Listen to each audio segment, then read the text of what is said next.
Mirius Wise, talk about big. Yeah, he's a big guy, and he'll have a tremendous season, too, for Coach Rocky Lewis. On sale for $15.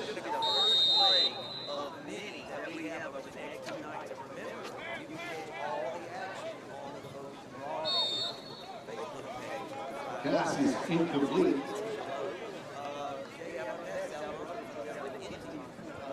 Number 7, Prince. Brings up a second down for the Cougars.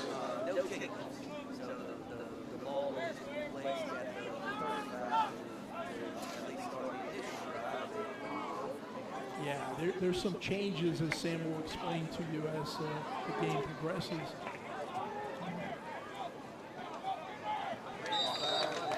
Pass caught by number 2, Jordan Davis. Tackled by number 2, Gore. Always good to brings up a third down for the Cougars. Man, Jordan Davis, a 6'3", 155-pound junior wide receiver. They got some good playmakers offensively. Michael Shrewsbury, keep an eye on him.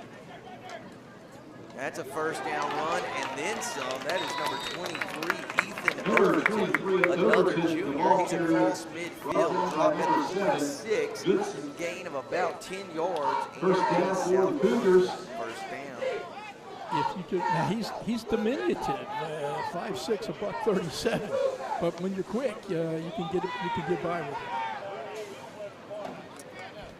Pass is incomplete. Brings up a second down for the Cougars. At the top of your screen. Was that Shrewsbury? That may have been Michael Shrewsbury. Yeah, I believe it was. Just kind of went off his face mask, I think, or maybe a little bit lower. They're not quite on the same page. But again, Jay, that's what the scrimmages are for, right? Absolutely. These teams to get out here and, get some reps, some live reps, They and just get on the wanna, same page. They want to hit somebody in another school uniform, right, after practicing against each other. Overton off the right side, got speed, Yeah, Sam. he's got some running room. He's still on his feet across the 25, finally wrestled out of bounds at about the Number 23, Overton, the ball carrier. gain of 20-plus yards and a first down. Sorry, but how many years we watched Danny Parker? 82, South Brunswick. with the And tackle. Danny was not a big First guy. down for the Cougars. Was quick. He could find the hole. He could find daylight. Cougars And looking to strike if he got a first. step on you, he'd make you pay. Looks like Overton might be able to do that as well.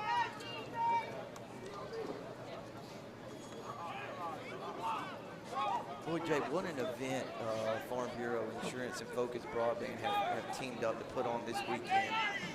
Going to be quite a scene later tonight, and as we get into tomorrow.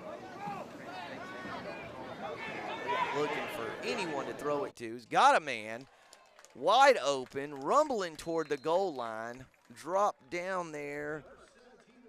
17, Michael Shrewsbury. Jay, you just mentioned him. He comes up with a big catch there on first down, and South Brunswick knocking on the door. See how Prince at that time, though, Sam, just kind of kept his composure. That is not an easy pass for a right-handed quarterback when you're running left or across your body. But he delivered a strike, and he is in. Or maybe not. Boy, Jay, he stretched the ball out. Oh, he's in now. The referee signals that it was a touchdown.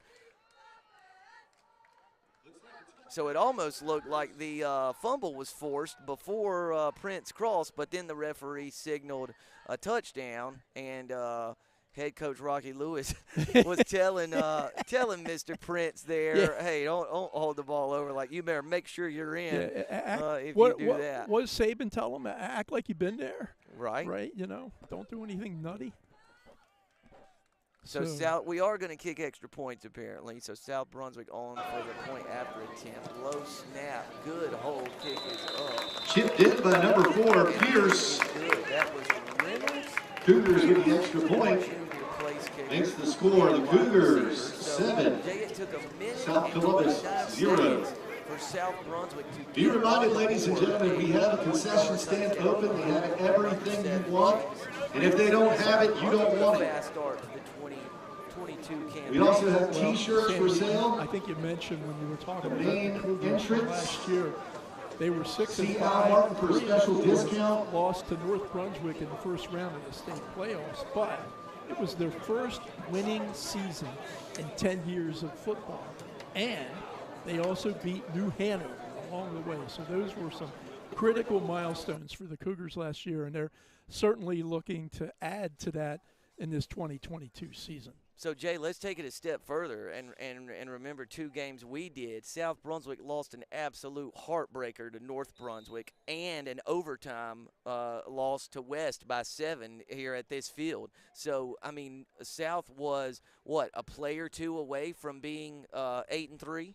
Yeah, that's a real good point, Sam. Their 6-5 record, a little deceiving because, as you mentioned, they played some good teams tough last year and were right in the game. That's number 5, Daquan Cox, a junior, who looks like he's running out of the quarterback position. Yep, 9 yards on the little keeper on first down. This time he hands it off to number 2, DeMonte Gore, and the Stallions bottled up in the backfield. Is that Big D Wise there on that you first know what? play? I don't It like. was indeed. I don't like South's numbers. It was Wise. They're hard to see him, but there's not hard to see Wise. What a pleasant young man. Had a chance to talk to him at the breakfast banquet earlier this week, and just a really good kid. Very nearly picked off by number 24, Brendan Hoagland. South Columbus had a man there that kind of slipped out of the backfield, but the pass was batted down incomplete. So incompletion on third down brings up a 4th and 4 from the 41. Sam Hoagland's one of the kids defensively that Rocky Lewis is going to look to help lead this year's South Brunswick squad. He had 46 tackles last season from his linebacker position and 4.5 sacks. So Brandon Hoagland, an important part defensively for South.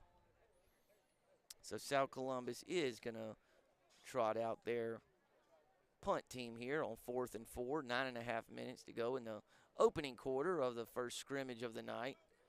High kick, fielded cleanly by South Brunswick's number 12, Mark Bishop.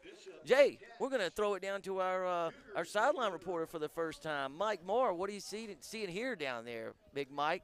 So far, we're seeing the just the seniority of the South Brunswick team. So they got a lot of seniors and juniors starting on that offensive line, where South Columbus really is mostly juniors and sophomores. So the first 2 series, you really saw South Brunswick take it to the defensive line, 2 big runs, a couple good pass coverages, and then the defensive line just swarmed the running backs from South Columbus the whole time. So I bet we continue to see that going forward, and I think it's just a testament to the age of the South Brunswick team for sure. So here goes another one, wide open gap right off the outside, perfect.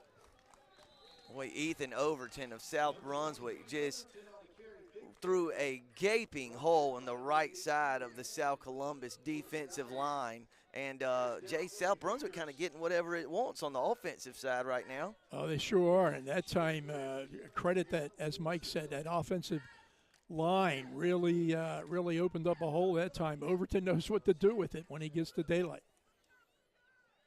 Fakes the handoff. Oh, very nearly picked off by number 7, Jamarius Goodson, the junior defensive back. Had a good beat on that ball. And just, Jay, I believe if the throw wasn't behind him, he may have had a better chance to pick that ball off. Yeah, Prince probably is happy that he didn't, of course, and I would like to have that throw back.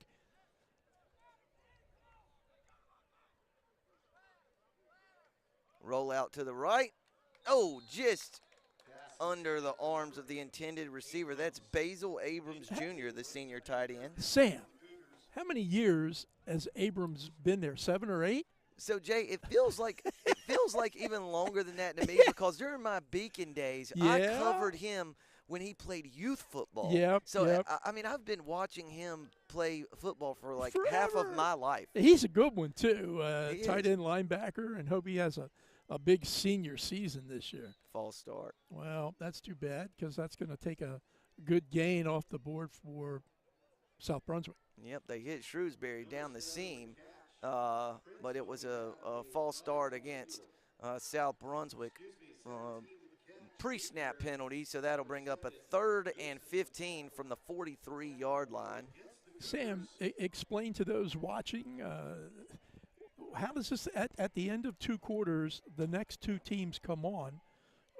In that case, tonight it'll be Havelock versus Laney, but the score keeps rolling, right? Yeah, so the score is cumulative. So think of it this way, partner. You've got the screenplay. Overton has got some running room, but South Columbus does a good job closing on the ball. Unfortunately for the Stallions, I believe they grabbed some Overton face mask there, and so what could have been a stop well short of the line of game may turn to an automatic first down for the Cougars. We'll see here. Yep, personal foul, face mask, horse collar, I think, against the Stallions. So that is an automatic first down. So, Jay, think of it this way. You've got the Mid-Eastern Conference teams against everyone else. So Laney, New Hanover, Hoggard, Ashley, West Brunswick, South Brunswick, North Brunswick, Topsail against the others, the South Columbus, East Duplin, Wallace Rose Hill, Havelock, Greenville Rose. So the score is just cumulative. It will right now South Brunswick's up 7-0, so the 7 will show on the Trojan side, and then the score will just snowball over the 2 nights. New kid in at running back for South Brunswick. That's number 6, Antoine Thompson. I remember him. His way across the 10. He got a first down. Yeah, I remember Antoine from last season, and there were a couple of plays that you're thinking, holy moly, this kid looks like he's in the NFL, right? I mean, he ran so well. So hopefully that's the first of many good runs for Antoine Thompson and South Brunswick Cougars this year. Fakes the handoff. Oh, very nearly caught, then very nearly intercepted off the hands of Abrams and then off the hands of a South Columbus defender. That'll bring up a 2nd and goal from the 9-yard line, maybe the 8.5. Jay, how was your off season? I survived. Yeah. and I'll let it go at that. But it went kind of quick in some ways and kind of not so quick in others. But boy, my rust was apparent from the opening intro tonight. Miss my cue. It's a scrimmage for us too, right, partner? That's the way Prince it is. around the left side across the goal line for another South Brunswick touchdown. Cougars in complete control over the South Columbus Stallions. Jay, we've played 4 minutes and 1 second of football, and South Brunswick has 2 touchdowns on the board. Yeah, and to I think Mike's point earlier, right now that offensive line is really having their way with the Stallions' defensive line.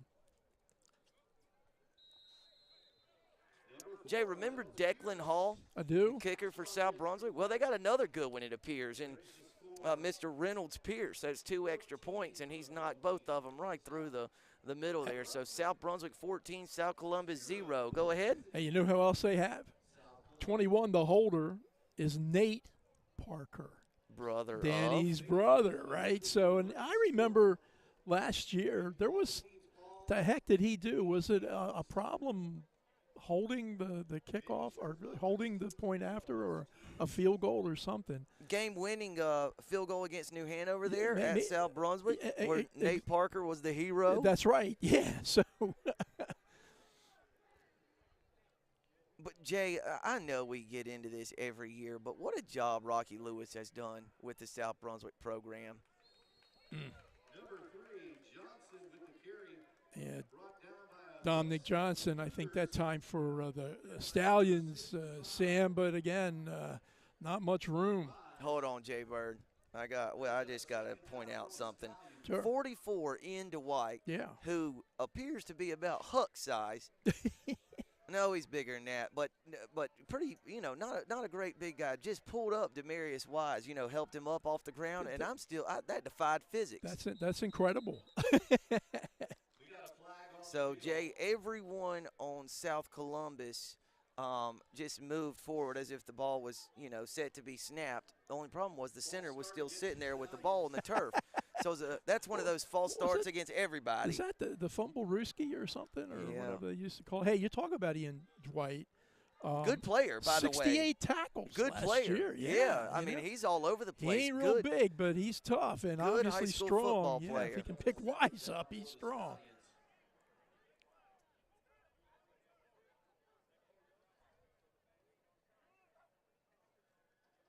quarterback A little sweep. more room this time. Student body right. There he goes. Big There you gain go. over the right side for a first down. So Jay, first fun fact of the Bash at the Beach football jamboree. I have a first cousin who's on the staff at South Columbus. Justin White. Justin White, That's indeed. correct. So he's been telling me about this DeQuan Cox kid for 2 years now. He told me a lot about him when the kid was a freshman. He's apparently a very good baseball player as well, center fielder, leadoff hitter, and playing quarterback on the football team this year. So got a man down the seam. That's going to be a PI. Nope. No, pretty good time in there in the defensive backfield by Brantley Baker. Yeah. But Jay, South Columbus, and I'm trying to find his name. Andrew so Todd. Rush Blackwell actually was the starter coming Rush into the Blackwell. season at quarterback. He suffered an injury in one of their first practices and hasn't been back since, I understand. So Cox was actually the backup quarterback coming into the season, but has obviously had to step into the starter role when Blackwell went down.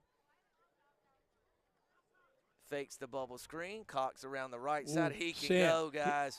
He kid- can really go. Good night. Wow. Wow. Good night, nurse. Daquan Cox. 44 yards for a Stallions touchdown. Excellent, excellent. Boy, you see why your cousin been talking up Daquan Cox, because he's got what they all want, which is speed. Need for speed. Yep. Jay, I'm waiting for the replay on this one. And, Mike, walk us through that play there on quarterback power to the right. Yeah, essentially what South Columbus has been utilizing is really a slide and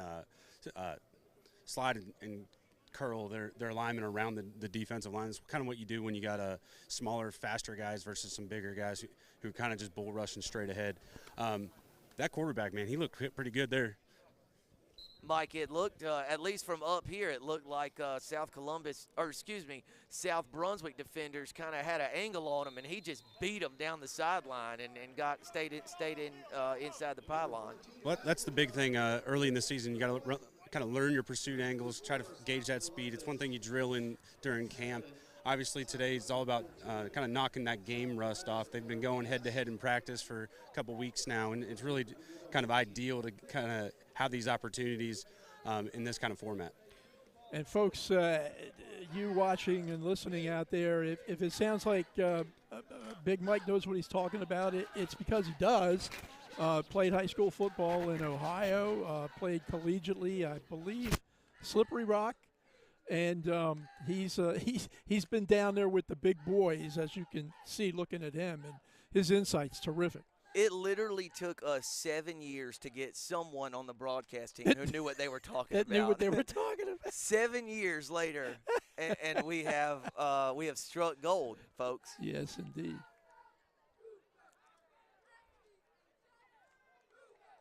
Jordan Davis, Jamison Prince hits him over the middle on a little slant route, gain of 13 yards out to the 47-yard line. Another South Brunswick first down. Jay, I'm going to describe the first 6 minutes in 2 words: defense optional. Hasn't been a whole lot of it thus far. Yeah, it looks like offense maybe just a little ahead of D at this point.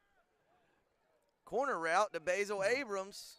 Inbounds, another big game by South Brunswick. So, Jay, this is kind of like the spring training adage, I guess, that pitchers are always ahead of hitters. Well, in football, you would think defense is ahead of offense at this stage, and not the case so far tonight. Well, if South Columbus can't generate a little more pressure on Prince, he'll stand back there and throw all night long. Overton around the left side. Wow. He's got a lot of room. Couple South Columbus defenders ran into each other. That's and then a hit. Big hit in the defensive backfield. That's there a hit. By number 11, Ethan Cullifer. Okay. The junior linebacker brings down Overton. But, Jay, that's 3 plays on this possession, and they've covered about 35 yards.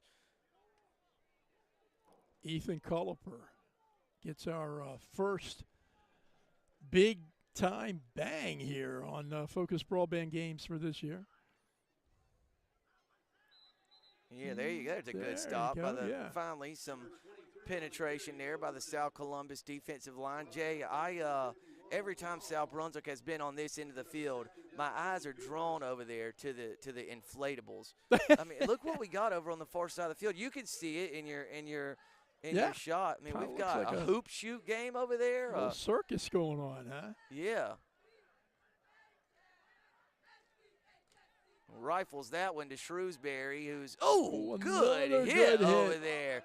Big number 7, Jamarius Goodson. This is second big play in the defensive backfield for the Stallions. Heavens, heavens, heavens. We got some hitting going on out there now by South Columbus. Sets up a 3rd and 8. Of course, they're in 4-down territory, but play action. Prince looking for a man. Mix up Shrewsbury that time. zigged when he should have zagged there. Yeah, or, I think so. One of those. Yeah, one of those.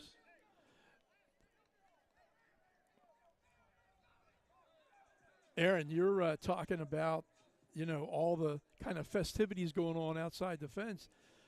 Jimmy Fletcher, who's the athletic director here at West Brunswick and kind of extraordinaire, if you will, he said, he's quoted as, this year's Jamboree could be the biggest sporting event in the history of Brunswick County. Dow Pender on for a field goal attempt. Kick is up.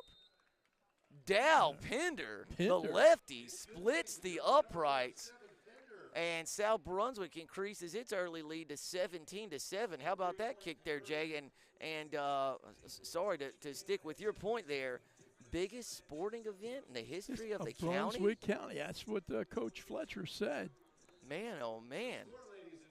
Which is pretty impressive. How about that? But a lot of work went on by a lot of people to put this together and to expand from the Jamboree, the BB&T Jamboree that for over 30 years they played up in Wilmington.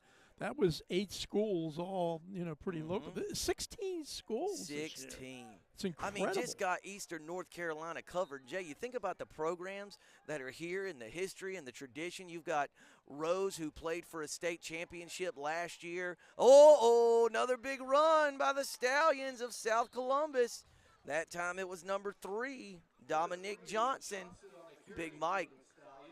Nimble feet down there, kind of he's dances still out of the got way. it, man. So Jay, but the next time South Brunswick or there's a break in the action, I want to get Big Mike to slide beside Demarius Wise on the sideline. Yeah, so we can compare size. Shrinking Violet, yeah.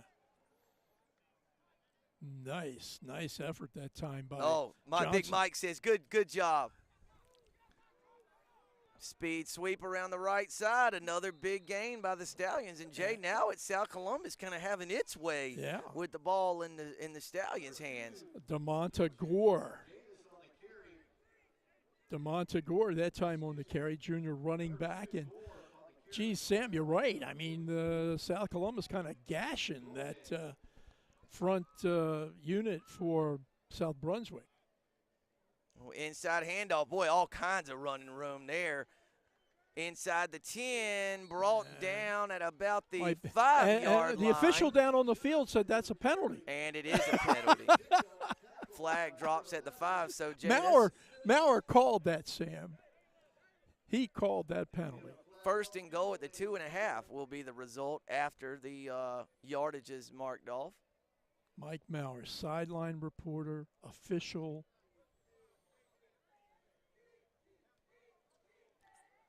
So, Jay, one thing I found interesting at these jamborees, if I'm not mistaken, we got an official down there in the white polo down near the end zone who kind of helps train the officials during these jamborees to help them get ready for the season. So, I mean, it really is a scrimmage for everyone. Well, it is, and that's the gentleman right there, I guess, Sam. And yeah, I think it may be Larry Honeycutt.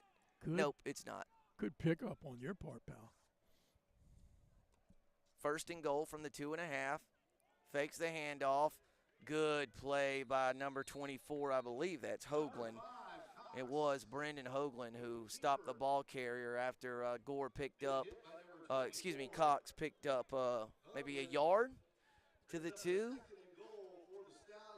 To your point earlier, Sam, relative to Garrett Frazier. I do not think he's playing here this evening, and that's a big loss defensively. Quite literally. Yeah. Jay, we could probably see him down on the sideline. He's the blonde-headed kid at about the 24-yard line with a football in his left hand. He is he was there. He was one of the South Brunswick player representatives at the media breakfast Tuesday, and he is a large young man. And really, really good. 8.5 sacks, 94 tackles, an interception last season. And, again, he's on the 2022 North Carolina High School watch list here on the eastern side of the state for potential All-Stars. Touchdown. Oh, or was it? Yes, it was. He is in. Number 3, Dominic Johnson. So South Columbus roaring back here. A good run around the left side and got just inside the pylon for a touchdown. That was number 3, right? Dominic Johnson? That was him, indeed. Here's a replay of it. Going to be off left tackle.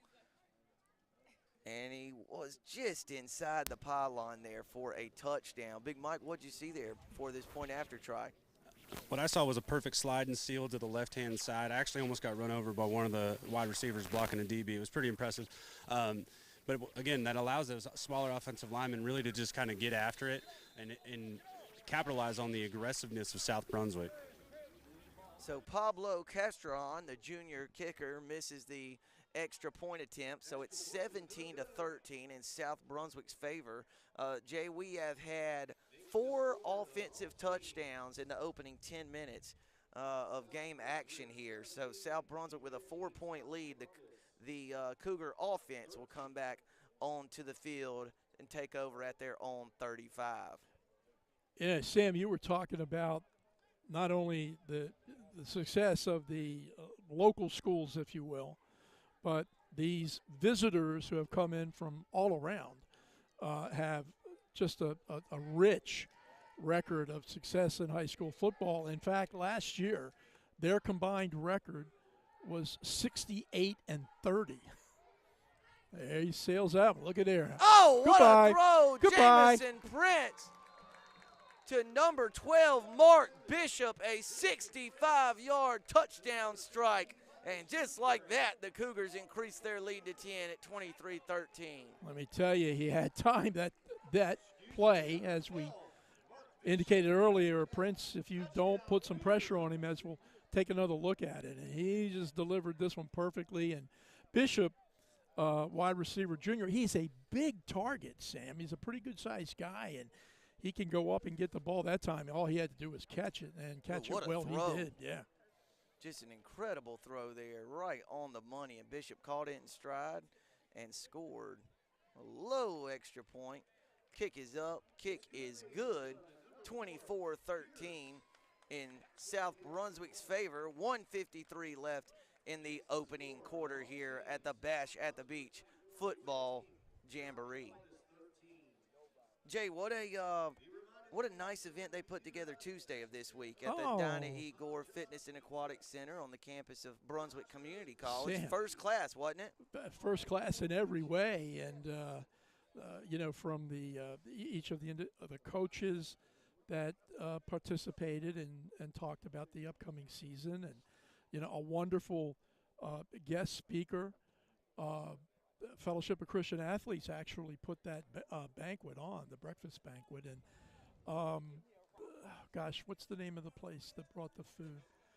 Stars Grill. Stars Grill, and it was great. I didn't see anybody walk out of there hungry. So, no. Wonderful event, and hey, last but not least, Brunswick Community College, man. Did they do the dog for us that day? Wow, the facility was all made up, and it was just a really, really great affair. So, South Columbus offense back on the field here. And Cox still in at quarterback. Got a man over the middle. That ball's caught. A lot of running room in the middle of the field. That's number 25, Daniel Ray, the sophomore tight end. A big gain of about 25 yards all the way to the South Brunswick 40. The heck? Ray 8 feet tall or something? I don't know. he looks like a tall drink of water. Let me see if they have him on the, rosters at this time of the year, folks. You can really just throw him away. That should grab out of, Max Preps or any place else. So trying to find if we have any statistics on that young guy. But nice catch there. Handoff up the middle. A little running room for the Stallions. Ended up getting about 4 yards on the play. So that'll bring up 2nd down and 6 from the 36-yard line of the Cougars. Number 6, Dixon on the carry, brought down by number 65. 1:08 to go in the first quarter, 24-13. South Brunswick with the lead, but the Stallions, they're coming back. Oh, a good open field tackle there by Hoagland. He brought down number 3, Dominique Johnson, at about the 33-yard line. So a pickup of 3 yards. That'll set up a 3rd and 3. And, Jay, with where South Columbus is on the field, you got to be thinking 2 plays to get 3 yards here, right? Oh, yeah. Or 2 yards, actually. It's 3rd and 2. And they might be doing that all year long, Sam. We were saying Russell Dove ain't his first rodeo, and he'll get these kids tuned up.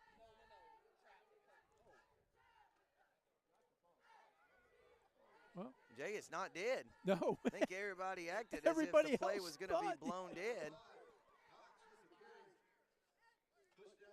And the result of it is going to be a 1st down around the left side for Daquan Cox. Pretty impressed by young Mr. Cox here in the first quarter. And, Jay, speaking of the first quarter, that's going to be the final play of the opening frame. South Brunswick with a couple of Jamison Prince touchdown runs and a 65-yard passing touchdown from Prince to Mark Bishop.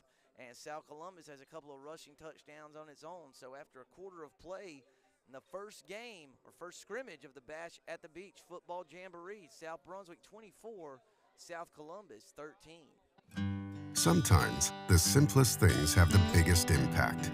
At North Carolina Farm Bureau Insurance, we feel the same about home and auto coverage, affordable rates, trusted service, and local agents. After all, having an impact in your life helps you do the same in another's. Farm Bureau Insurance. Helping you is what we do best.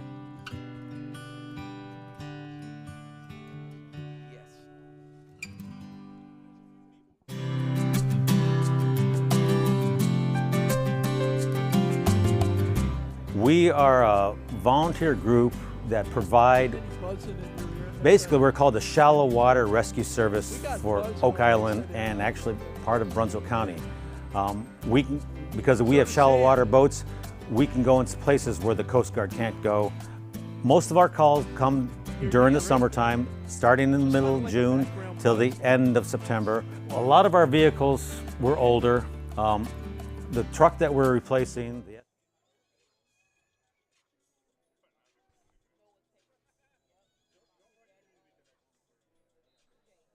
So 1st and 10 for the South Columbus Stallions at the 25-yard line of the Cougars. South Columbus trying to erase this 11-point deficit.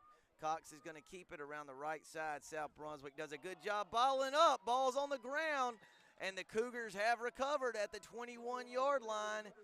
It is number 11, Zane Simmons, the junior DB, who jumps on the loose ball. Cox fumbles almost in the red zone, and it thwarts a great scoring chance for the Stallions, and the Cougars take back over 1st down. Yeah, Daquan didn't have much daylight that time, and a lot of guys pawing at him as he went off the right side of the line. And number 11, Zane Simmons, the junior defensive back, comes up with the turnover.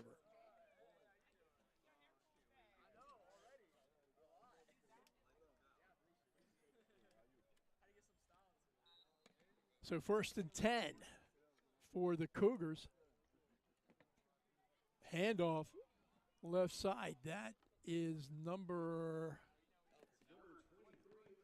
number 23, Ethan Overton, junior running back, who has had a great deal of success here early tonight and picks up some good yards on that run.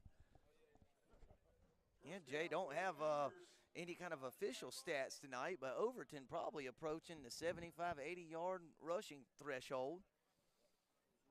Yeah, he's had several good and long productive runs, so would not be surprised, Sam, if he's at that number.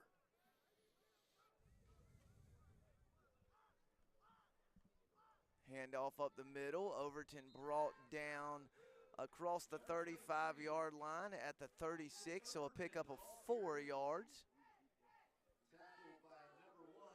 Number 1, Aaron Oliveira. And on that stop for South Columbus, Oliveira, not a big guy. Not a big guy at all, but stuck it in there that time. Jordan Davis catches the hitch route, got a whole lot of running room, splits the safety, still on his feet. Davis is going to score. Holy moly. 63-yard touchdown strike on the simple hitch route from Jamison Prince to Jordan Davis, and Davis just outran everyone to the end zone. So, Jay, how about this offensive explosion from the Cougars? 30 points in 13 and a half minutes to kick off tonight's festivities. I'd say the Cougars got it on in terms of offense tonight. As you see, number 2, Jordan Davis, getting a lot of congratulatory slaps at the side. We'll take another look at it here in just a sec. And you're right, Sam. He just kind of outruns 5 South Columbus defenders. Extra point attempt is up and good. So Pierce knocks in his 4th extra point of the night, and it's a 31-13 advantage for the South Brunswick Cougars. South Columbus 13.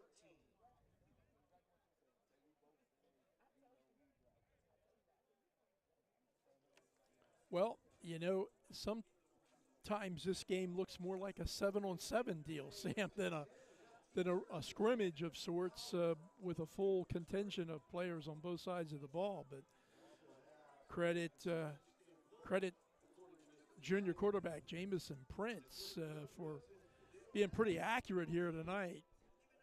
Jay getting a good look there at South Brunswick head coach Rocky Lewis.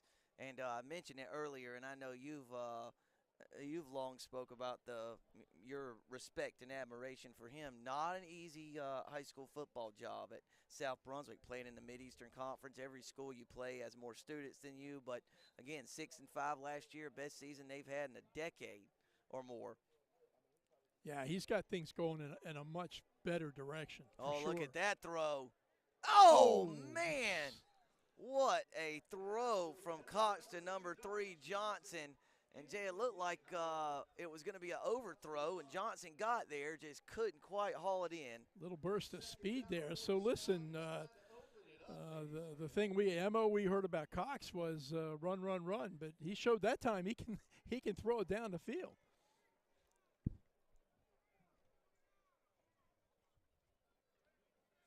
Really a spectacular throw there. What is it you say? Location.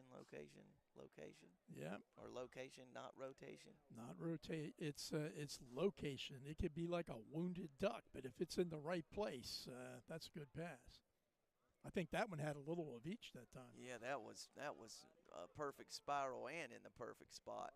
Oh, Cox almost lost that one as he grabbed the snap, and he's just outrunning everyone around the left side for about 14 yards and a South Columbus first down. Jay, it took him about 2 seconds before he got a handle on that football. He's just messing around, right? Still made it work. A little fake here, fake there, grab the ball. What am I going to do? Boom, I'll run. And he's very, very quick. He's and South Columbus, they're not going to be any pushover for a lot of the teams they play this season.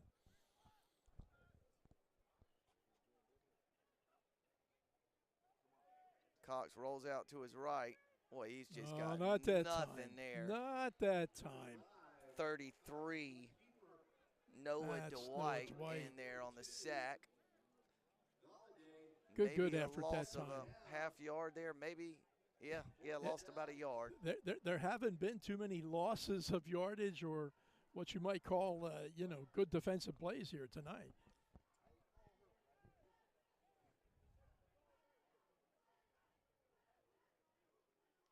Handoff to Johnson around the left side. Slips one tackler, but then brought down by D. Wise down at midfield. Mike, it looks like South Columbus has found its rhythm a little offensively here as after the first series. Lost a fumble there near the red zone, but touchdowns in 2 of their last 3 possessions. What are you seeing on the field? Well, the one thing I'm noticing is that South Brunswick is definitely playing a little more reserved on the defensive line. You get gashed a couple times, you're going to start kind of playing on your heels. That's allowed South Columbus to kind of go after it a little bit more. One thing I will say, the South Brunswick sideline, they're not getting too high on the highs, not too low on the lows. So it's pretty exciting to see early in the season. They're playing pretty level-headed, and you can see it on the scoreboard as well.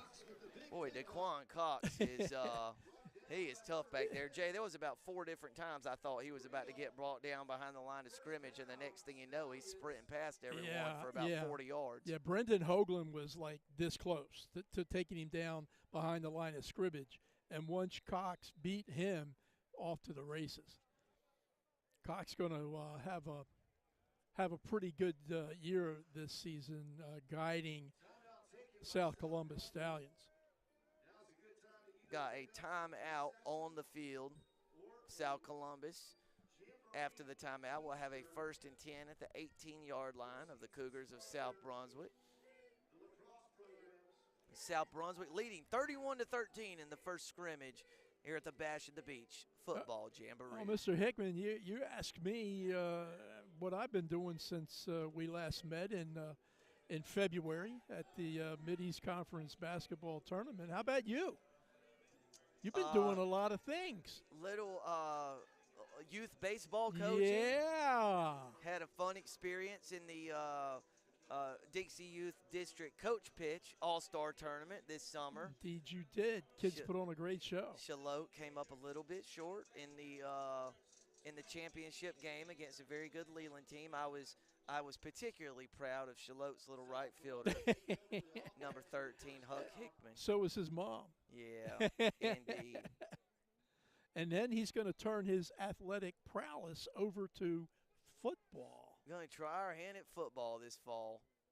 And, oh, boy, still on his feet. Oh, still on his feet. Number 2, DeMonte Gore. Ooh. It's rumbling inside the 10. 11, 12 yards, enough for the first down. And so, Jay, I'm actually going to help coach Huck's little youth football team. Anxious to plant my flag as the best football coach in the Hickman family. Well, well, you got a little bit of competition there, Sam, but a little bit. I wouldn't bet against you. We'll see how it shakes out. Johnson around the left side. They got some runners, man. Boy, they do. Johnson, DeMonte Gore, Daquan Cox, just a lot of kids who can run. South Columbus on the board again, makes it 31-19. Jay, I think South Columbus is going to leave the offense on the field here and go for 2. Go for 2. They missed the extra point, so we're going to watch it again. Little slip one there, bow out to the sideline there, inside the pylon, touchdown. Good blocking, excellent ball handling, and superb running by Dominic Johnson. What's your 2-point play here, Coach Combs? I think it's got to be a run, and heck, I'd be happy if Cox is the one running the ball. Maybe a little option, maybe. 7:51 left here in the second and final quarter of the first scrimmage. Handoff. Boy, still, how did he make all those guys and miss? Another runner, Sam. Jaheim Dixon is in, but, Jay, I believe this one may be called back. Got a flag on it? Yeah, there is a little bit of flag. It's in the territory of holding. It is holding against the Stallions, so that'll negate that 2-point try. Russell Dove and company talking. But he scored, so South Columbus should get another crack at it, right? From the 13. I think they moved the ball back, and then the Stallions get another shot. Ladies and gentlemen, Jason Sipe to the booth. You know, Sam, South Columbus's logo, I guess, is that horseshoe. The horseshoe. It looks good. Yeah, it does. Reminds me of, a team from my youth. The Colts. The Baltimore Colts. Yeah. Yeah, the real Colts, right? And left in the middle of the night. They sure did. So a 2-point try from the 13-yard line. Throwback screen. Oh, love the call. Dixon is in. Beautiful, beautiful call on the 2-point try. Makes it 31-21 South Brunswick. And with 7:51 left here in the second and final quarter of the opening scrimmage, it's still South Brunswick with a 10-point lead. Jay, South Columbus just trying to find a way to come up with a stop somehow, some way, right? Have they, I guess, I'm trying to remember as you see the replay, and that's a nice reception and a good run to daylight that time by Jaheim Dixon. They have stopped them tonight, have they not? Or have they? No, South Columbus has not stopped. I didn't South think they had. Brunswick, Yeah. 4 touchdowns and a field goal. Yep. So, Jay, you think South Brunswick's defense is missing the Garrett Frazier? You stick him on the defensive line, and that defense looks a little different. I bet you Rocky Lewis is hoping that's all the difference is needed. Handoff up the middle, and just another huge gain by South Brunswick on 1st and 10. Tell you what. Enough for a first down. Trying to see the offensive lineman 70, I can't tell, 3 maybe? 9, I don't know. One was driving the guy about 15 yards down. Yeah, driving the little defensive back safety way, way down. I think it's the left guard.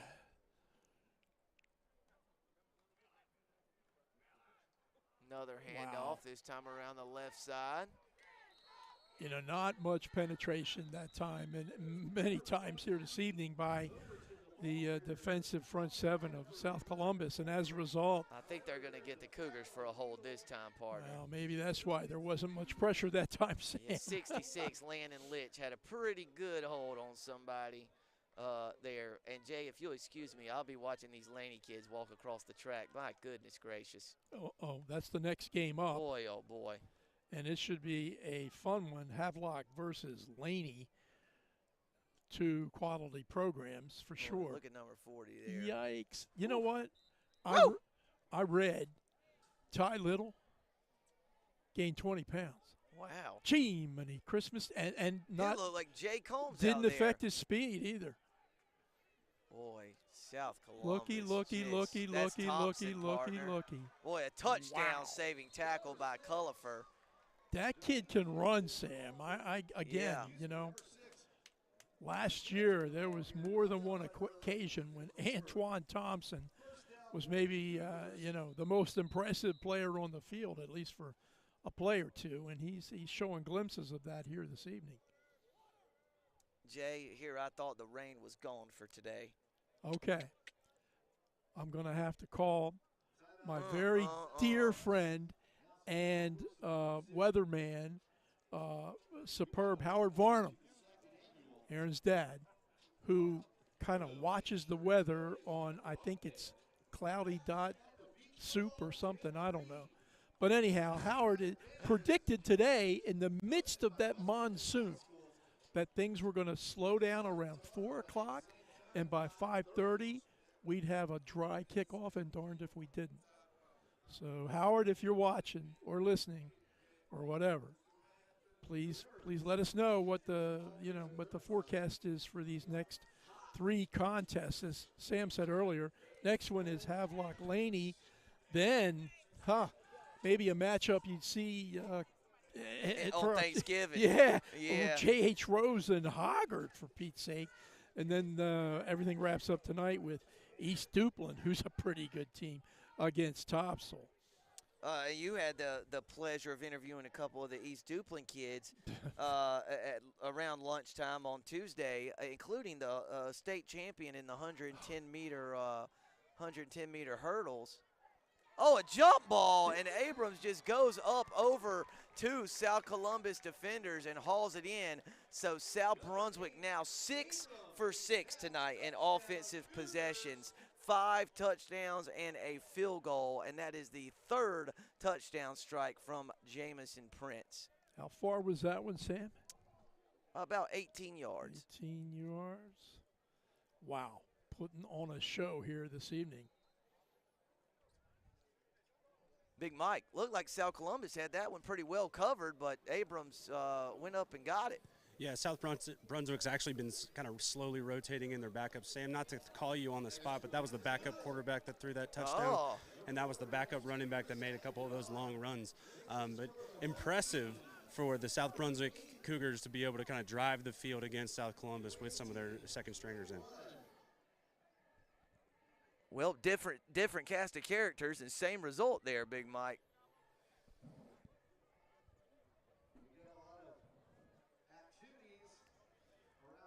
Anyway, Sam, we were talking earlier, so there's 3 scrimmages here this evening.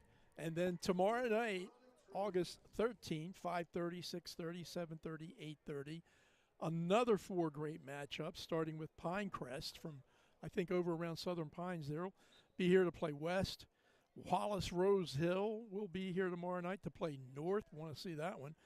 Whiteville and New Hanover. We'll pay for that one. And finishing up with East Bladen and Ashley. So some great high school football to come out and watch here in the beginning of the season. There's some pressure. Oh. Good throw there to number 2, DeMonte Gore. Boy, Cox has got a howitzer, doesn't he? Yeah. He can fling that football. Yeah, like we said earlier, we heard mostly about his running ability, and it's superb. But kid's got a little bit of a gun, too, so nice delivery that time. Just couldn't come up with the catch. And, you know, he had some pressure that time. So to be able to evade the pressure, deliver, then take the hit, nice effort by Cox. Jay, college football, what are the Terps looking like this year? Trending up? Not so sure? You seem skeptical? They're going to score some points.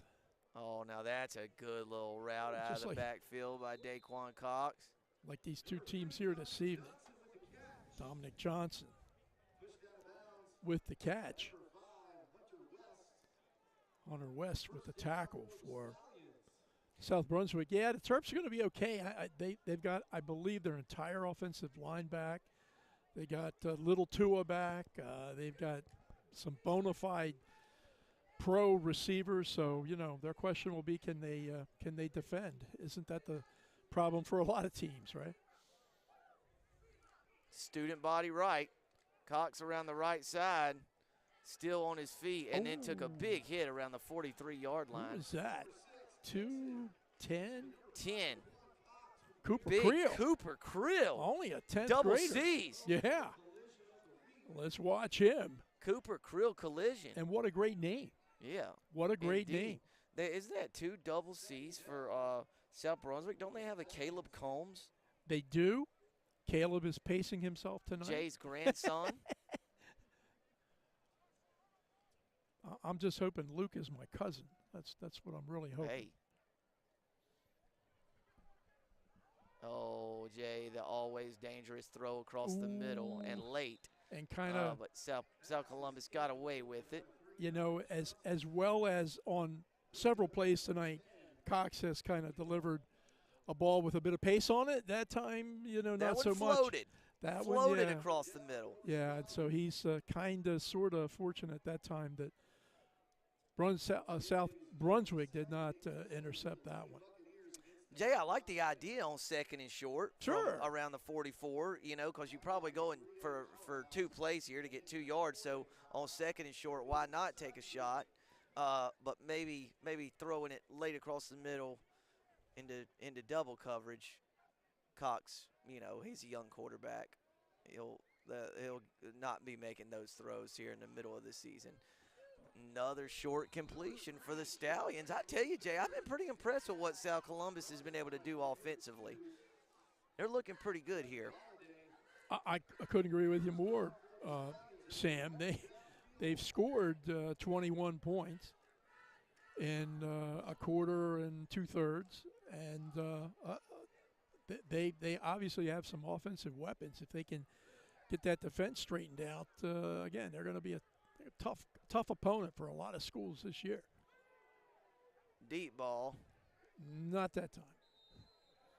Nobody there, so thrown away. So, Jay, here's what you got to be really excited about if you are South Columbus head coach Russell Dove. DeMonte Gore, Jr., Dominique Johnson, Jr., Daquan Cox, Jr., Jaheim Dixon, Jr., number 11, Ethan Culliford on defense, Jr. All the kids' names that we've called a lot of times tonight are underclassmen. Yeah, and they played a lot of young people last year. They did and, indeed. And you could tell that experience has helped them not only this year, but, certainly next year. Wow. Got a man across the middle. That's that tall 6'9", Danny Ray. That's that big kid. Rumbles across the 10 down at about the 8. All right, Jay, I'm putting Daquan Cox on my preseason watch list. Yeah. Maxwell Award winner. Isn't that the quarterback award? Yeah. The Maxwell Award. I don't know if that one works in North Carolina, but we'll make it work. I'm interested in this kid, Ray, only a 10th grader, a long, tall drink of water. D. Ray.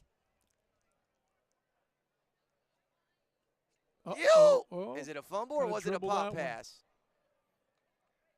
South Columbus is going to be arguing that it was a forward pass, but I think that's going to fall on deaf ears. Going to be ruled a fumble that South Columbus recovered, but a loss of about 7 yards, partner. Going to set up a 2nd and goal from the 15. The way they've been picking up yardage on this drive shouldn't be impossible to overcome. I don't think so, Sam. They've been handing it to the Cougs here tonight.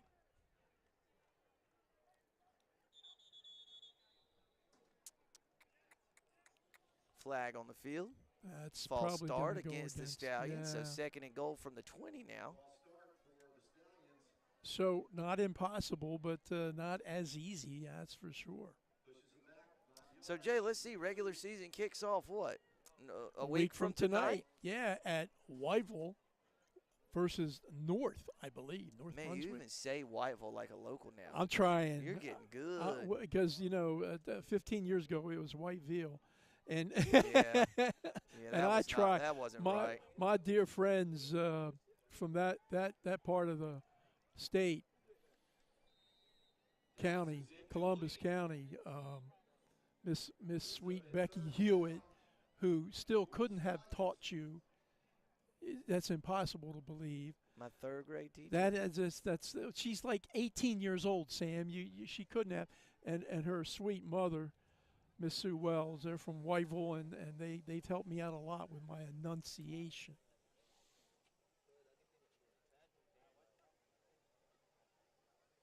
Wonderful teacher, wonderful person. Oh gosh, both of them, Sam. So 3rd and goal from the 20-yard line. Pass to the end zone, intended for young Weldon Gore.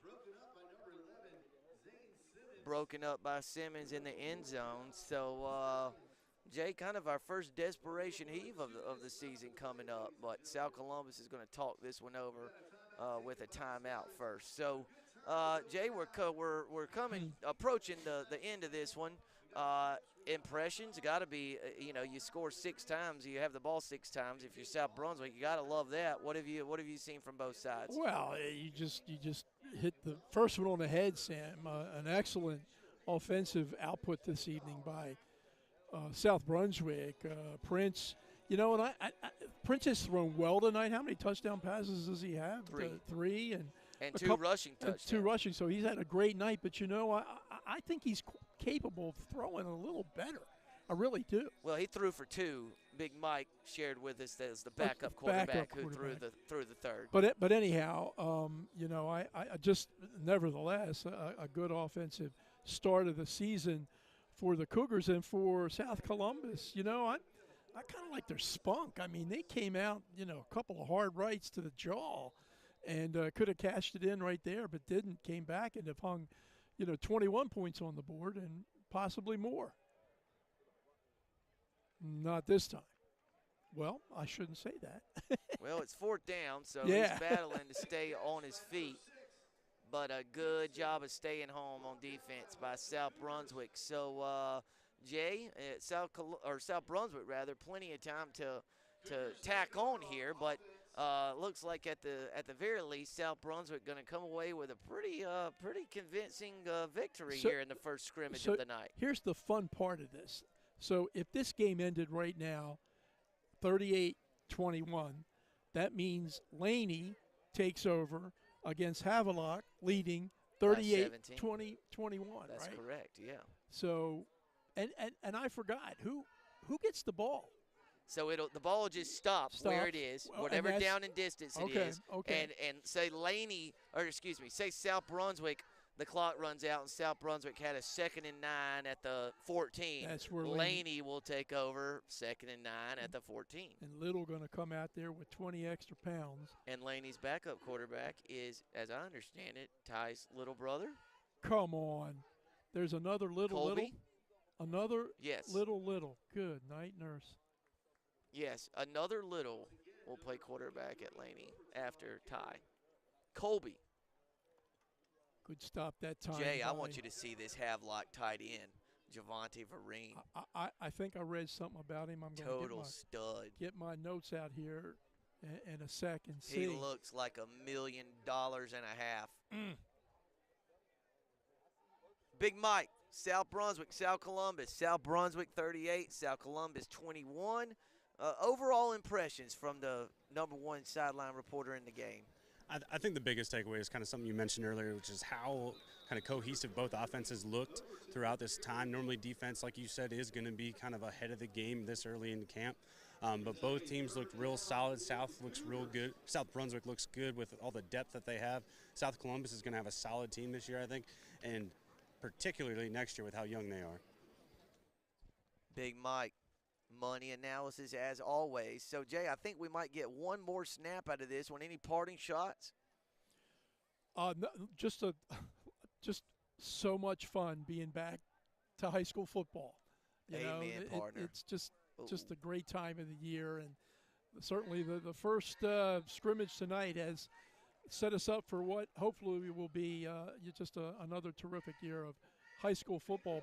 Focus Broadband does a great job of giving you the game of the week, and the scrimmages of the week have started out well. So, Jay, here's something funny. So South Brunswick runs 3 basically meaningless plays. So the next 2 teams will come on the field, and Laney will essentially run their punt team out immediately and punt on a 4th and 11 from the 5-yard line to get things started. So it looks like we'll have a punt to start off our second scrimmage, and then we'll get a look at Havelock. So the home team, the Mid-Eastern Conference squads, up 38-21 after tonight's first scrimmage. That was South Brunswick 38, South Columbus 21. And again, as Jay said, next on deck, a heavyweight fight between the 4A Laney Buccaneers and the Havelock Rams. Laney led by head coach Luke Little, Alan Wooten, longtime head coach at Havelock. We're going to take a quick break before our second scrimmage.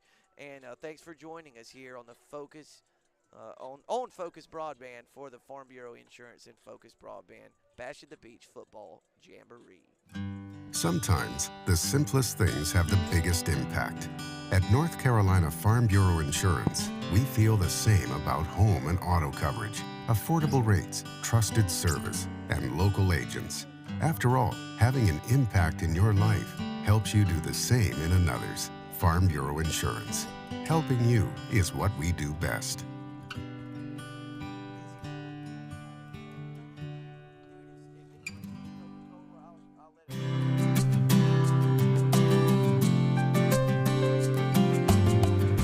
We are a volunteer group that provide, basically we're called the Shallow Water Rescue Service for Oak Island and actually part of Brunswick County.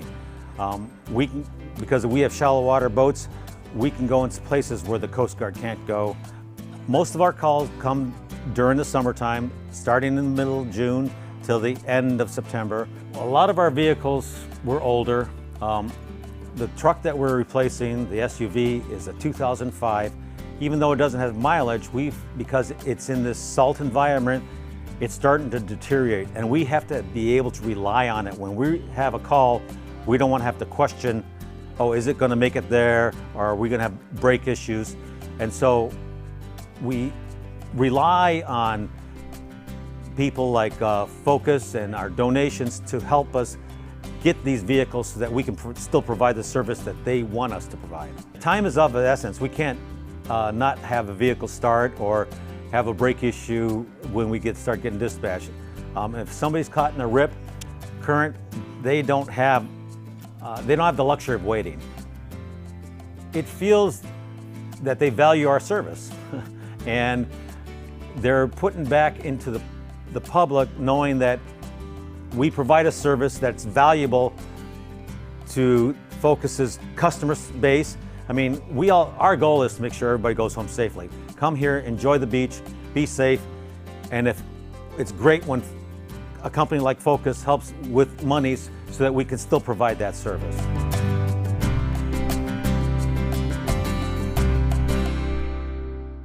For the third year in a row, North Carolina Farm Bureau Insurance was rated the best auto insurer in the nation. We know life doesn't stop for auto repairs. That's why our philosophy is simple. Be fair, be quick, be the best. Well, we were startups, so naturally we wanted to buy local too, because we're a local business. We serve the local community, so buying local was important to us. But also, we wanted something that was safe. I think overall the technology that y'all were using we really like at the door. You can see at a 180 angle. Somebody could be standing against the door or standing against the wall and you could see them from the inside.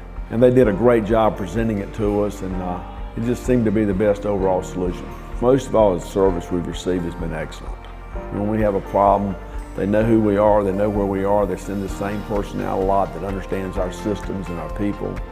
And it's just been a good experience. We selected Focus Broadband because they met the needs of all areas of service that we needed, from security to cable, we have cable TV, to the internet, wireless internet, so that we have the complete package there. And we've gotten great service from Focus Broadband.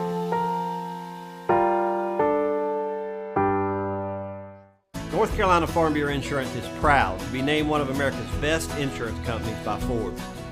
The difference is our people and our local award-winning service.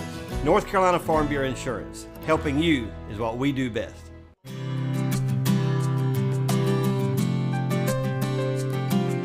Brunswick Little Theater was founded in 1983 with the original purpose of bringing theater to the community. This grant helped us enhance our lighting on stage and for work during set building. The lights we get a lot of times are secondhand. We'll get them from eBay. They're old fixtures, people that don't want anymore, they're replacing them with new LED fixtures. So without this kind of funding, we would have shows that the audience would not be satisfied with. They would not keep coming to them.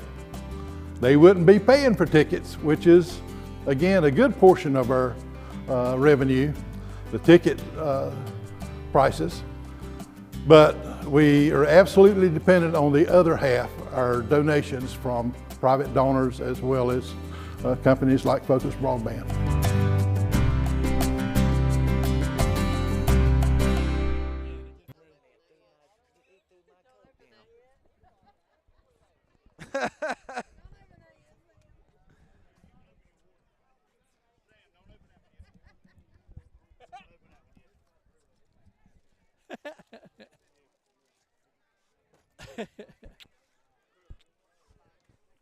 You okay? Yep.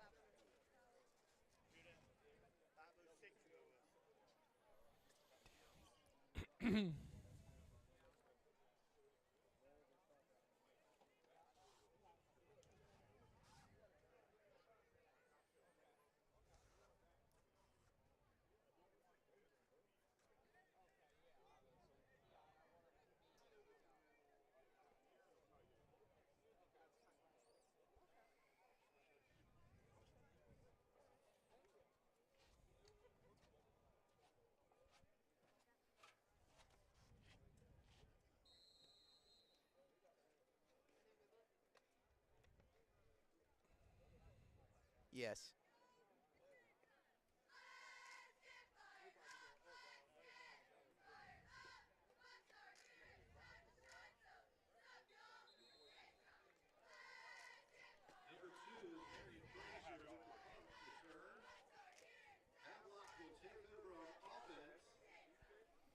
And we're back for the start of the second scrimmage of the night, partner. The Havelock Rams against the Laney Buccaneers. Of course, Laney representing the Mid-Eastern Conference. Havelock made the trek tonight for the Bash at the Beach football jamboree. And, boy, a player worth keeping an eye on with the Havelock offense on the field. Number 11, Javonte Vereen. Jazz, I understand it. He's a NC State commit. Is that right? Kind of a tight end, wide receiver. I believe you are hybrid. right. And everything I have heard about this young guy is the caliber of an NC State player, right? So he should be fun to watch here tonight. And, look, Laney's got some guys to watch, too. Yes, they do. So Vereen is at the top of the screen, and Havelock has a kid at quarterback, Andrew Frazier, who is going to set all kinds of records before his time is done. And that is a strike to number 18, Jalen Morgan, the sophomore receiver, hauls it in. And, boy, it didn't take Havelock long to get on the board, did it, Jay Bird? Holy cow. So Jalen Morgan is a sophomore? He is indeed. Gee, many Christmas days. Havelock is going to eschew the point after try and keep its offense on the field. Frazier gets the snap, direct snap around the right side, and he bulls his way across the goal. No, they rule he did not get in, partner. And it's going to be a procedure penalty against the Rams anyway, so that'll be declined, and it'll be no good, essentially. So penalty declined. Laney kept Frazier out of the end zone. Jay, I heard Coach Alan Wooten of the Havelock Rams say at the media breakfast that if Andrew Frazier throws, about his average worth of touchdowns over the course of the season, he'll finish second in the state all time in touchdown passes behind a one Chris Leak, who played at Independence and then later at the University of Florida. Won a national title, if I'm not mistaken, under Urban Meyer. Obviously, Frazier's a stud, okay. And Alan Wooten has had his share, and he certainly knows. They were 7-1 last year were the Rams. They went out in the second round of the state tournament. They averaged 28-4. They gave up 18-2 in 2021. They got a strong offensive line returning this year, and of course they got Frazier, the quarterback, and there's a guy that is worth watching too for Laney, and that would be young Mr. Ty Little, the senior quarterback. Sean Carter batted down that pass. Is that Jay-Z's name? Yes, it is. I thought so. Yeah. So Sean Carter, we're going to love to say that one tonight, number 45. I think Sean Carter, a.k.a. Jay-Z, just jumped off sides there on the defensive line. Wait a minute. What is Jay-Z? Jay-Z is a rapper. And come on. Are you going to start this stuff already? Business mogul. We got 2 quarters in, and you're talking this rap stuff. There's only one. Jay, just call him Hova. Sean Puffy Combs. That's the onlyest one. Option pitch. Wow. Around the right side. Boy, all kinds of running room. Look at number 1, Jacob Johnson, just barreling around the right side for a Laney first down on the speed option. Jay, tell us about Laney quarterback Ty Little. We sure have enjoyed watching him play the last year or so. Well, senior quarterback, he led the Mid-East Conference in passing and touchdowns last year. The report is that he has actually bulked up a little bit, put 20 pounds on, but kept up with his speed, and so the ability of Ty Little to run and throw, that's a pretty dynamic combination for the Laney Buccaneers. Of course, his dad's Luke Little. He's the one that decided to feed him a little more, I guess, and therefore he's going to benefit from that. But, hey, Laney, 9-3 last year, 5-2. They also went out in the second round of the state playoffs, losing to Cleveland, which a lot of teams do. Powerhouse. I think Laney's looking for a flag on that one. Incomplete pass on the little RPO there.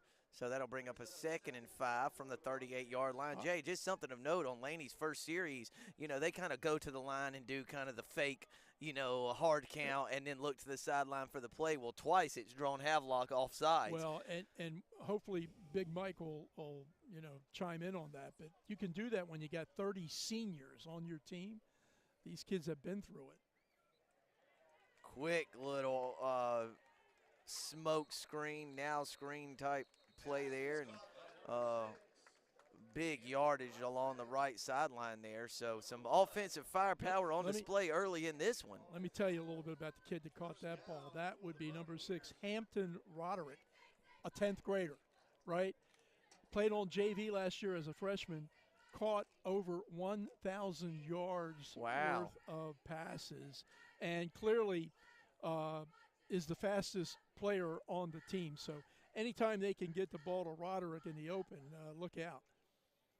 And Jay, Roderick's contributions will be huge as Laney lost quite a player on the edge, didn't they, in wide receiver Connor Poe? Yeah, Connor. I think he said NC Central, if I read that right. And had a wonderful career at Laney and hopefully will, and I'd be surprised if he didn't collegiately. Johnson, who just ran that ball again successfully, 485 yards rushing last year and 8 touchdowns. So Little throws that one behind Hampton Roderick. And so Big Mike, you with us down there? He's pacing himself. Mike, do you copy? Oh, sorry. Yeah, I'm just admiring the size and depth that Laney has at the offensive line as well as on the sidelines. They some big boys. No, what I'm actually looking at is Laney's been kind of varying up the splits on the offensive line, which is kind of interesting. They've been going a little wider on run, like play action plays, a little tighter on true pass plays. I don't know if they're coaching that on purpose or if that's just something they're kind of doing. But I was kind of watching that. I'm actually excited to watch a little bit of Laney football. Several of the Cape Fear rugby high school members play for the Laney team, and shout out to them. They finished 2nd in the state last year. All right, fun little connection there as Laney faces a 4th and 1 now as Johnson was tackled at the line of scrimmage. So big play here early in this scrimmage. 4th and 1, speed option to the right, got running room, more than enough, and he is across the goal line for a touchdown. Jacob Johnson on the speed option to the right side. So Laney with an impressive opening drive. And Jay, it's just so odd to say, and Laney, you know, increases its lead to 44-27, and there have been like 8 plays run in this game.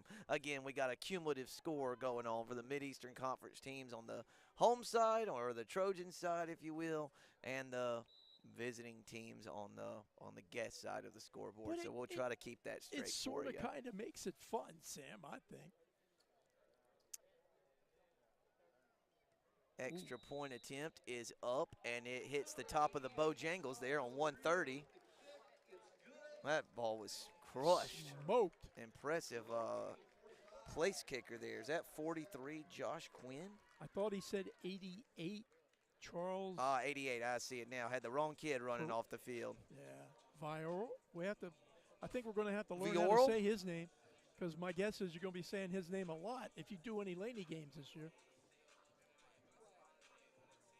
So, yeah, you're right, Sam. 45-27 and 9:42 to go in the opening quarter of this second scrimmage between Laney and Havelock. So that's going to be a running play around the left side. Nice a good hit. open That's field a tackle over there by number 10, Logan Myers, with a sure tackle of number 6, LeBron Sharp. Got a flag over there, partner? You know, Myers, did we have one? Yeah, there's one over there. Okay, let's see him get it sorted out there. But real quick on Myers, he's a senior. He only started one game last year at the linebacker position for Luke Little. 3 tackles, but he's starting this year. They're high on him. And we got a personal foul against the Buccaneers.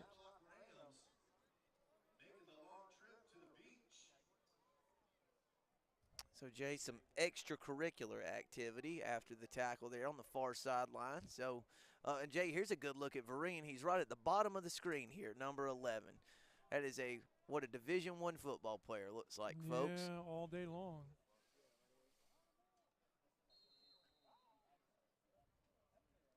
So Andrew Frazier fakes right, now heading back left, kind of leading blockers, and had absolutely nowhere to run. And is brought down there. That'll bring up about a 2nd and 10. Yeah, there's number 11 that you were talking about for Havelock, Vereen, who we think has committed to North Carolina State. If he hasn't, North Carolina State better get after him. Man in motion now. Maybe a little too much motion. Well, I think they got him. The motion was fine initially, but then he was moving back toward the line of scrimmage as he got closer to the tight end spot. Was him, so.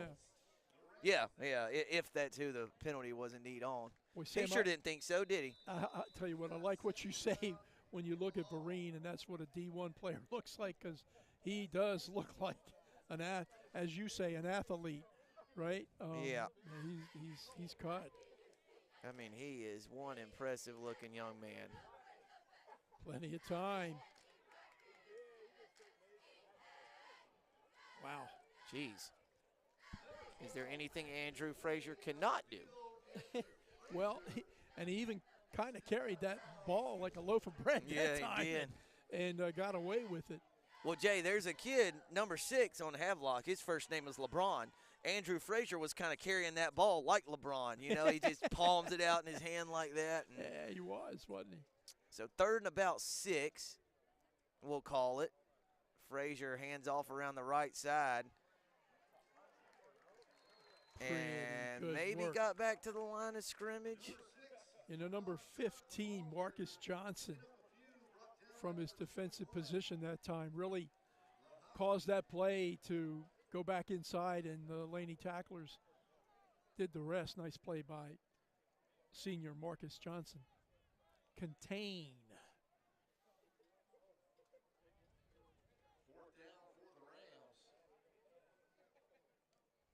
4th down. Frazier gets the snap. He's going to have to get to that edge quick, partner. He got there. He got there. Just barely enough, I do believe, but was it enough? It was. A white hat signaling 1st down. What a tough run that was, huh? He had some pressure. I think it was from Gio Merced, and then number 6, the diminutive Roderick, who plays defense as well, knocked him out of bounds. But, well, I don't know, Sam. Yeah, they're flipping the chart. They got to move the chains. Yeah, they got to move them. Very, very close. Nice effort again by Andrew Frazier. Boy, Jay, I don't have heights and weights here. Let's see, but Frazier's a big kid. I mean, he's 6 feet 190. I mean, for a quarterback, a high school quarterback, he's a good-sized center youngin. screen.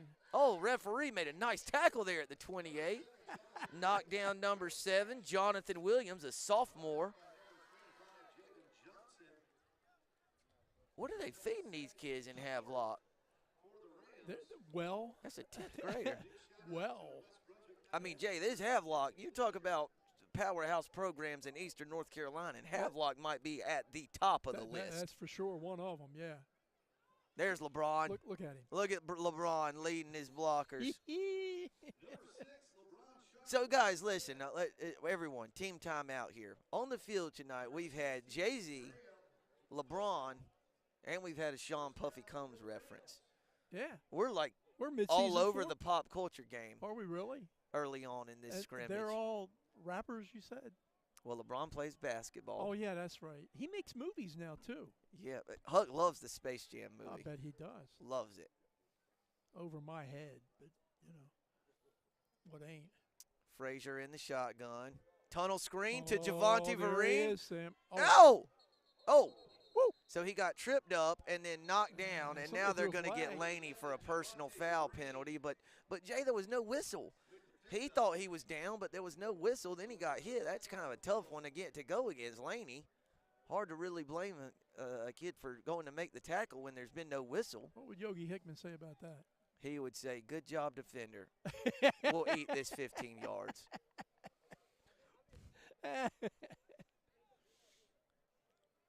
And, Jay, in a scrimmage game, you're usually not going to get a whole lot of complaints from coaches on flags or penalties, but you better believe next Friday night when these games mean something, they'll be barking, won't they? All changes a week from tonight. Frazier with the keeper. Jeez, oh, very close to the goal line, knocked down at about the 1. Down goes Frazier at the 1. Nice. Or the 2. Trying to see who made the tackle that time.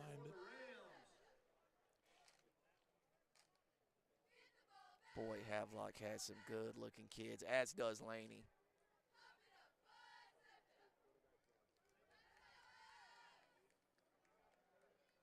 Student body right. Wow. Touchdown, Andrew Frazier around the right side. He's across the goal line, and Havelock pulls within 12 on the cumulative scoreboard. 6:27 left in the first, and it's the Mideastern Conference side 45 and the visitors 33. Big Mike, early impressions of this Havelock offense. They seem to be pretty well balanced, capable of throwing the ball with a nice little running game as well. Your thoughts? Well, we all know that I am passionately all about offensive line play, and Havelock is showing many different sets. Pass blocking has been exceptional. They scored there with pulling both guards. Linebackers didn't fill in. It's a little disappointing on the Laney side there. But the other thing that I find interesting is Havelock's been doing a lot of backside cut blocks on their run and sweep plays. It's interesting because Havelock's got size, so you're not going to see guys with bigger guys having to cut block smaller defensive linemen, but Havelock's getting at it. Now, Mike, for those of us who aren't as well versed in offensive line play, and you may have just mentioned it, but the advantage of cut blocking is a lot of times if you've got a smaller offensive lineman who might not can hold up physically against a bigger defensive lineman, they'll go low instead of trying to block them straight up. Exactly. You see it a lot in the service academy and the college level. But, yeah, typically if you have a smaller offensive lineman or a really fast defensive lineman, you're going to cut block them, slow them down so they can't get that backside pursuit. But, yeah, Havelock's getting after it. I'm not a big fan of the cut block. Also, having played defensive line, I think it's a little cheap and kind of dangerous, but it is part of the sport.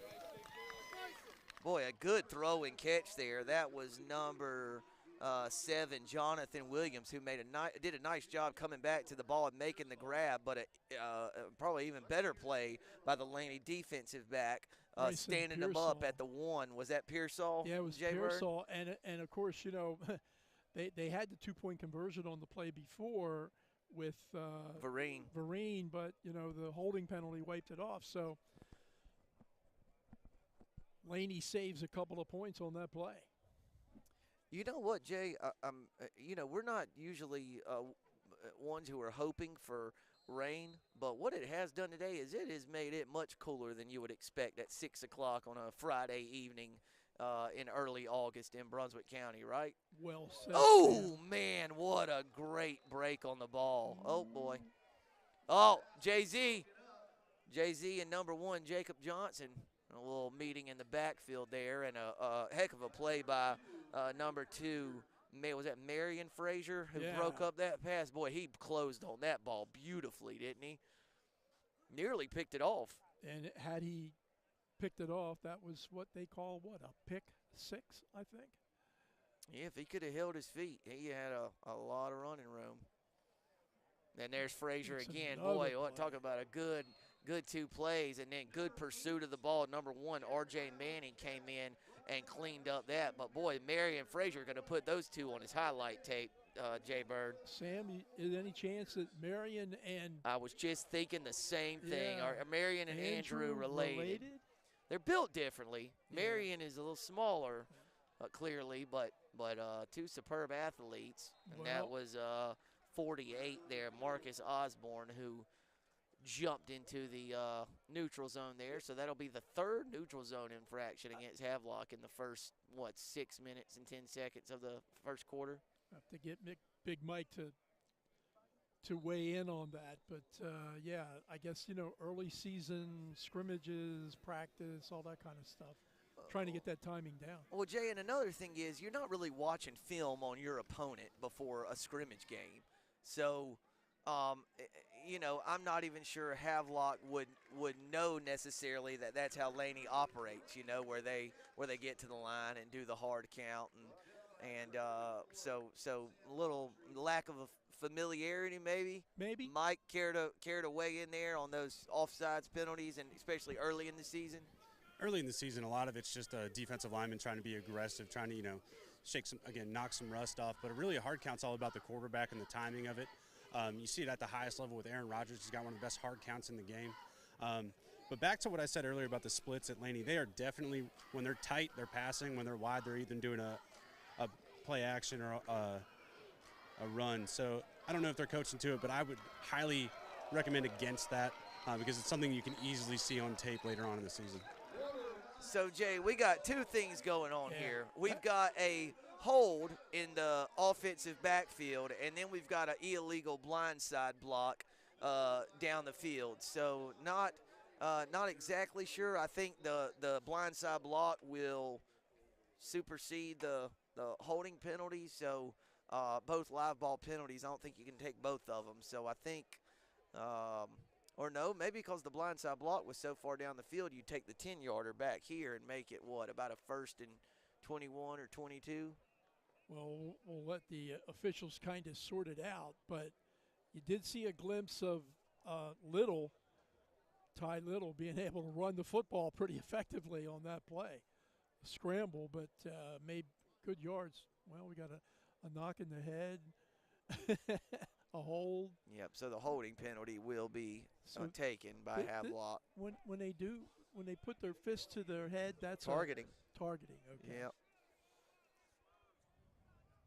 Personal foul is declined, and the holding is accepted.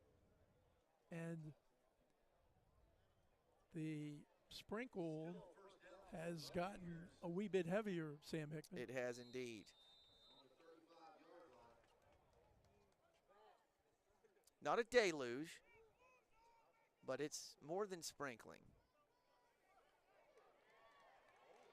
Wow. Good swing route there That's from Johnson. Ty Little to Johnson. Boy, Jacob Johnson can fly. Yeah. He's got some serious speed. He's going to be fun to watch this year. And, boy, I marvel at Little that time. He looks so calm, right? Takes the snap, kind of looks a little bit at his left, and then Johnson clears out on the right side, and he just casually dumps it to him like he's done it 1,000 times, and maybe he has. To which he has. Yeah.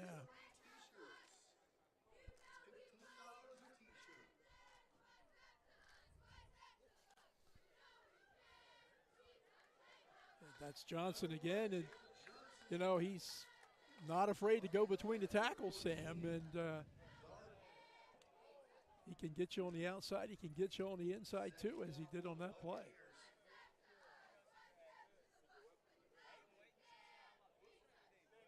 So Jay going to have a 2nd and 1 from the 34-yard line. Jay, are we sticking with the 6:30 starts this year? I do not know. Remember the I guess it was the post-COVID starting times changed for these league games. Oh, nice play. Eluded the tackler, still on his feet. Knocked down inside the 15 at the 12-yard line. That's Darren Brown, senior, and he's looking for some more playing time, kind of waiting on that play. Very positive. And then not the best tackling that you're going to see out of Havelock for sure. Boy, Jay, we have just seen a whole lot of good offense here in the first two scrimmages. Like and I said, not a whole lot of stops. It's almost like 7-on-7. Back Brown. shoulder fade, caught by Brown at the 2-yard line. Sam, that's a very confident quarterback, don't you think?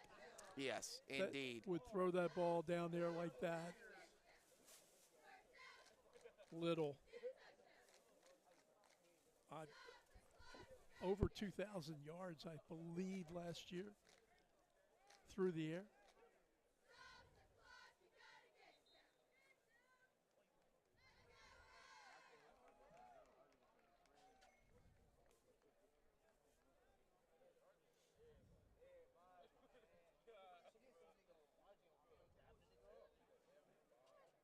Boy, that's the longest time nothing's been happening all night long.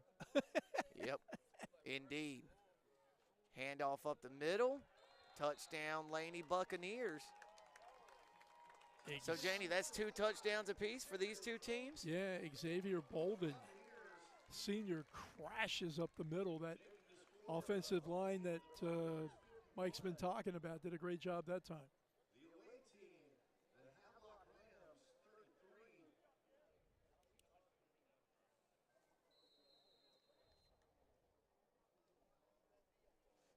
3:27 left in the opening quarter between these two teams. Good snap, good hold. Kick is up. Kick is perfect. And Laney increases the home team lead to 52-33. It's the second scrimmage of the night. South Brunswick was victorious over South Columbus in the opening game, and now these two teams have scored 2 touchdowns apiece, and we'll get our third look at the Havelock offense. Jay didn't get a real good look at Havelock on its first drive, as it was one play, about 40 yards, and a touchdown pass. Yeah.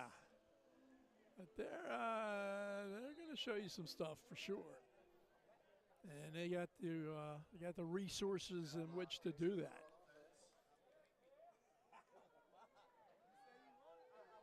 Got him wide open. Oh my! That would be a 65-yard touchdown pass.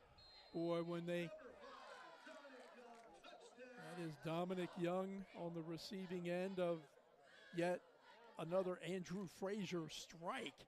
And Jay, I hope I'm not overstating this, but that's the kind of that's the kind of play that you can execute when you have a kid like Javonte Vereen. They fake the bubble to him or the wide receiver screen. Everyone on Laney's defensive backfield went running up to it to go make a play, and he slipped right behind him. Watch. You kind of understand why. Watch him at the bottom of the screen. Everybody comes toward him, slid right behind him, wide open. And, Frazier with that little shoulder wiggle, and that just stops you right in your right wherever you are. So Havelock has had 3 scoring drives, and 2 of them took 2 plays. Excuse me, 1 play each, I should have said. So Havelock's run about 8 offensive plays and scored 3 touchdowns. So some firepower on that side for the Rams. And the point after was missed. 2-point try, yeah. Okay. No good. Yeah, Sam, you're right. They being Havelock have shown really, really quick playmaking ability here.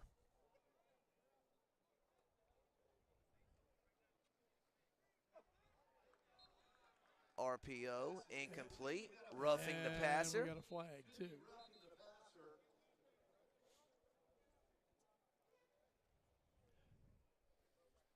Sam, where is Havelock?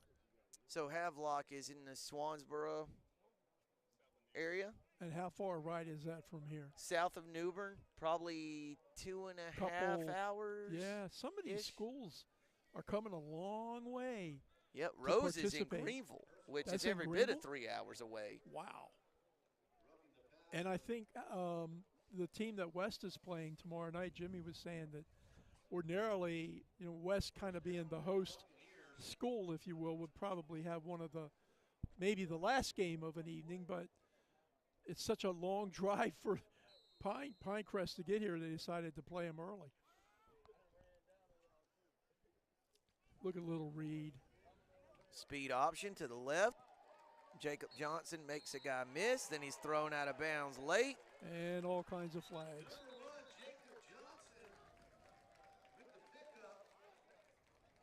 You see Little that time, though, read what the defense was doing. If they come up on him, he pitches. If they stay away, he keeps. They came up, he pitches. And Jacob Johnson, the right guy to pitch to. Boy, Laney is good offensively. Jay, I gotta make an admission here. I really thought that the loss of stud wide receiver Connor Poe would really hurt this offense. I just thought he was so dynamic, and that's not to discount Ty Little and Jacob Johnson and the kids they've got on this team, all very good players, but Poe was just so dynamic. I thought they'd look just totally different, maybe struggle early without such a dynamic playmaker on the edge, and wow, they look amazing. Strike to Darren Brown. Out of bounds, partner. Oh, was he out? Yep. Doggone fence. So close, but yet so far. You know, Sam, and I agree with you, Connor was an outstanding talent, but the good news for Luke Little, coach of the Bucks, is that he has 8 offensive returning starters from last year, so that can help, you know, kind of soften the loss of Poe. Great point. There he goes again, Jacob Johnson. Wow. And he a flag. Out of bounds, but there is a flag. What we got, Sam? I don't know, but Sean Carter's down on the field. Nope, now he's being helped up by his teammates. So we'll see what the call on the field is. Flag laying down right about the 20-yard line. Here's a replay. Holding. So let's see. I just missed it, partner. So wipe that one off because of the hold against Laney. So Jay going to have about a 2nd and 17 from the 30-yard line. Yeah, that looks about right.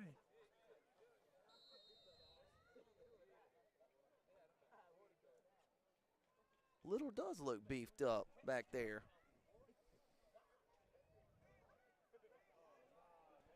Oh, boy, you don't see him miss that one a lot. Little, he saw Frazier a few plays ago kind of wiggle that shoulder. He did it that time. The play did open up, but Ty missed it. So 3rd and 16 and a half from the 30-yard line. Laney in the yellow breeches and blue jerseys. Havelock in the all whites with the black lids. Both teams have been really prolific offensively. Havelock with 3 scores, Laney with 2. Laney trying to even up the score of this scrimmage with its 3rd score in 3 tries. Draw. Oh, a good open field tackle. Who's number 4 there for Havelock? Man, Jaden Nesbitt made a fantastic play. And, Jay, another flag in the offensive backfield. They're going to get another hold against the Buccaneers? Indeed. So, Jay, there's a tough one. Do you make them snap it from 4th and 10, or do you make them go 3rd and 26? Well, that's what Alan Wooten gets paid Coach the big Wooten, bucks for, right? And Coach Little get paid the big bucks for. You're right, Sam.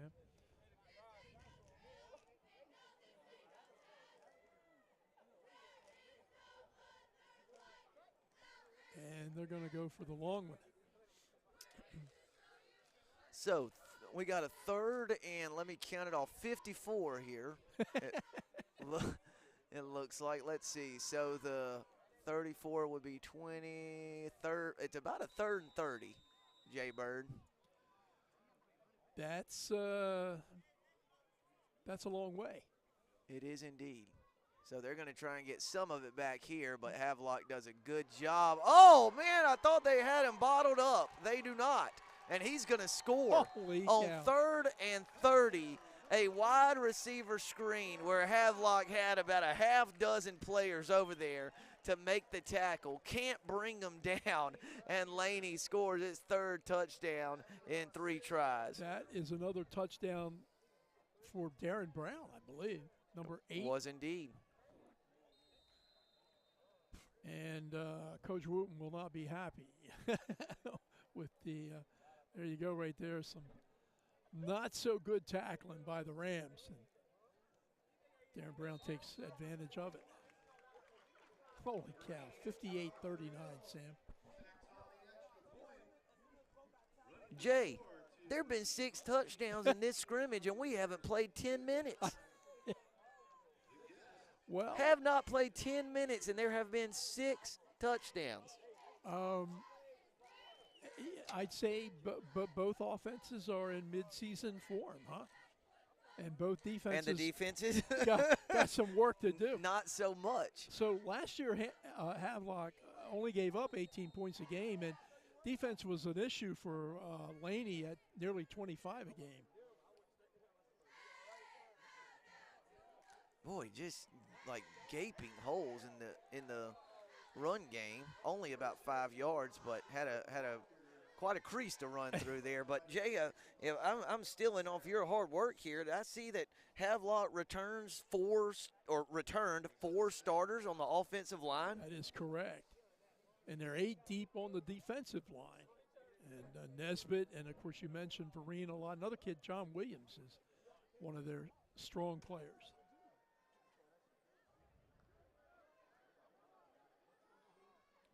Frazier running around, just nowhere to go, really, but somehow got about 3 or 4 yards on the scramble. So, Jay, look at this lineup. Yeah. Look at this lineup. Obviously, you saw the first game, South Columbus and South Brunswick. We're in the middle of Havelock versus Laney. How about that battle of titans in the 7:30 window? Rose versus Hoggard. Just 2 powerhouse programs. Some people would call that the main event, yeah, you know? The main card, or what do they call it in wrestling, Aaron? Mike, the main event. Yeah. And then, of course, the nightcap, East Duplin versus Topsail at 8:30. And another impressive slate tomorrow night, Jay.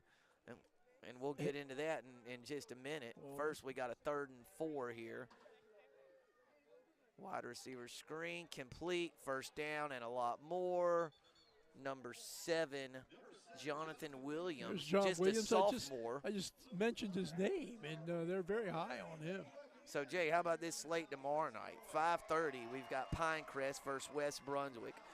6:30, we got Wallace Rose Hill versus North Brunswick. What I would say is the main event tomorrow night, also in the 7:30 window, Whiteville and New Hanover. And, of course, the nightcap tomorrow night, East Bladen versus Ashley. Coincidentally, 8:30, Ashley East Bladen, the Eagles against the Eagles. Eagles against the Screaming Eagles. Yeah, huh? that'll be fun. Yep. There's going to be a screen over to Javante Vereen. He's going to reverse field. Are he going to pay for it? Well, maybe so not. The pass was complete for a loss of a yard or 2. I think so, yeah. Good pursuit that time by the Buccaneers defense, chasing down the D1 talent Javante Vereen. 50 seconds left in the first quarter. They ruled Vereen got back to the line of scrimmage, so 2nd and 10.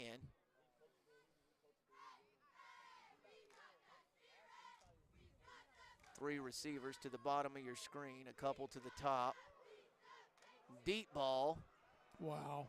And a scoring strike from Andrew Frazier to Jonathan Williams. And, Jay, we've had 7 possessions in this game, and we've had 7 touchdowns. Yeah, not the place to tune in tonight if you are a fan of defense, because we sure haven't seen much of it, if any of it, here this evening. But if you like you're at the right spot. So Big Mike, there's we'll wait for this 2-point play, and I'll hit you with this hard-hitting question here. Frazier with the throwback screen. Vereen stretches, and he couldn't quite get there, rolled down at the 1-yard line. So, Mike, there are times where, a drive, it's very methodical. You convert about 3 or 4 third downs, maybe a 4th down or 2, and the defense, makes some plays but just can't quite get off the field. It looks like these 2 teams are just moving down the field rather easily, against the other. Have you seen any signs of life from either defense, or is the offense is just that good? Well, what I would say is Havelock's really defensively coming out pretty aggressive. You see it with some of the personal foul penalties, late hits on the quarterback and the ones on the sideline. Nothing too dangerous, just kind of, being aggressive. Laney, I'll be honest, a little bit flat, but you can see that on the Laney play calling with the trying to take advantage of that aggressiveness by Havelock. They tried that draw, unsuccessful, and they hit that screen, get all the Havelock guys running up at that guy, make one guy miss, and they got that touchdown. Super surprising. It's really continuing that trend from the first half. Offense is just dominating defenses, which is really absurd, honestly. Yeah, I mean, well, we may get one more snap in, Jay, before the first quarter ends. No, we will not. That is going to – We've played 3 quarters, and they've scored 104 points. Yeah, yeah. Yep, great math. We're going to take a quick breath to catch our breath. Yeah. We know Havelock and Laney need to. So 3 touchdowns apiece Havelock 4 touchdowns, Laney 3 touchdowns in the first quarter, and we'll be back for the second quarter of the second scrimmage of the night here at the Bash at the Beach Football Jamboree. We were getting a delivery, and we had someone that ran up into his truck while he was bringing supplies into our store. He noticed something had happened, and I was able to pull it up on my phone right away. And he called the police, and they were able to make the arrest. And they came and looked at the cameras, saw all the footage. And I think the combination of the internet and the camera, being able to use my phone in the store to monitor the store while we're actually open and seeing things that are going on that you can't see from working in one area. You're able just to look at your phone and see something in another area, even outside. I set my alarm. That's probably been the greatest thing ever, is to, when I walk out of the store, I don't have to set an alarm. I just use my phone, set the alarm, walk out and go. When I come in the mornings, I come in really early, and I'm able just to cut the alarm off walking in. Don't have to worry about trying to go hit a keypad or anything. Our other cameras we had before these would go out with no reason. These have not gone out. They cover a wider area. I would recommend security by focused broadband, no doubt.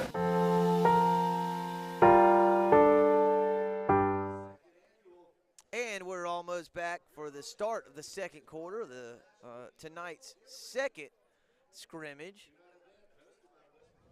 Hey, everyone. The home team in this scrimmage leading 59-45.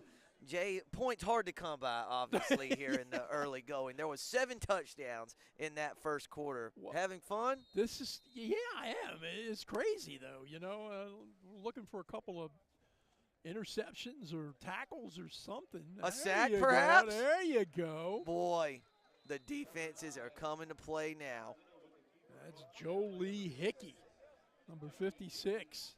From his interior line position. Jay, I just heard the PA guy say Ty Little with the keeper. I don't think that was a keeper by choice. I think that was a keeper. Havelock forced him into it to a keeper there on that 4 or 5 yard loss on the sack.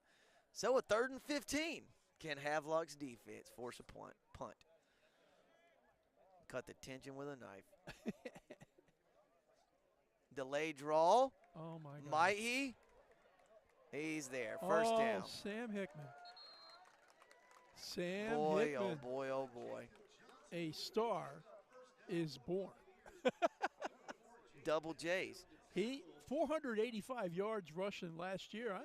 He may have that tonight already. I don't know, but he being Jacob Johnson, the senior running back for Laney, and just having a spectacular start to this 2022 season.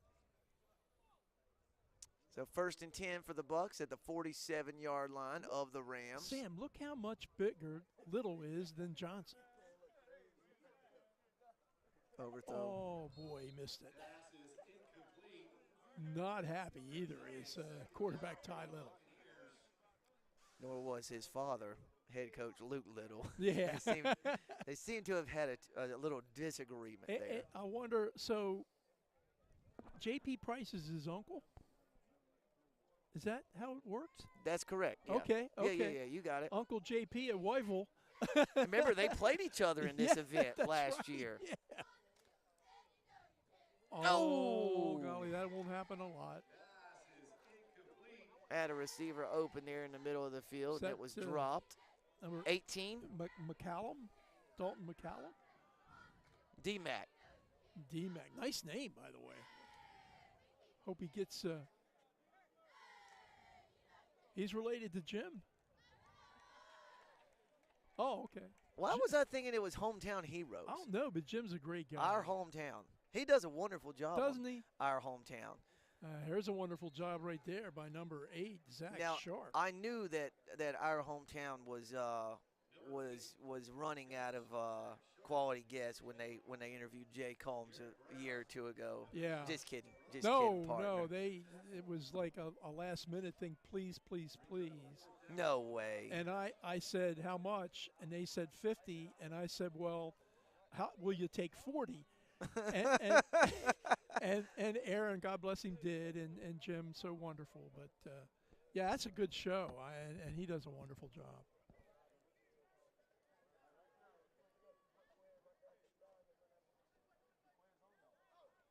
Deep ball down the middle of the field, and an overthrow. Yeah, Roderick. Oh, we got some laundry on the field there. I think they're going to get.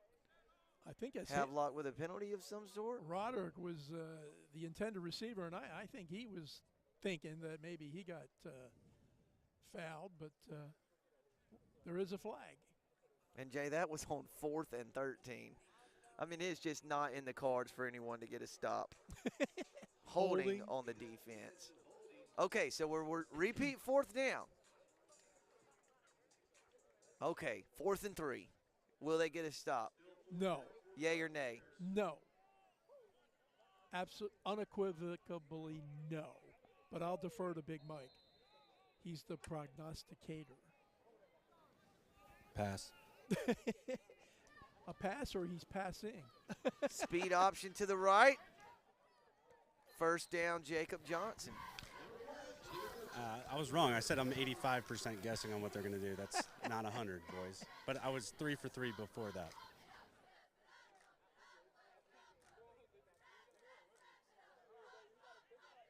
Well, no stop, Sam. We're 1 for 1 guessing.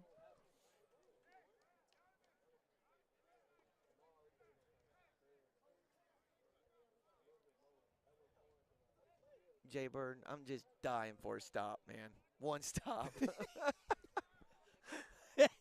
I'm kind of, when you get scores like this, I'm looking for a running clock. But, well, there's semi-stop. I don't know, Sam. Nesbitt 4 Havelock. There's a shot of fans in attendance here and a lot of football players. Which team is that, Sam? Can you tell? Rose. That's Rose. They're pretty good. Yeah, played for a state championship last year. Dudley got him, I think, and there's another score. What a deep ball that was. Out of bounds? Oh. Darren Brown. Second time tonight, looked like he had a score, but boy, that was a good throw. Yeah, they had gone out of bounds.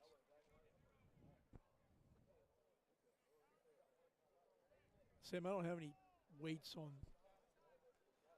everybody, some of them, but holy manoli, I sure would like to see what. Got to peel apart wet paper here. That's gonna go. Oy vey. Well, just some excellent offense, Jay, and some defenses on their heels. Yeah, for both sides. Yes, indeed. Yeah. If offense puts people in the stands and defense wins championships, there's going to be a lot of people at Laney and Havelock this year. Well said. Hopefully that'll maybe along the way develop into a championship as well. But so they're different classifications, but, man, I just had visions of like a 71-64 third round of the playoff shootout. Oh, my gosh. Between these two squads. And So when this second scrimmage started, do you remember the score? It was 38-21. Okay. So, as we've said several times tonight, if you like points, you're going to like this. Wow. I thought he was throwing to Roderick, but turns out he threw it to Green, I believe. And the rain has come back. Has picked up. Quite a bit. Come on, Mr. Howard. Send it away.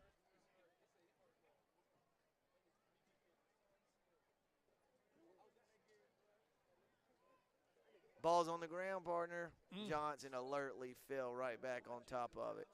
That's about the first and maybe only thing that He's Jacob done wrong Johnson's tonight, done huh? wrong. And then he ended up doing the right thing by making sure he got back possession.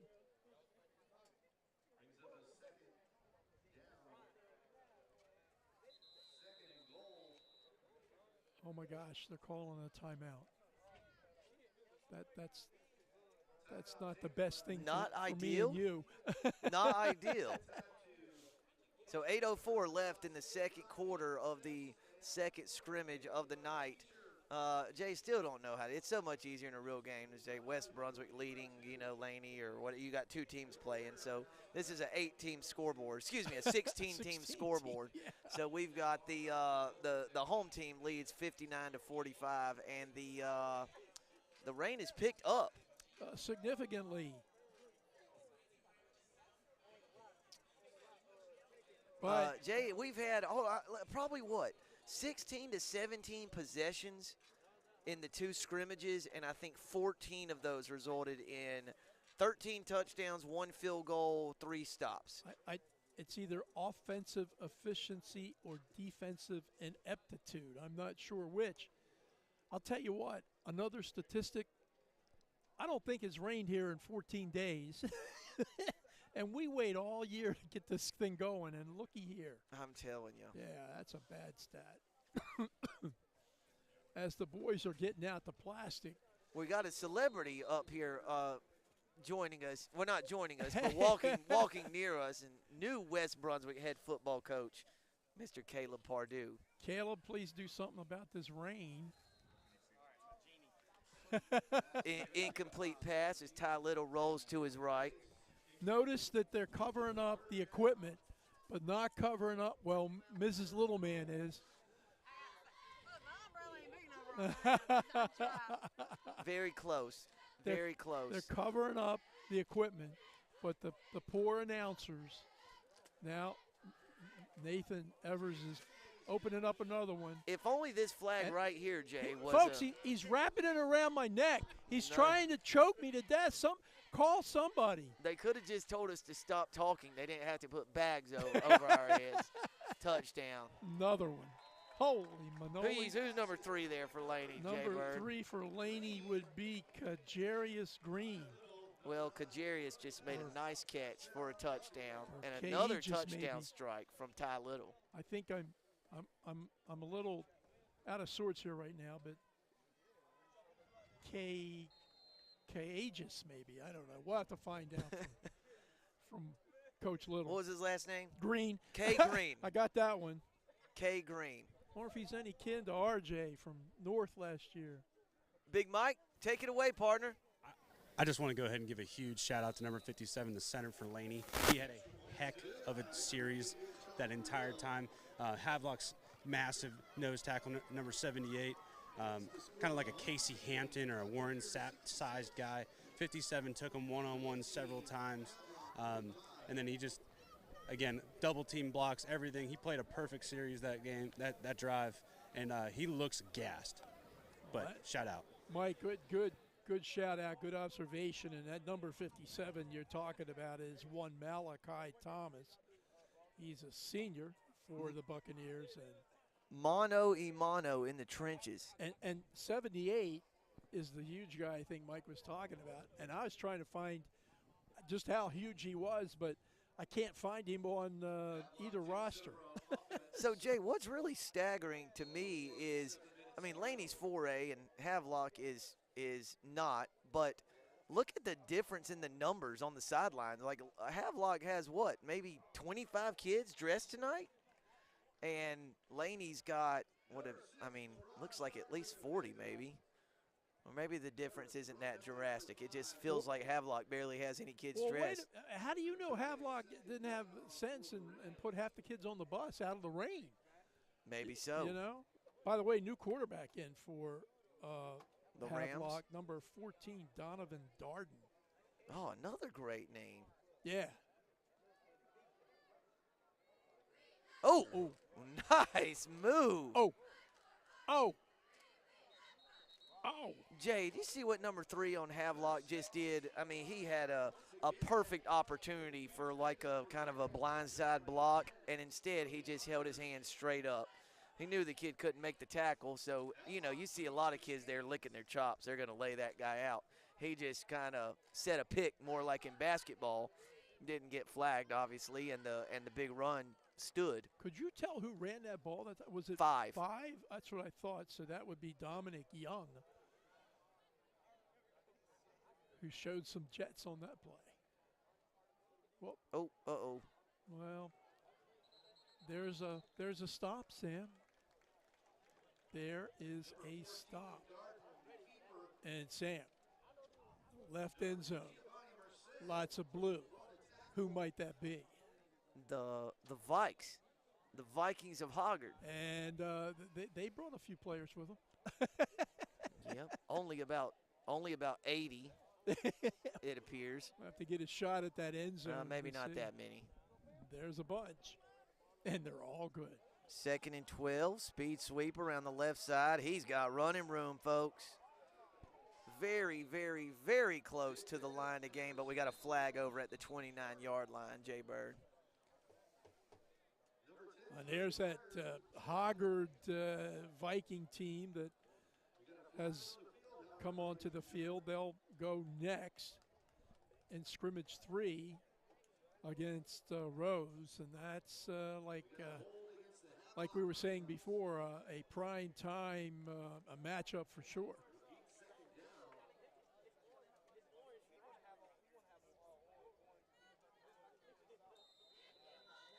So take away the long run, Sam. Yep, penalty on the Rams. Brings the ball back to the 40-yard line. 2nd and 13. Roll out to the right. That's caught. Boy, he is wide open. Number 10, tackled by number 10 right there. That's Blake Hyman on the reception. Hyman is a junior, 6'1", $180. Looked like a pretty big guy coming around the side there. Picks up the first down for the Rams. Just not a whole lot of defense thus far, but some awfully good offense. Mm-hmm.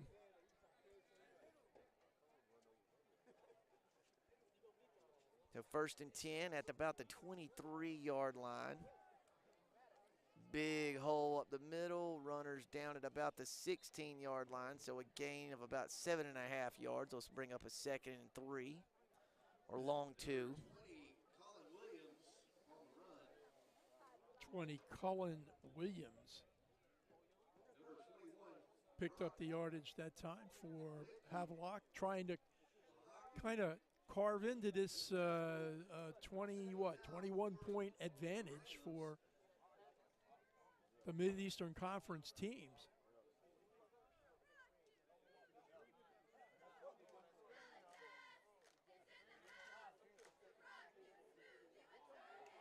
That's behind the line, Jay. That ball's live. And he's going to score. That ball is live. Look at 14. He's trying. Can't make it up.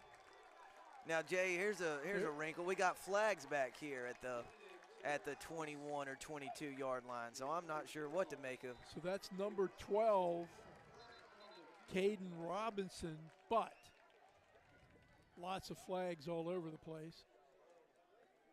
There's a defensive play, Sam. Holding. So it's against Havelock, decline, touchdown. There you go. Who says defense isn't in this game? So tonight, after Sam all Duplin? that, we get a defensive touchdown. There you go. Go figure.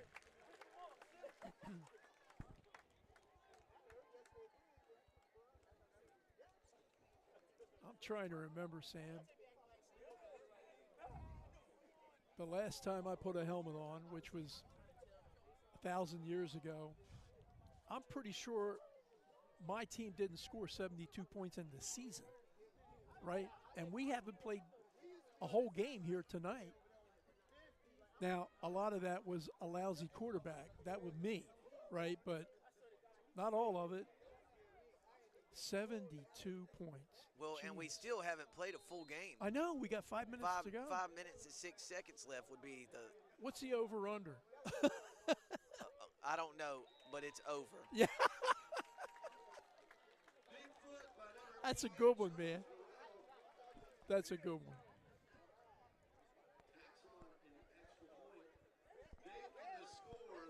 Man, this output, production from the offenses has just got me all flustered. I'm totally disoriented. Yeah, like we haven't just. This has been.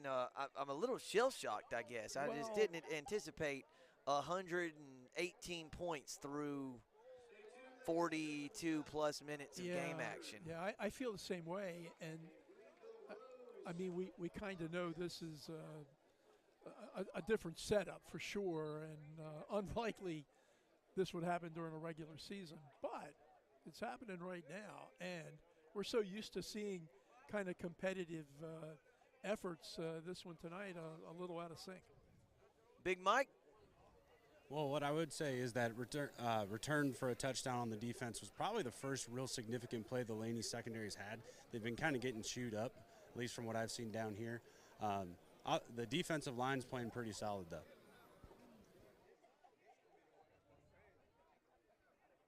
So Havelock's offense back on the field with a little more than 5 minutes left in the final quarter of this scrimmage.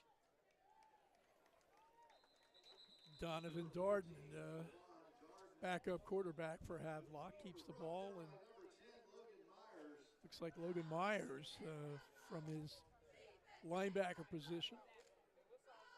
He, last year, he's the kid that only played one game as a starter, and Coach Little looking for a lot from him this year. Number 55, Isaac Williamson, a linebacker for Laney, 22 tackles, 4 tackles for a loss last season. And a timeout on the field, You haven't called this guy's name too much tonight, and I think he's out there, but maybe he just hasn't played a lot, is one Gio Merced, who's a senior linebacker, 38 tackles, 1.5 sacks for the Bucks last year. He'll be one of many Laney defensive players who will be looked upon this year to help out Laney. Gio Merced. Yeah, like that name. It's another good name.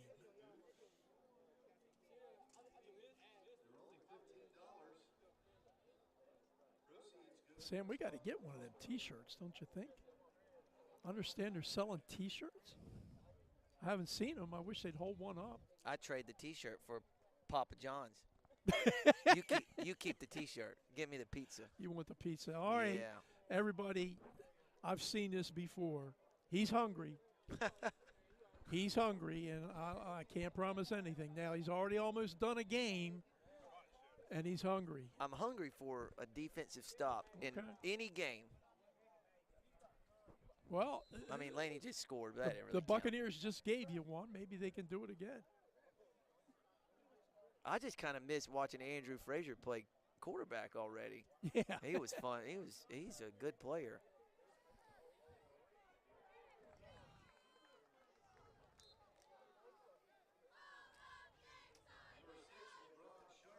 So that's LeBron Sharp, left side, picked up a couple, I guess. Yeah, about 6 or 7 yards on that carry around the left side. No urgency on the part of Havelock, even though they're down by 28 points. with four Yeah. 4 minutes to go. Yeah, and out of bounds stops the clock. Just saying. They're going to. Oh, a deep ball, money shot. Oh, they're going to get him for pass interference. Oh gosh, Jamari Williams, I think, is going to get called. Boy, that's pretty close, really. The Laney staff didn't love it. I didn't think so. Scrimmage or not. What'd you think? Too much contact? I don't know if Big Mike had a look at that one or not, but it looked a little ticky-tacky on my end. Okay. Confirming my first impression. Listen, I bet you we at Focus Broadband are not past criticizing officials. No, I'm kidding. I bet you would pay a lot of money for one of them little bottles of Ticky Tacks right now, wouldn't you? Because you're so hungry. That would only make me mad. I'd rather not have anything. Well, you may get your wish. Yeah. Well, very well made. Folks, we got 2 scrimmages left. How about that? Oh, there you go. go. Look at that stop. There you go. He's fired up. That's Bolden. That may be the tackle, the play of the night, right? Loss of 7. I hope if Maggie's home watching or listening or something, I hope she'll run some food over to you. Yeah, right. Huck might, if he could drive. Well, I think Huck could drive. I know Winnie could drive. There's no doubt in my mind that girl could drive a car right now. She's got a Barbie Jeep. Yeah. The elements might make it a little tough. It's a convertible. Uh-oh. Still Oh! Look at Darden go. Wow. That was quite a 6 or 7 yard run. Very elusive. You know, what kind of car you say Winnie's got? Like a Barbie Jeep. Yeah, she ain't got no pilot though, does she? No, sir. Who has the pilot in the family? Miss Maggie. That's right, yeah. Pete the pilot. Pete the pilot. Man, Yep. that's a good-looking vehicle, too. I saw it on the Facebook, and real happy for you.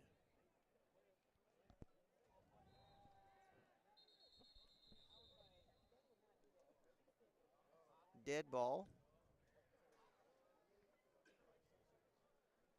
We're gonna have to talk to Coach Fletcher, Sam, and introduce some kind of semi-running clock rule. I don't know how you do that. Smart minds will figure that out. Certainly not me, but everything wet. Well, it's 7:50. So we're a little behind, and right? we've still got 3 minutes and 6 seconds in the second scrimmage. So the good news is, Jay, it's not like the teams have to take the field and stretch and warm up. They kind of just roll out to the sideline and start play. Ooh, there's overthrow there, and he took a big hit. Sam, listen to this name, 73. This is for Laney. Jalen McZeke. McZeke, just Mick-Macked the quarterback that time, number 14, Donovan Darden. So maybe Darden's had a rough go of it. Yeah, he has. Physically, he's taking some shots. Yeah. He's a big kid.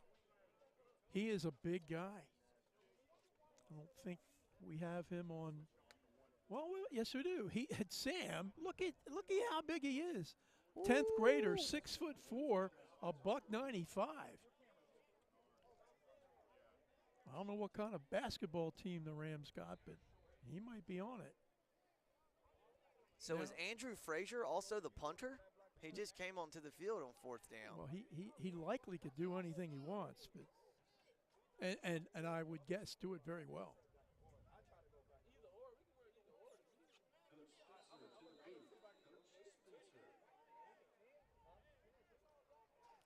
I don't think he's kicking, Sam. 4th and 15.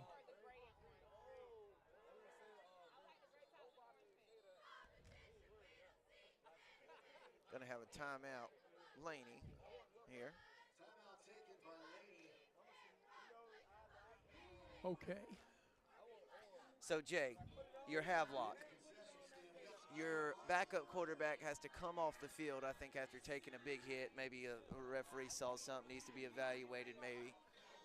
You bring your starter back into the game with 2 minutes and 36 seconds left in the scrimmage.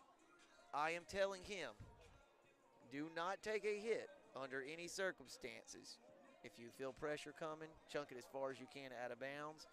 I'm just sitting here thinking, I think as the son of a coach who lost his starting quarterback in a scrimmage, near the end of a scrimmage, don't get hurt here. Whatever you do, don't get hurt. You took the words out of my mouth, including the words about being the son of a coach, right? So, yeah, I think it would be prudent for Havelock and, in particular, Andrew Fraser just to run this play and not get injured. Not only Andrew, but anybody out there in a white shirt. Yeah, and Jay, as fate would have it, Dad lost Kendrick Frink that year in a scrimmage against Laney. No kidding. Yep. Now get rid of it. Well, he did chunk it up there. Yeah, it's okay. Incomplete pass. Laney gets off the field on 4th down, and now the Laney offense will head back onto the field. Now, my question to you is, first of all, is Ty Little going to be out there? And then, he is, Jay. Why, I'll never know. And secondly, are we going to see the ball in the air? Personally, I'm voting for 4 runs.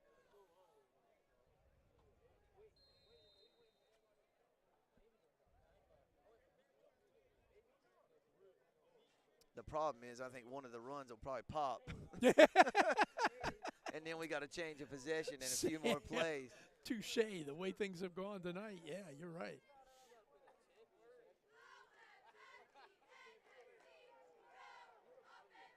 Boy, he's running hard, isn't he? Yeah, who is that? 26, Tristan Cotto. What was the running back for Laney that we had for so many years? 22? Eli Rivera, maybe? Yeah. I loved watching that kid. Yeah, he was a good player, He good could- high school player. Strong legs. You know, when I remember talking to him, and he graduated last year, and at the time he was interested in ROTC, I think, and I don't know if he was thinking about some kind of military career or not. But yeah, he was a good one.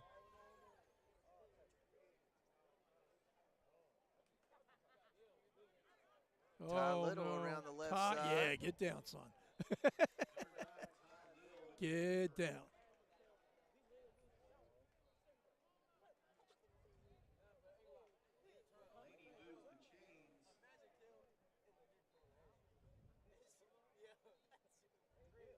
Boy, that referee was running that clock as quickly as he could after He would that try. ball was spotted. He was trying, wasn't he? Down to about the minute 25-second mark as the second scrimmage winds down. Jay, thoughts? Havelock, Laney, what do you think? Well, I'm kind of like you were saying earlier. I just didn't expect. Wow. I mean, there's some hard running, some hard hits going on out there. That's Cotto again on the run. I thought there'd be a little more defense. I really did. But it hasn't appeared tonight. So, you know, we enjoy all the spectacular offensive plays, but kind of hoping for a little more D. But it's a scrimmage. They're working things out.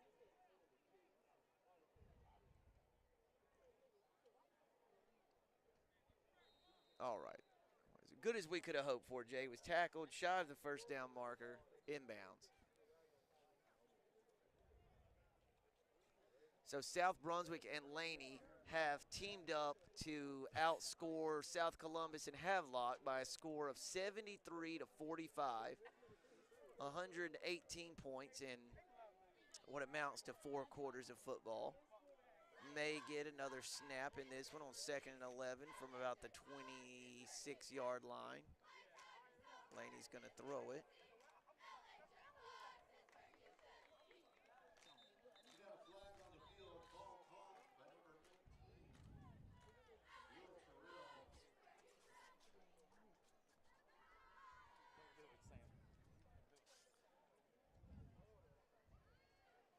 hugely important roughing the passer flag thrown with 9.9 seconds left here in this scrimmage.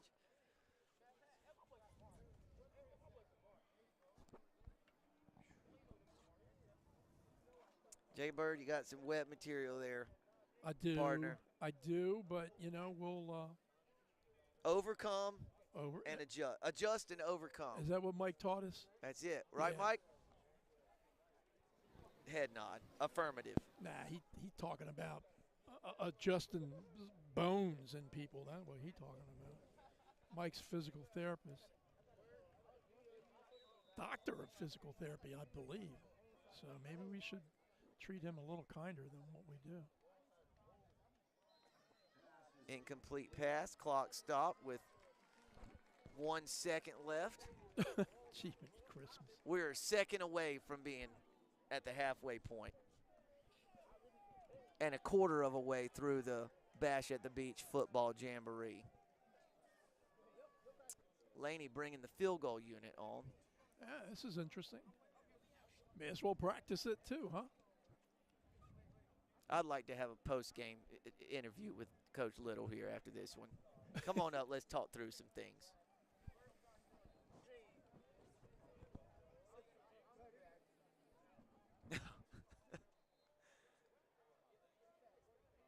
This to increase the home team's lead to 31. Look, they're waiting for the officials to walk on from the sidelines.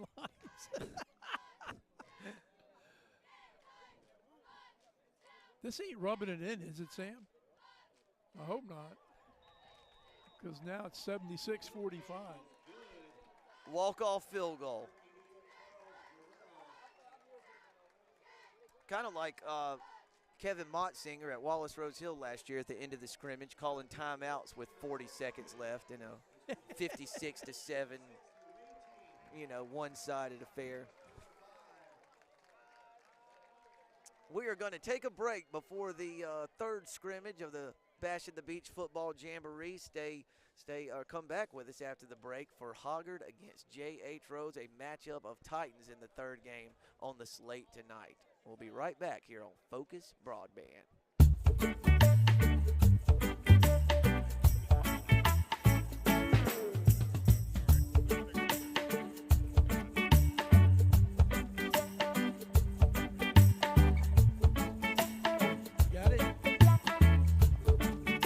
Love pizza, have to. Some people don't agree, but you have to have pineapples on the pizza. Probably have to say ribs. Medium rare steak. Steak. My favorite food, I'll probably say steak. Tacos. Hamburgers. My favorite food is pizza, because it's like a variety of things I can get with it. You can get meat lovers, cheese, pepperonis. I like Mexican food.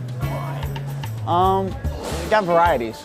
So you got, if I'm feeling tacos or chimichangas. Shrimp Alfredo. And where do you get that? Mom, in the kitchen at home. Dakotas, he's supposed to be here with me, but he forgot how to wake up. But he's something different. Probably Rodrigo Sanchez. He's always playing around, even whenever coach is serious. Reagan Francie. Why? He was like, he's a hothead on the field. I probably have to say Reagan Princey. He's a big, strong guy. He's a little crazy sometimes, not afraid to hit anyone, just full speed. David Drayton. Why? Big D lineman. You never know what he's going to say next. Just always anticipating something different. I will have to get at either Jordan McCall or J.J. Call. Both of them they're pretty goofy. All they want to do is play all day, every day at practice. Probably me, to be honest. The goofiest one, for sure. Disciplined coaches, like they're tough on you, all that, love and caring. I can't say enough good things about Coach Pardue. I mean, I love his mentality when it comes to how physical we need to be, in football, and just how he teaches us character-wise as growing into being, young men. Ooh, Pardue's a great guy. Love him to death. I'm glad he stepped in to be our head coach. He's a pretty fun guy to deal with. Joke around at practice. He actually gets involved. Coach Lewis, he's a great coach, always pushing us to be great and do like the best we can do at anything we do. He's a great coach, gets us always like bonds with us and teaches us things and motivates us. At halftime, like always gets us motivated and gets us ready to play for the next half. Expectations really is to fill gaps in positions that we need filling in. And I believe we have the people to step up in those positions, especially for our offensive line. I think we're going to have a great season. Hopefully we'll win all our games, make it to the state championship, win that too. A young group, but we've all grown up together, played together forever. I think it will turn out nice. Our expectations, I think that we need to regroup and rethink this year coming into, being seniors with me and some of the guys. And I think that expectations just be a rowdy group that, go out there that, teams just want to give up, by the time halftime comes around. I want to have a home playoff game and have a 10-win season basically. To definitely beat everybody on the schedule. Let's go 10-0 or however many games we got, not to lose at all. This season, I think we're going to have a great offense, a lot more experience with everyone. Everyone had a varsity experience. I'll say our defense is going to be a little young, but I still think we'll be pretty good. Trash. Wallace, Rosehill, they're our rivals, and we lost to them last year. It was our last game. Wallace, Rosehill. Wake Forest. I have a couple of friends that play for them. Love to beat them. Probably Cardinal Gibbons because they're defending champs. Hanover. I'm going New Hanover. Why? Because I'm tired of losing to them. Hoggard. I say Hoggard, sir. Haven't beat him since 1980, and I think it's the first year we can actually beat him. Hoggard, we coming. We're coming to beat Hoggard this year.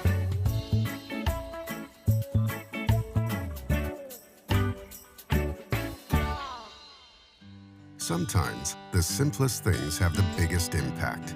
At North Carolina Farm Bureau Insurance, we feel the same about home and auto coverage, affordable rates, trusted service, and local agents. After all, having an impact in your life helps you do the same in another's. Farm Bureau Insurance. Helping you is what we do best. Come on, North Carolina Farm Bureau Insurance is proud to be named one of America's best insurance companies by Forbes. The difference is our people and our local award-winning service. North Carolina Farm Bureau Insurance, helping you is what we do best. Focus Broadband turns your home into a smart home. Secure doors and set your alarm with our easy-to-use app. Monitor your home in real time. Automate thermostats and appliances. Remote control lights, garage doors, and more with trusted local support. All for as low as $36.95 per month. Now that's smart. Call today for a free evaluation and get a video doorbell on us. Connect, customize, and control with security by Focus Broadband. For the third year in a row, North Carolina Farm Bureau Insurance was rated the best auto insurer in the nation. We know life doesn't stop for auto repairs. That's why our philosophy is simple. Be fair, be quick, be the best. Sometimes For the third year in a row, North Carolina Farm Bureau Insurance was rated the best auto insurer in the nation. We know life doesn't stop for auto repairs. That's why our philosophy is simple. Be fair, be quick, be the best.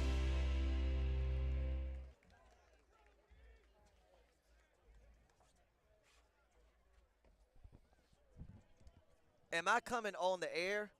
I think so.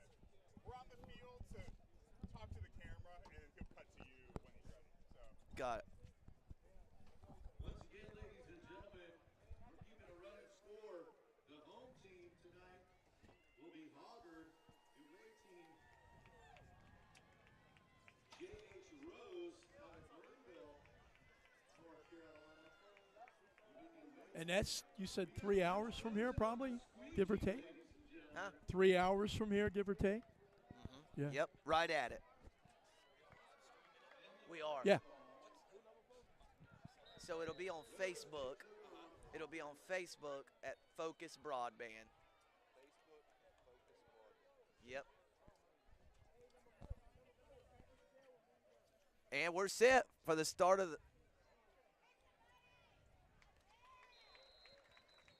Well, Jay, we had a good start to this third scrimmage, and it was perfect because while I may have been a little delayed, there's going to be a flag on the first snap from scrimmage. So we're gonna get a fresh start at this. And one good bit of news for Hoggard and J.H. Rose is Laney kicked a field goal on the last play of the second scrimmage. So we just had a fresh start with this one, with the ball placed out at the 35-yard line, and nobody took over 4th and 15 at their own 1-yard line or anything crazy like that. And I'm pretty sure the books out in Vegas were happy about that field goal. So, but anyway, hey, that's Will Taylor at quarterback, I believe, for J.H. Rose. Wow. Hands this one off, and boy, some helmets Sam, popping in this one early. Yeah, right away, real quick. we talked about defense. We like to see a little defense. Maybe we're going to see it in this game. That was Latham, I think, on the carry that time for Rose.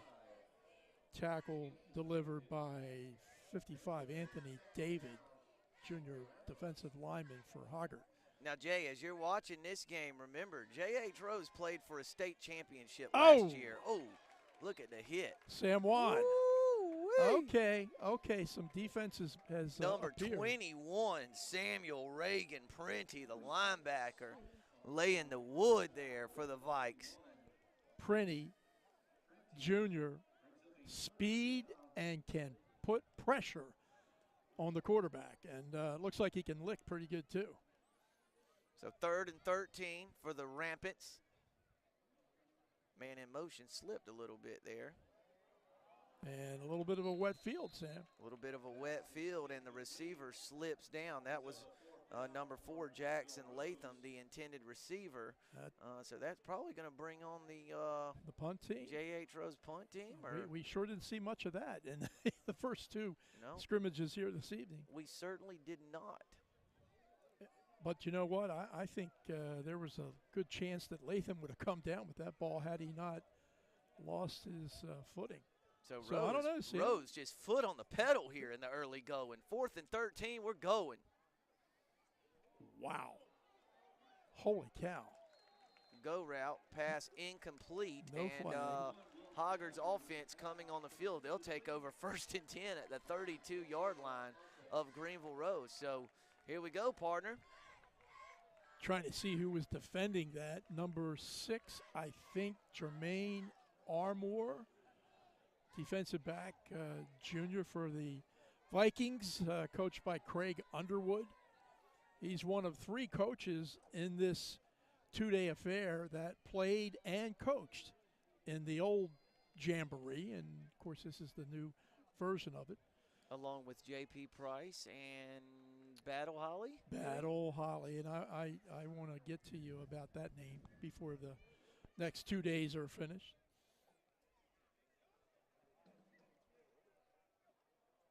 Hudson Wilharm, the quarterback. Uh-oh. Hoggard pops one. Hoggard pops one. Number 8, Caden Haller, splits the Greenville Rose defensive line for a 32-yard touchdown run. The Vikings off to a fast start here at the Bash at the Beach Football Jamboree. So much for defense. Okay, gee, mini Christmas. Yeah, Haller just went bang right up the gap there and outran everybody. That's a good start for a new quarterback. One of the question marks for the Vikings this year is who's going to replace Sam Jones, right? Well, right now it's going to be number 15, Hudson Wilharm, a junior quarterback. Saw some snaps last year. Big kid, throw the ball deep, and showed he could hand it off pretty well that time.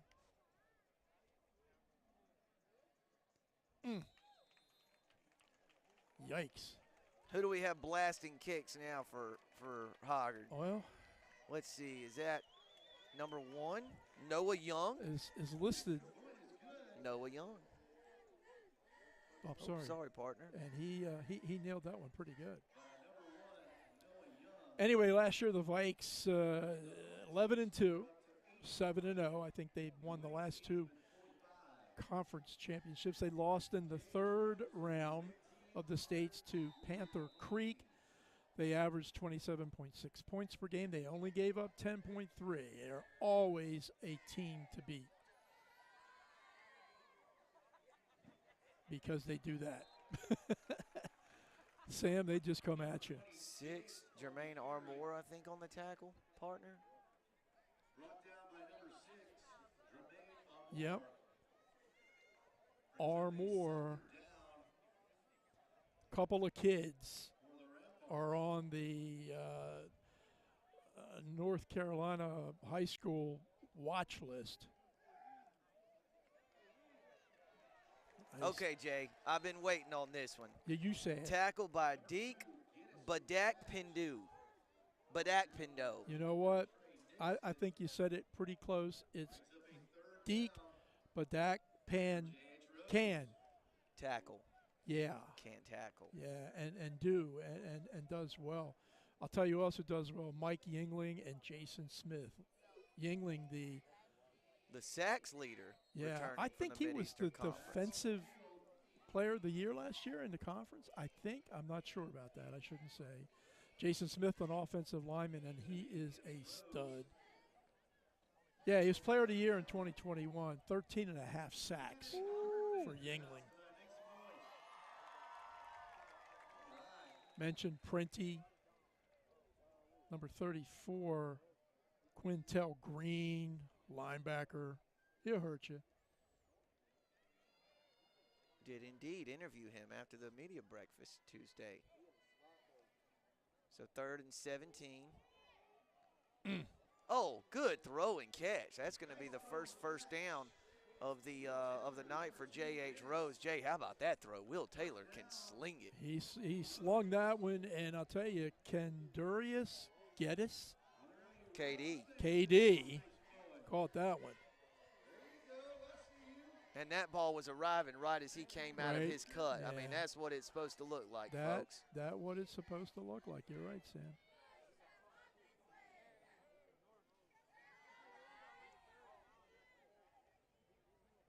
Man in motion to the bottom of the screen. Handoff around the left side. Made one man miss, but not going to make 2 or 3. That's Prenti in there, kind of And Badak slowing Pindu. things down. And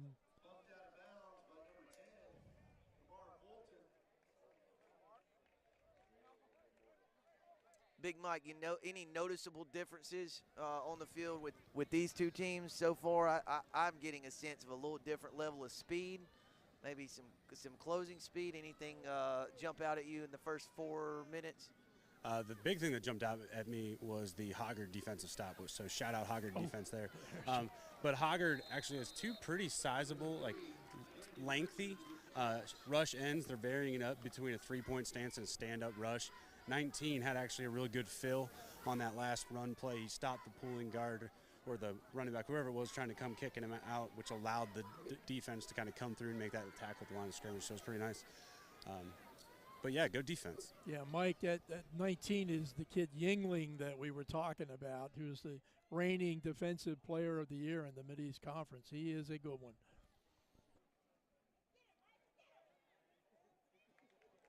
So 3rd and 15, and that one well over the head of the intended receiver. And Davis Manning in excellent defensive position for the Vikings that time.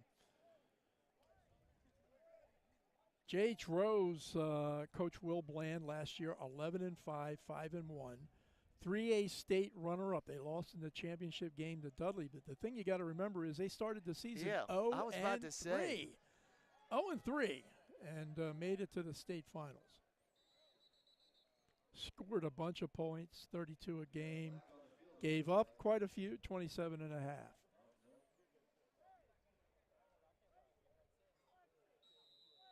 Jay, man, as we've seen so many times with so many of our local teams, it is hard to make it to the state championship game. That is a long, brutal run. Oh, and the ball's Loose on the ball. ground. Oh, there's a pop again. He got hit That's as he Yingling, threw I it. think, wasn't No, it? 21. No, 21. Pretty has been all over the place, hasn't he? Printy. Pretty Printy.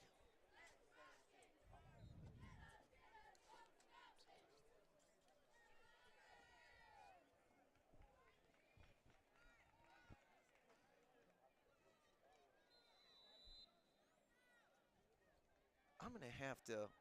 I have to do a little bit of digging. Maybe Aaron can help me out here. I know Hoggard and Rose played in the Eastern Championship game in '06.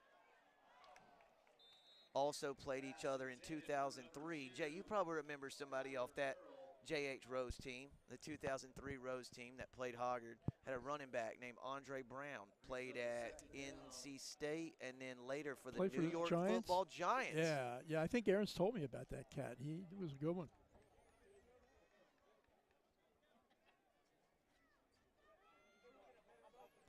That 03 team, is that when Brown played? Indeed. You know who starred for Hoggard on that team. Yeah, but he didn't have no parts of Brown, I can tell you that. Vivacious Aaron Varnum. And looky here. Now the Rampants are coming to play. Johnny Farmer, maybe? Hey, so there were 2 NFL players on that 2003 game. Brown and Barnum? And Connor Barth. Oh, Connor Barth, right. Oh, yeah, 3, Aaron Varnum. Yeah. He played for the Charlotte Lugnuts. The dude could hit, though. And if you don't believe me, ask his dad. He'll tell you. He's still hitting people now playing that crazy rugby game, him and Mike. Wilharm flings that one over to the near side. Talk about coming. Closing speed, Keyshawn Wilson. Love it.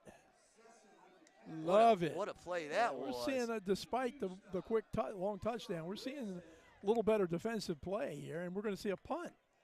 Who punts for the Vikes, Sam? 28, Tobias Brubaker, I think.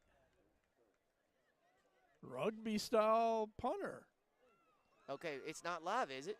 I didn't think we were returning punts. Well, they are now. I guess we are. Well, they are now. And guess who tackled and him? Yingling's on the punt That's coverage right, team. yeah. I guess we are returning punts. Jay, I guess we didn't return punts in the other games. Well, they didn't have no punts, Sam. Yeah, the kid from Havelock fielded one to start the game. Yeah, but that wasn't a real punt. This is a punt. That first game, I'm not sure. This is the heavyweight matchup, remember? They said, hey, no holds barred. This is Hulk. Craig Underwood is none too pleased. Hulk Hogan and somebody. Gorilla Lex Monsoon. Luthor. Lex Luthor. Nah, he's Superman. Lex Luger. Luger? Torture rack, right, Aaron? Oh, I don't know about that one. I know he was in Superman. I think he was. Hey, anybody watching this game or at home and wishing they weren't, but we're glad you are, would you please send something over the Facebook or call Aaron and define what a J.H. Rose, their nickname or Rampant, Rampants,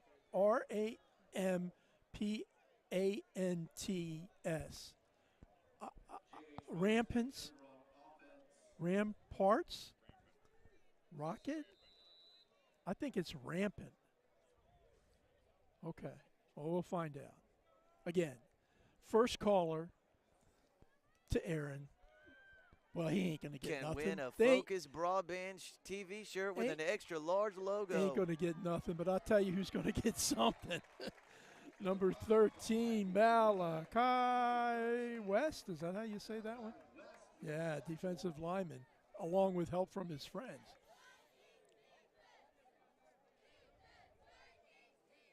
Mal West. Like that name, too. Yeah. So Hoggard has like 5 tackles for loss in J.H. Rose's first 3 series. Not a tackle for loss that time. Not that time. Oh, that ball came out, Jay Bird. Loose ball, and Hoggard says they got it. They ruled him down. down. The official's saying it's down. You're right, Ruled him down on the turf after a gain of about 5 or 6 yards. Coming off the bottom of that pile was Davis Manning, who we commented on earlier was in great defensive position on a pass play, and that time came up with the ball, but they ruled it had been down first. Look at Yingling from the right side of the Hoggard defensive line. Let's see what he does. Well, 19. he's a big kid, man. Fade route, too much juice. Oh, flag? Badak Pindu. We got a flag on the field. Was that Can Do that time? Can do. Badak Pendu. Looked like pretty good coverage. It did. Mike, checking in? Yeah, I mean, it looked pretty solid to me. The ball almost took out the WECT camera guy. I was nimble on my feet and got out of the way. Yes, you are. Smart man. Smart man. So a pass interference penalty keeps the drive alive. J.H. Rose trying to tie this portion of the scrimmage.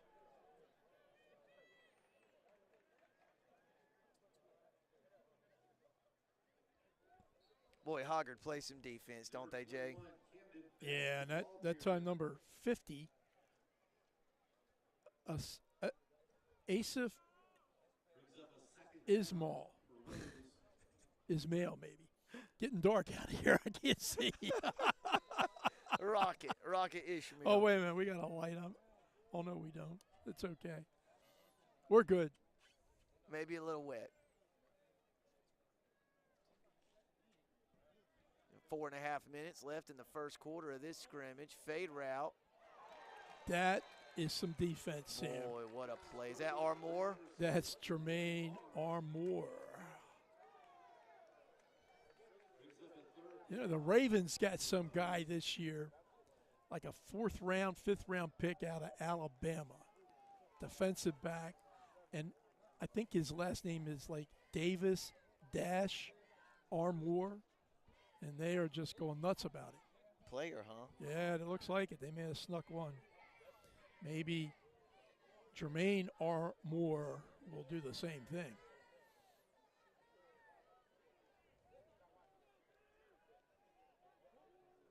So let's see, Jay. 3rd and 9 here from the 22-yard line.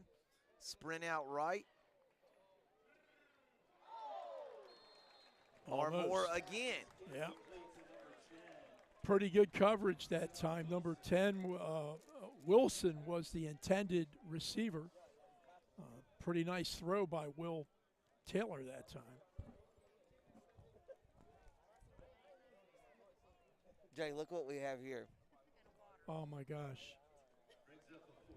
Little man and Mrs. Little Man to the rescue. Crystal Powell to the rescue. You absolutely saved my partner's life tonight. Because he was going down the tubes. No food. They at least saved my belly.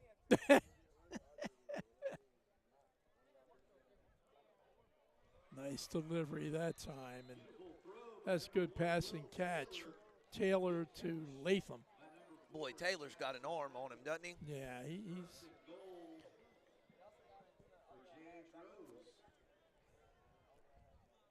83 Hoggard, 45 J.H. Rose, as you see there in your picture. Not all points were scored in this scrimmage. Oh. We got a flag on the field. Looks like it's against Rose. False start.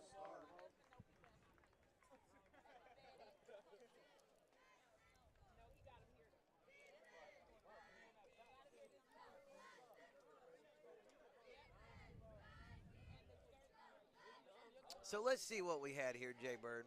It was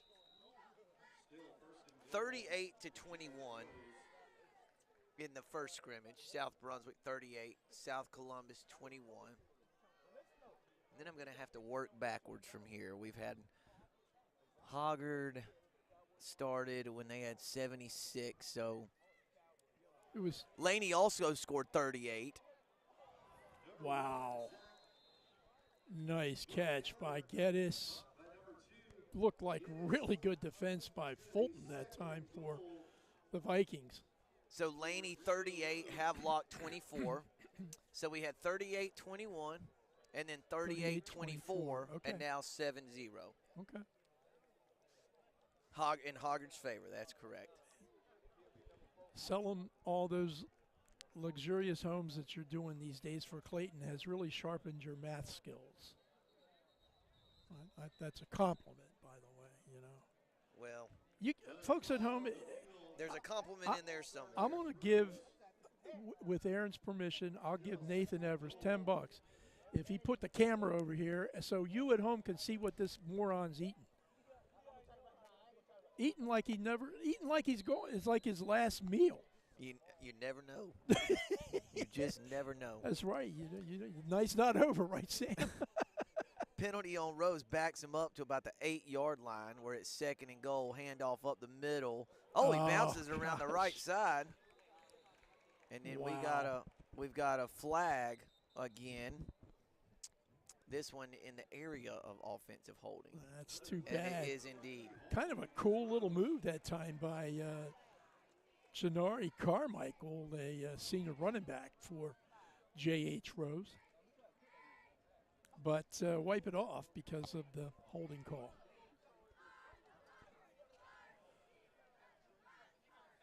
.255 to go in the first quarter of the third scrimmage tonight.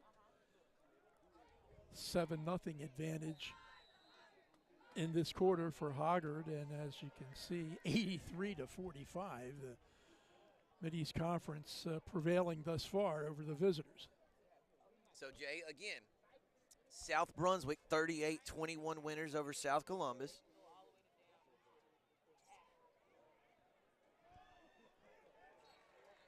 Laney 38-24 winners over Havelock. Hoggard with a 7-0 advantage over the Rose Rampants. So that was Brandon Sanders on the run, and I believe Reagan Prenti on the stop. There is a flag, and I think I heard Jimmy Caraway say it was declined. Hold. J.H. Rose declined. Man, Caraway's in midseason form too, Sam. So does that bring us a 3rd and goal from the 23? Well, it certainly appears.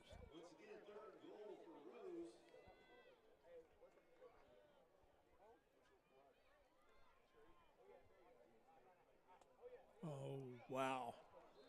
Great coverage that time in the defensive secondary by 10. That's Kamar Fulton. Man, Hoggard's just good, Sam. I mean, what is it that they do up there? They coach them up. They do. Craig Underwood.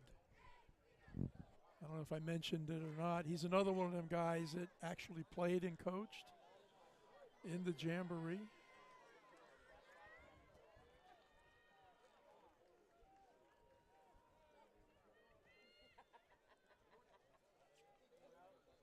So 4th and goal from the 23-yard line.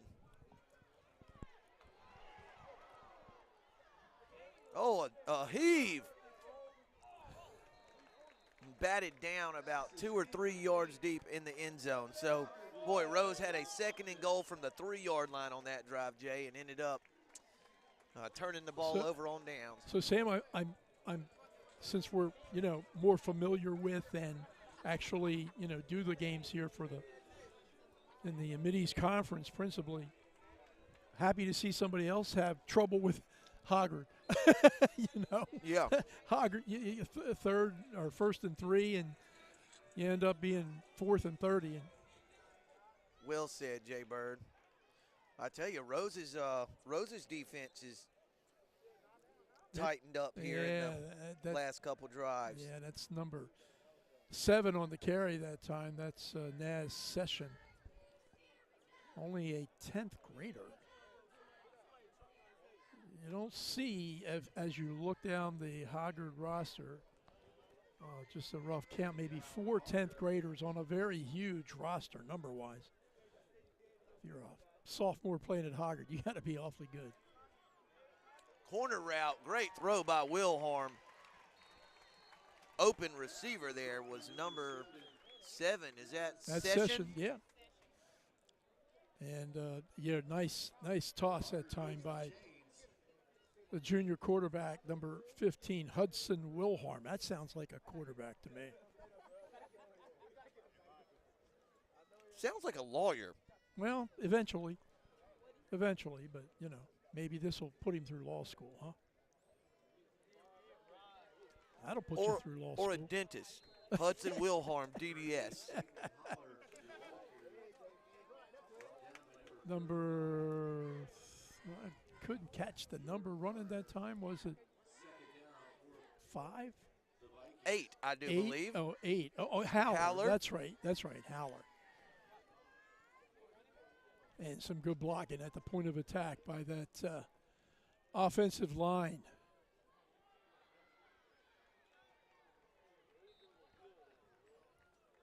This game, or this scrimmage, just seems to have a little more ebb and flow to it. You know, I mean, it's just crazy when every time they just score repeatedly on each other. Not so much in the opening quarter of this scrimmage with Rose and Hoggard. Oh, that is a pop. That's a pop. 13, Malachi Keys, I think. Jay, I believe that's going to be the final play of the opening quarter as the clock runs out. Hoggard outscores Rose 7-0 in the opening quarter of the third scrimmage of the night, with the home teams leading 83-45. Hoggard leading this round 7-0 over J.H. Rose at the Bash at the Beach Football Jamboree. Well, we were startups, so naturally we wanted to buy local too, because we're a local business. We serve the local community, so buying local was important to us. But also, we wanted something that was safe. I think overall the technology that y'all were using we really like at the door. You can see at a 180 angle. Somebody could be standing against the door or standing against the wall, and you could see them from the inside. And they did a great job presenting it to us, and it just seemed to be the best overall solution. Most of all, the service we've received has been excellent. When we have a problem, they know who we are, they know where we are, they send the same person out a lot that understands our systems and our people, and it's just been a good experience. We selected Focus Broadband because they met the needs of all areas of service that we needed, from security to cable, we have cable TV, to the internet, wireless internet, so that we have the complete package there. And we've gotten great service from Focus Broadband. And now who's the one stuffing their face? Sam Hickman, joined by the Cookie Monster here. Wilharm's pass over the middle, incomplete, as the Cookie Monster. It was like an overtime game, so we had to be fed. Best analyst in the business and best cookie eater that I've ever done a game with. They're good. They are pretty good. Probably been laying out there since about 4:45, but pretty good. They're good. So, Jay, that's a turnover on downs, actually. That was a 4th down play. So now Rose is going to take over with excellent starting field position. See if they take advantage of that.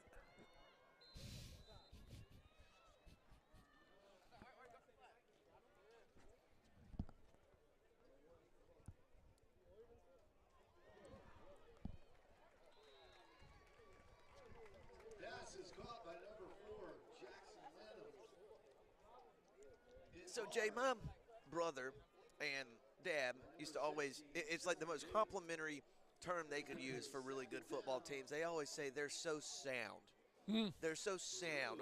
What does that mean? Describe that for the viewers. Well, they don't beat themselves. And when they have chances to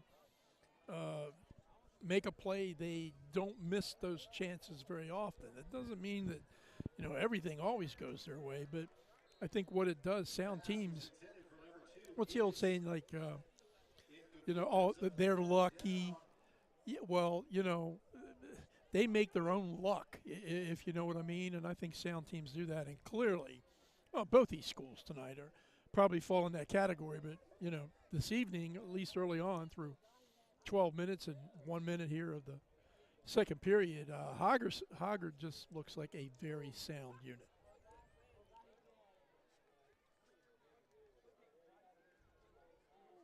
Oh. And Jay, sometimes it's even. I mean, you take things for granted, but it's the teams that can get lined up right and don't miss tackles, and they don't commit penalties on 3rd down when you're got off the field and you don't commit a late hit and they are in the right spot. I love the old saying, cliche. Most football games are lost, not won. And they're lost because of mistakes like those you just mentioned. And I don't think Hoggard makes a lot of mistakes. Indeed, they do not. Oh, he's got a man. And they just made one. They got beat. Man, right as we're singing their praises, huh?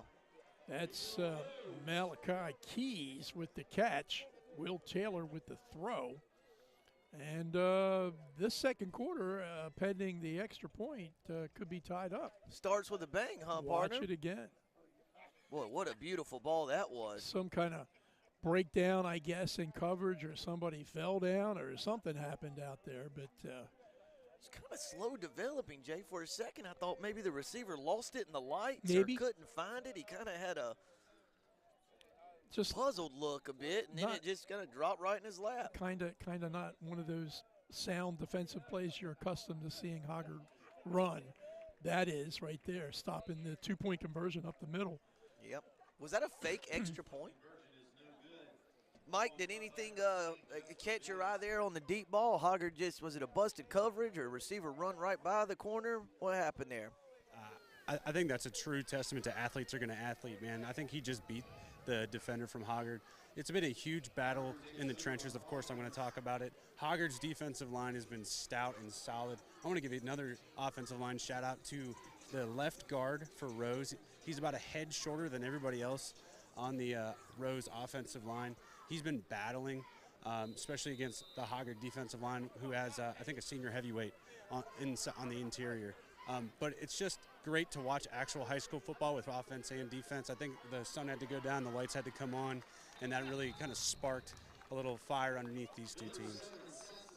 Well said, Mike. Well said. Naz Session with the, reception. So Session, he's had some flashes in this first quarter and some change. He has, and Wilharm is seemingly settling in a little bit at that quarterback position. Like will harm opposing defenses. Looky here. I want to see Hoggard's Noah Young kick again because I'm sitting on a joke, man. I'm just dying to get it out. Well, just keep that in mind. Keep that in mind. So if Noah kicks one real high, it would be what? Noah's arc? Yeah. Oh, got it. I got it? I couldn't wait for him to kick again. I guessed it. I had to get it I'm off terrible my at chest. that game. I really am. Wilharm with the corner route. Close. Just slightly overthrows his receiver. Jay, how about the run of quarterbacks Hoggard has had in recent memory? And brothers, right? Josh Jones, and then kind of almost right to and then Gabe Johnson. Gabe Johnson. I think, and then Sam Jones. Maybe that's why they're so good. You know, they say everything starts and revolves around the QB, and when you have a string of guys as talented as those that you just named, perhaps that's part of the secret sauce that Craig Underwood has up at Hoggard.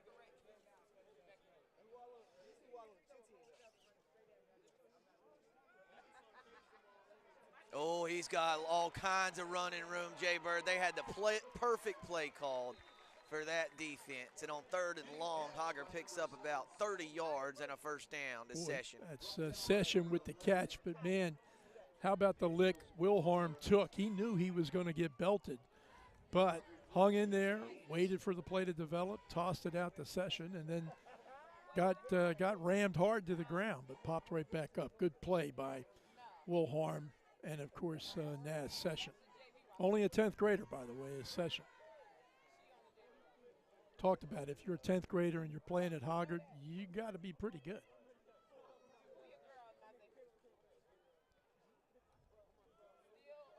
Wow. Big Mike, big hole off the right side that time. They're starting to blow things up a little bit on that offensive line. Some Mike Mauer size holes there on the right side of that offensive line. Well said, Sam. Well said. Mike, were you a guard or tackle? I played a pulling guard in high school. So I was out there lighting up linebackers, ends, and defensive backs. So Mike, what goes through your head when you run out there and there's like a 5'10", 160-pound guy, DB? Oh, Wilharm lost the ball, Jay. He just dropped it as he went to kind of jump up to do a throwback screen, I think. And Rose picks it up and runs it back across the 45 to across the 40 to about the 37-yard line. But Mike, back to you. What you're a pulling guard. You see a little DB coming up there to make a play. What's going through your mind? Honestly, you're licking your chops, especially a guy my size, obviously, because you got a running head start at a guy who's probably sitting on his heels. It might have been illegal in Ohio. I don't know, but we got $5 for every pancake that we got. So every time I saw one of those guys, I knew I was getting $5 at film the next day. So it's pretty exciting. Yeah, how many pancakes did you end up buying your wife? I bought a lot. I had $35 once after one game. Well, she was not Mike's wife at the time, but fortunately became Mike's wife. Lucky for Mike. But yeah, $35 worth of. Where was it, Mike? Big Bob's or Big Boys or something? I forget where. Bob Evans. So I had to pay $35 for getting pancakes 7 times. Yeah. Yeah. Understand it.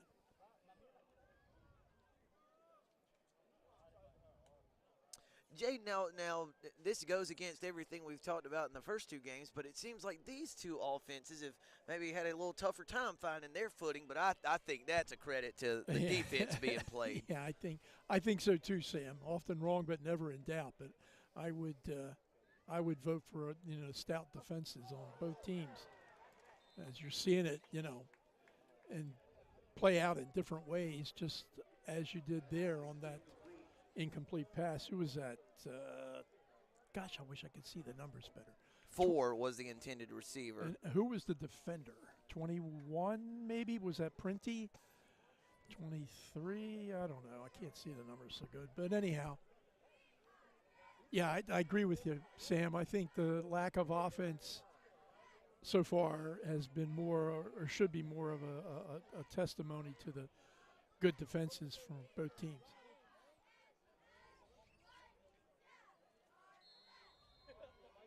Looks like Rose is going to call a timeout with 7:32 left in the 3rd scrimmage of the night. Jay, who's our nightcap? We got Topsail against East Duplin, right? Yeah, and Jack Teachy, I believe, is the new head coach up at Topsail, and was reading a little bit about some of his comments and some of the discussion at the breakfast earlier this week, and trying to change the culture up at Topsail, and they're trying to get it done this year. Here's tomorrow's schedule, Sam. Yeah, Pinecrest and West kick it off at 5:30, followed by the Bulldogs of Wallace Rose Hill against North Brunswick at 6:30. Whiteville and New Hanover in kind of the main card at 7:30, and then East Bladen and Ashley, the Eagles against the Screaming Eagles, will put a bow on the Bash at the Beach football jamboree tomorrow night. I think there's probably a fair amount of West Brunswick supporters in our area, and this year's edition of the Trojans, I believe they're going to score a bunch of points. Now, their question will be, can they defend? But they'll be exciting to watch. If you like offensive football, West Brunswick has a lot of offensive weapons. Good pressure that time by Hoggard, and what are they going to call? Did they get him for roughing the passer? Well, the flag was in the backfield. It was roughing the passer. Automatic first down, and hit to the head. There were a bevy of Hoggard defenders in on that play, including it was Yingling at the 65. That'd be David Drayton. D. Drates. Yeah.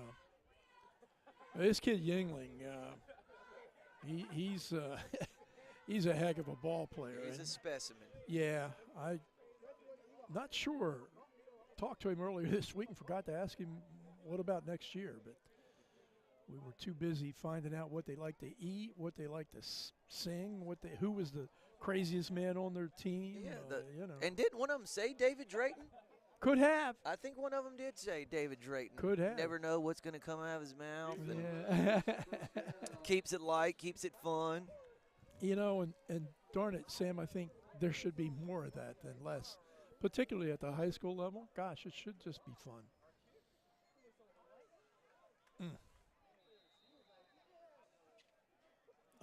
Sam, I just get the kind of the feeling. If you'd have run that play in the first 2 scrimmages tonight, the ball carrier is still yards. running. Yeah. Not against these two. No. Not Sound. To your well to your point. coached. To your point.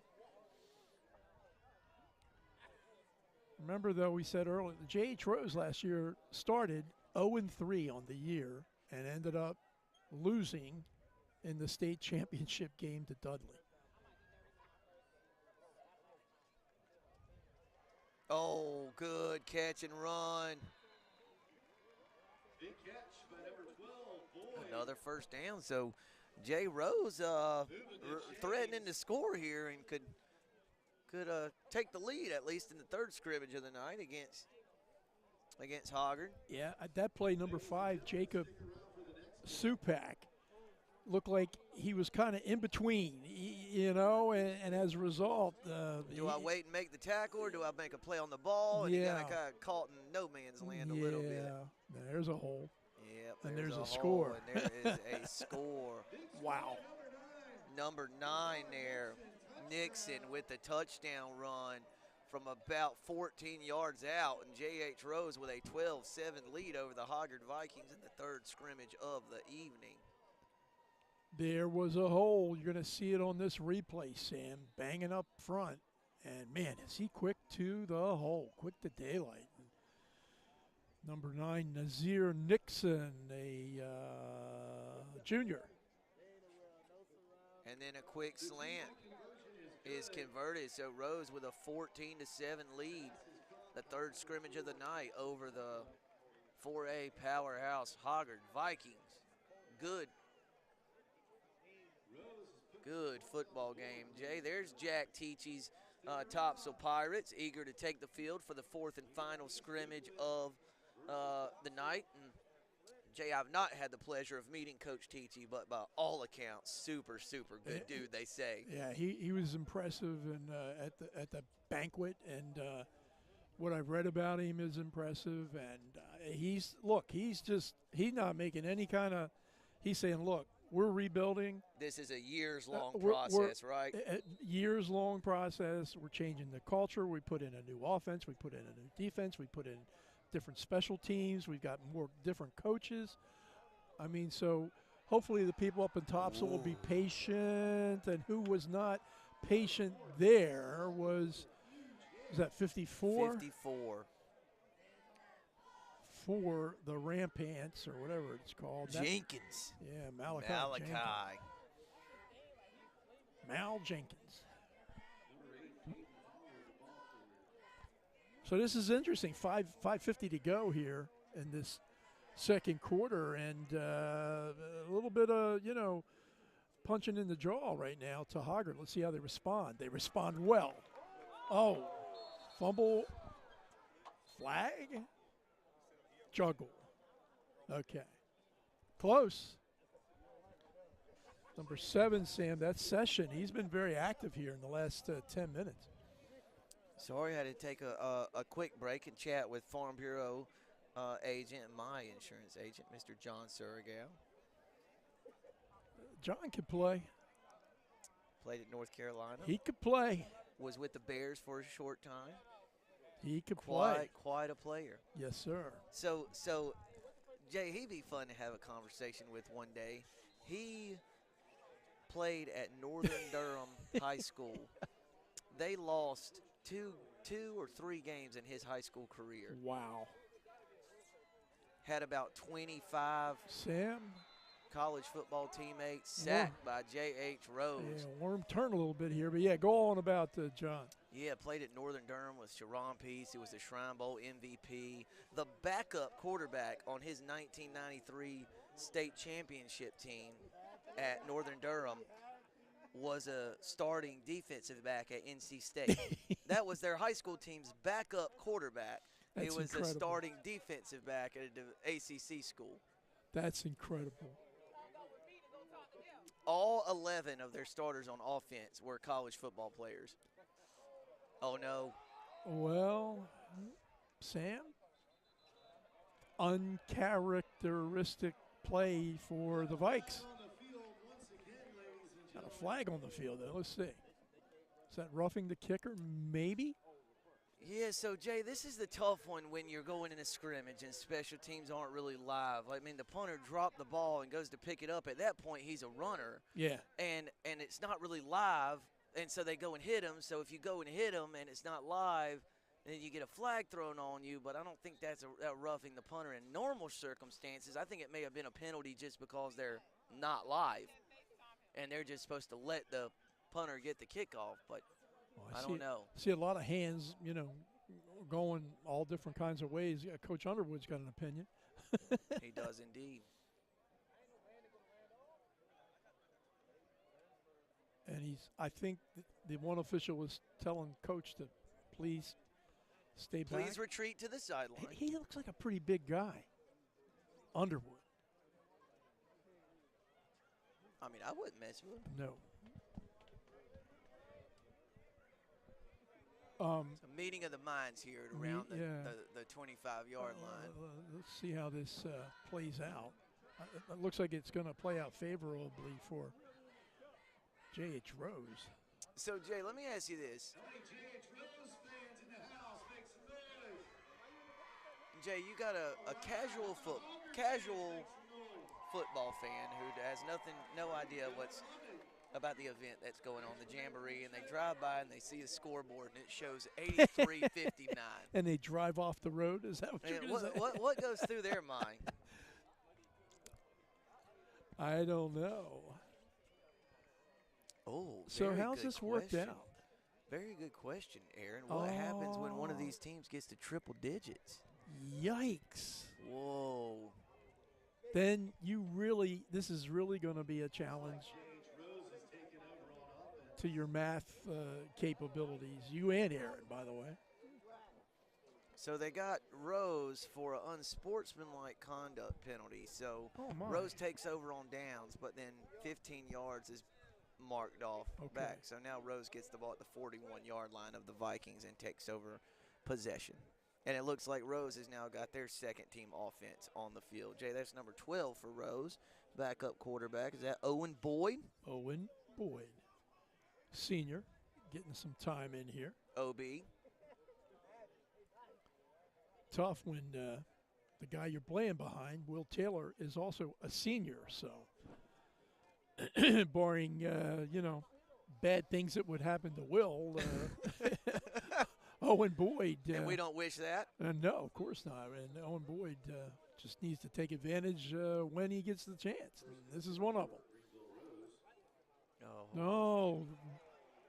And how about that kind of a fumble right at Yingling's feet? Yeah. The running back had the advantage of kind of seeing it play out and was able to dive down on it right about the time Yingling realized, whoa, the ball's right there at my shoelaces.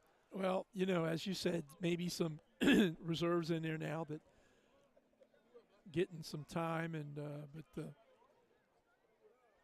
solid play, not so solid there in the play before. That's solid.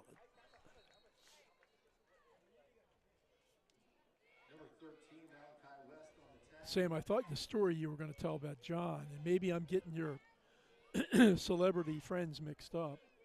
John went to State or Carolina? Carolina. Okay, so that's the wrong story. Tell me the story. Tell our fans at home. I hope they're still our fans. The one that met Peppers. That's John. Oh, is it John? Yeah, Okay. So John was, I believe, going into his senior year. Okay. At Carolina, and this is how John has told me the story, and there's all this talk about this freshman from Northern Nash, and he's the real deal Holyfield, And, of course, you know, you're a senior. You've been there 4 years at Carolina. You're thinking, who's this freshman? Some punk freshman, yeah, exactly. right. Some yeah. punk freshman's coming in. Well, comes out to practice, and nobody can really do anything with him. He's an absolute monster. Well, that young freshman from Northern Nash was a young Julius Peppers, of course, a 15-year veteran in the NFL. And holy moly. All-time, you know, sacks leader for the Panthers, I think. Just a stud. That is a great story. That was almost a great defensive play by Yingling. Batted that down, nearly picked it off. Yeah. Yeah, we had Yingling earlier this week at the banquet, and he's impressive. Tall kid too, pretty kind of lanky, rangy. Yeah, rangy. That's a much better description. Doesn't really have like a defensive lineman build, so to speak, but a rush end, you can see it. Yeah, he can rush the passer.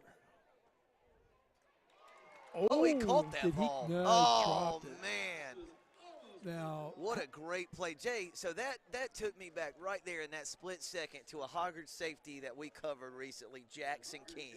Oh, what a player he was. I mean, he played like he was shot out of a rocket. I think 2 years ago, maybe he was the defensive player of the year, but last year it was Yingling.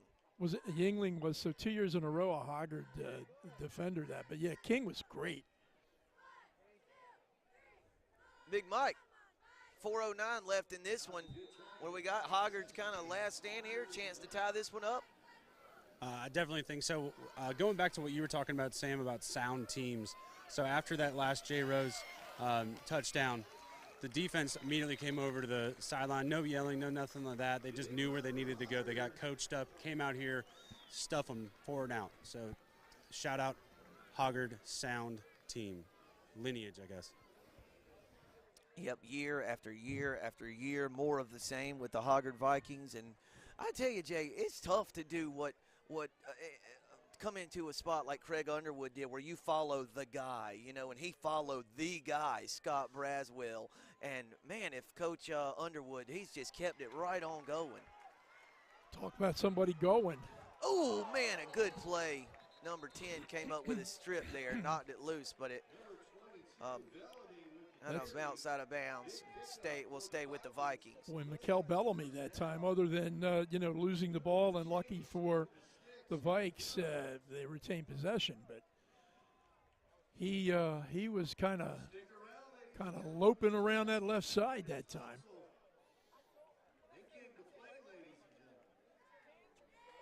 Still plenty of time. 3:46. Hoggard trying to at least tie this second scrimmage.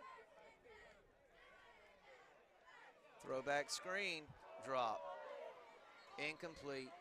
Pass is incomplete to number 35, Cole Laney. I bet you. Oh, we interviewed him too. Yeah. Cole Manning. I bet you Cole catches that ball 99 out of 100. That's the one where he wasn't able to come up with it. It was a really nice call, well-designed play, and I think it would have gained some yards. So 2nd and 10 for Hoggard at the 32-yard line. They trail Rose in this scrimmage by 7 points. Low snap on the ground. Will Harmon trouble. Doing a good job, I think. Did a good job to get rid of it. Yeah, not to get called for intentional grounding or anything like that. There's another shot of the Pirates of Topsail. They'll be playing here in just a few.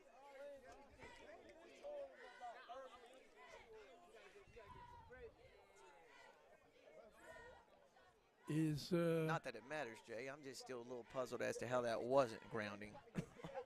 Was there a receiver in the area? Out of the tackle box? I don't know how the rules change from high school to college. So Will close. Harm had a man there in session, just couldn't quite connect. So that'll bring up a 4th and 10 from the 32-yard line. Sam? We know Topsail's here. They've been dancing around there for 10 minutes. Is East Duplin around? Oh, there they are, up the other end. Okay. How far away is East Duplin from here? Beulahville, about an hour, 45 minutes. Wow, I'll tell you, I'm so impressed with some of the distance these schools outside of the the Mid-East Conference have come. That I think tells you as number 7 defensively that time, Brown, intended receiver was Joseph Fontaine. So Jay, this is back in 1997. Dad would tell you it was his best team that he had at West Brunswick. We went to East Duplin in the playoffs, and we were very good, and they were very good. And we were up, I want to say, 10-6 at halftime. Came out in the second half, stopped East Duplin on the initial possession of the second half. Oh, he got him. Ooh. Flag in the offensive backfield. So, Jay, come out of halftime. East Duplin gets the ball. We're up 10-6. Stop him on third down. Like, not even closely. He would have made it like he ran him out of bounds on like 3rd and 11. Late hit. Oh. East Duplin scored How that many? drive. How many? And 3 straight possessions after that. Wow. And the wheels just came off. Yeah. I think to this day, Dad believes if we force a punt right there They and we win get that the game. ball back, then that game's different. And that was a good West Brunswick team. East Duplin played for a Eastern championship that year. Wow. Let me see if I can get some clarification there. In 97, did East Duplin play for the Eastern Finals in 97? Clinton beat them? Yeah, 97. East Duplin played Clinton in the Eastern Finals. Really good West Brunswick team. Really good West Brunswick team. Whew. Steamrolled people through that was when West was 2A. It's just crazy to think about now that it has, 1,600 students, but that was also 5 years ago now, Jay? Long time ago.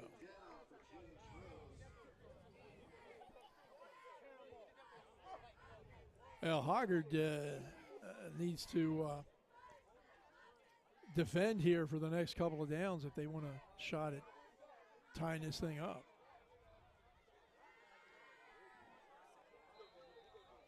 Loose ball, nope. And a late flag came in, some geez. extracurriculars.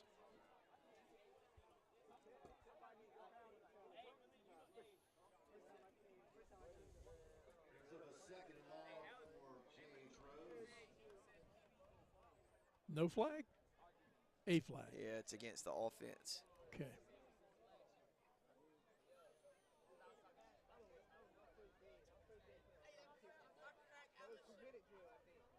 So, Jay, there was another West Brunswick team, if I'm not mistaken, in 2000. This was post-Yogi era. 2000 went up to play Clinton and got beat in the playoffs, and that Clinton team had a running back. You probably remember him by the name of Willie Parker. Played for the Steelers for I do 3 remember years. that. Yeah. He came and he was at where, Clinton? Clinton, yeah. Wow. Mike, you remember Willie Parker for the Steelers? I absolutely remember Willie Parker. Yeah, I think he still has the longest run in Super Bowl history. He came in, he replaced Jerome Bettis. Fast Willie Parker. He never played in college, though. They didn't let him play much. Went to Carolina, yeah. Yeah. Something with the coaching staffs, but he made it to the NFL, and he was pretty serviceable. I think played Steelers for about 5 years. Was that the Super Bowl against the Seahawks? It was 2005, I want to say. Wow. Oh, Sam. Rose hit him deep. Sam. Hit him deep with a roughing the passer, or was it holding? Well, right now. No, but it's coming back. The look on Will Taylor's face tells me it's coming back. Oh, man. Well, KD Geddes got behind the secondary, and Will Taylor delivered a perfectly thrown ball, but looks like it may be all for naught due to a penalty. There's those darn penalties, Sam. Oh, never. Maybe No, not. waved off. Maybe not. Maybe not. Waved off. It's picked up. J.H. Rose. So, Jay, that's about a 90-yard strike right there. It was a long one.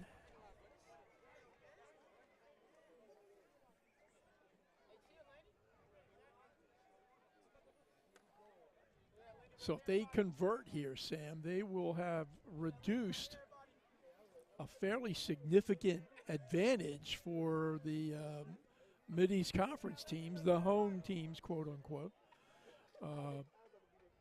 down to what, 16 points? 17 points. And it was, 38, I think. They're going for two there. Jay. Yo. I got a text from my father. He says, could have gone all year without being reminded of that out-of-bounds late hit.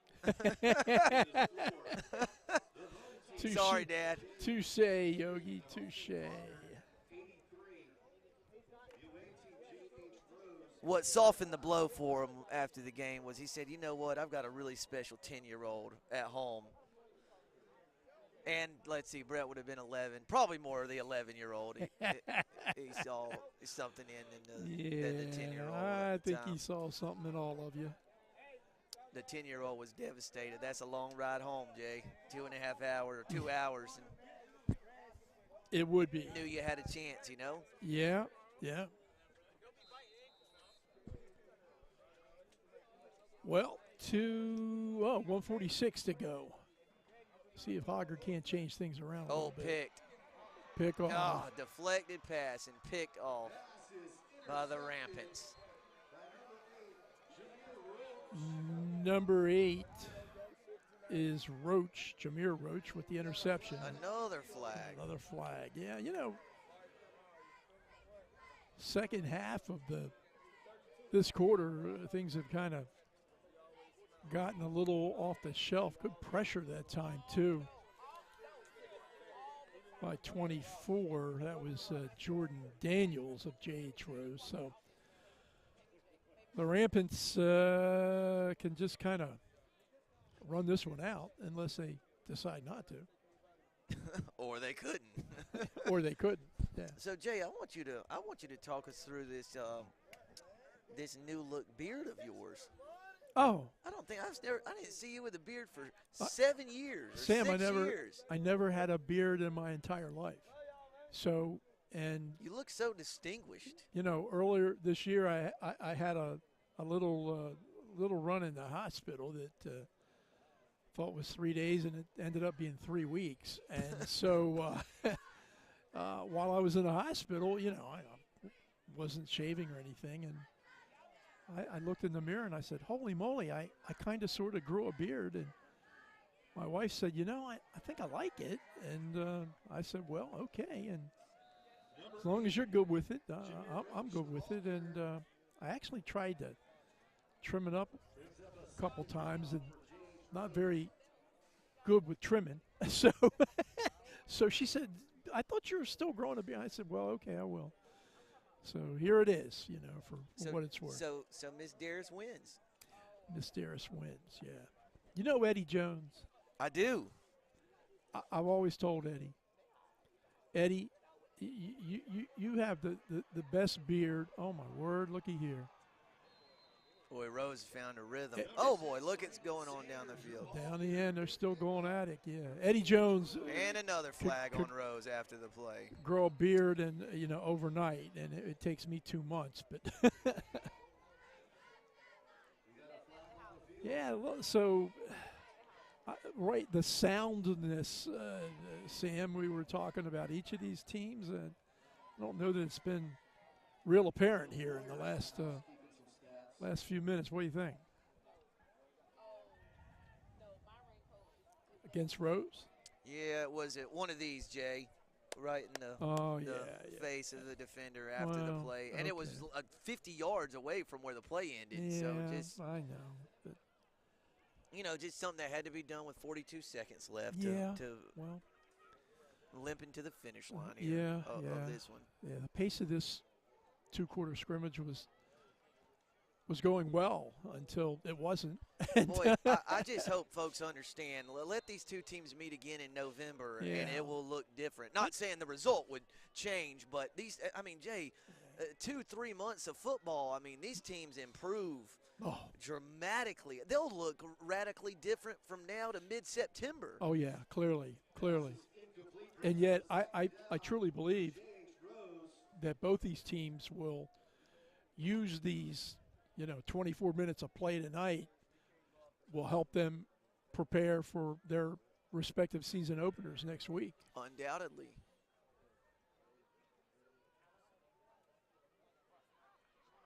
Ooh.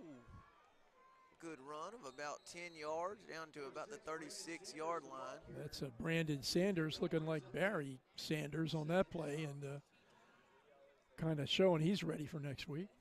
Timeout taken by Hoggard. Timeout on the field. 23. We got a third down. We got some music. Well, 23 seconds left.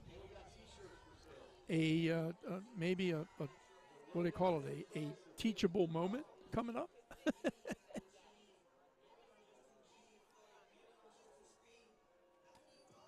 So we've had South Columbus versus South Brunswick. We've had East Bladen. Oh, no, that's tomorrow night. East Bladen is tomorrow night against Ashley. We got East Duplin coming up against Topsail.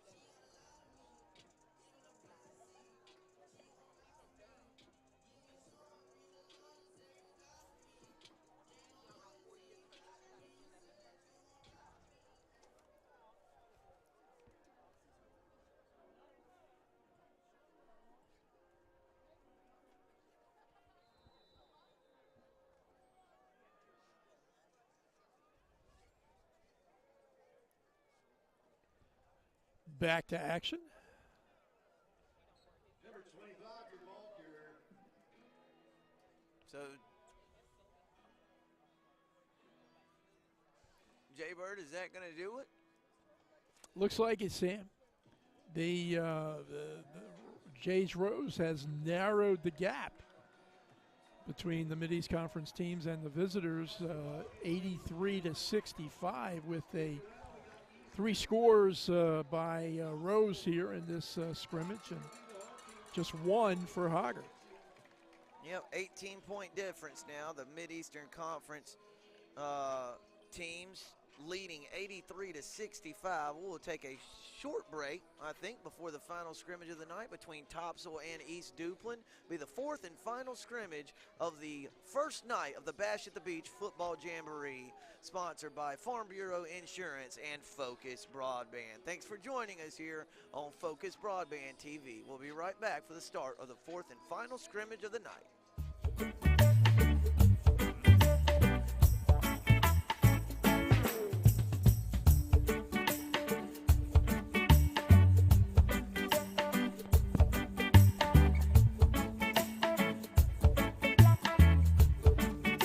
Love pizza, have to. Some people don't agree, but you have to have pineapples on the pizza. Probably have to say ribs. Medium rare steak. Steak. My favorite food, I'll probably say steak. Tacos. Hamburgers. My favorite food is pizza, because it's like a variety of things I can get with it. You can get meat lovers, cheese, pepperonis. I like Mexican food. You got varieties. So you got, if I'm feeling tacos or chimichangas. Shrimp Alfredo. And where do you get that? Mom, in the kitchen at home. Dakotas, he's supposed to be here with me, but he forgot how to wake up.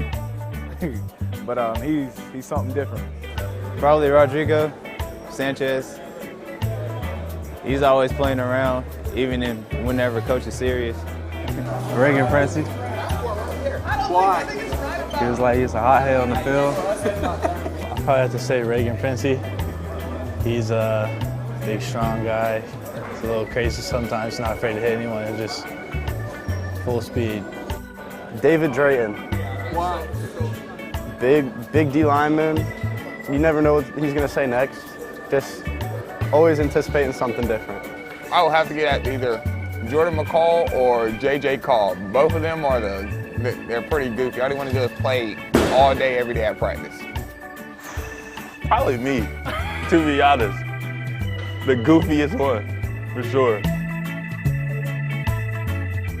disciplined coaches, like they're tough on you, all that, love and caring. I can't say enough good things about Coach Pardue. I mean, I love his mentality when it comes to how physical we need to be, you know, in football, and just how he like teaches us like character-wise as like growing into being, you know, young men.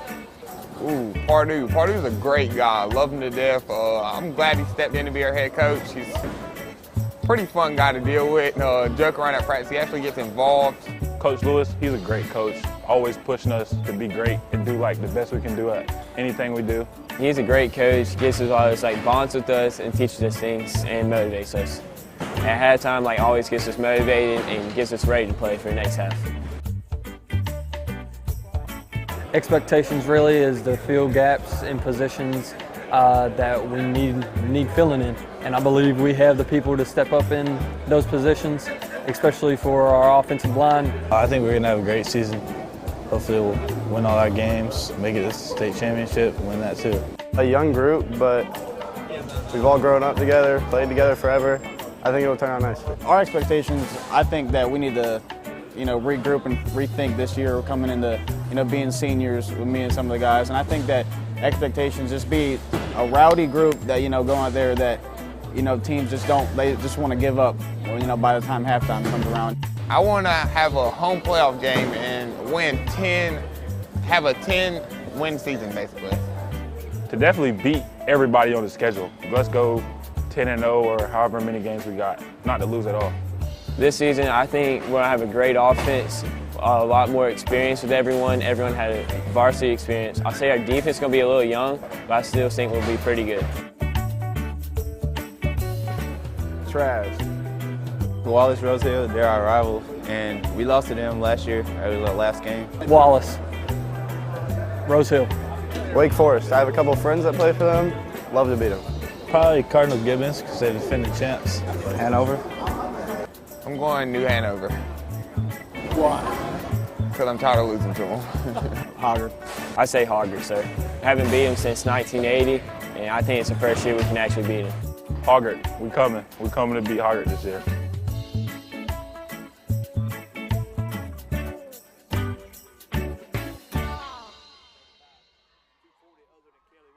North Carolina Farm Bureau Insurance is proud to be named one of America's best insurance companies by Forbes. The difference is our people and our local award-winning service. North Carolina Farm Bureau Insurance, helping you is what we do best.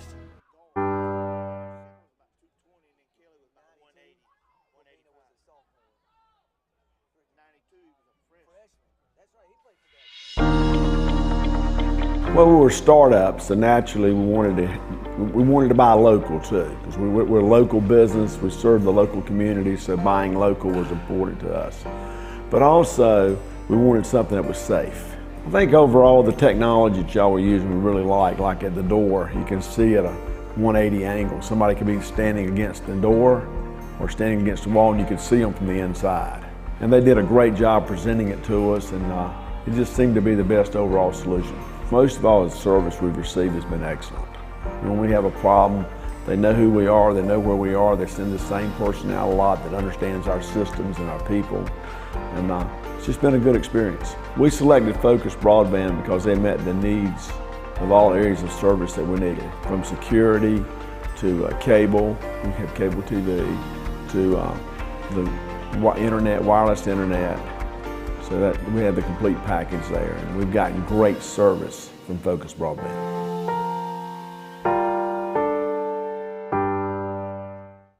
Business is built on relationships, and Focus Broadband is the partner your business can count on for internet, communications, network management, and more. Focus Broadband provides the tools your business needs. Our dedicated business consultants work with you to customize a solution to meet those needs, and our local certified technicians keep your business running smoothly. Your success is our success. That's how we do business. Business solutions from Focus Broadband. Large or small, we're here for you.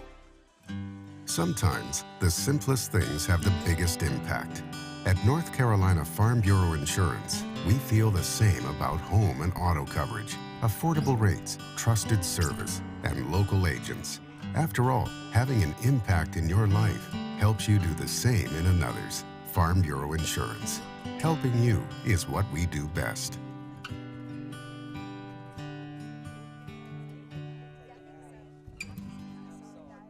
This season, the Focus Broadband Game of the Week goes big.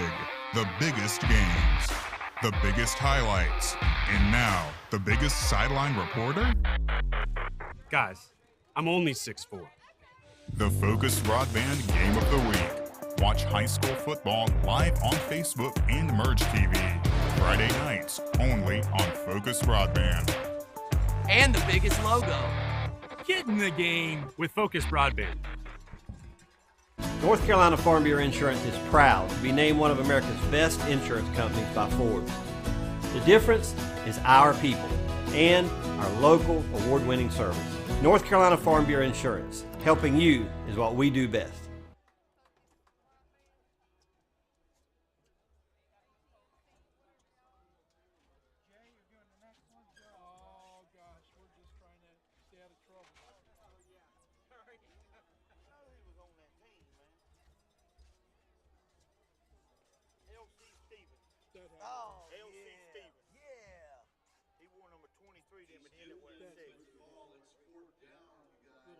This 42, I don't know who he is. He's supposed to be a recruitable receiver for a team called Stonebridge. I know. Takes after his grandmother.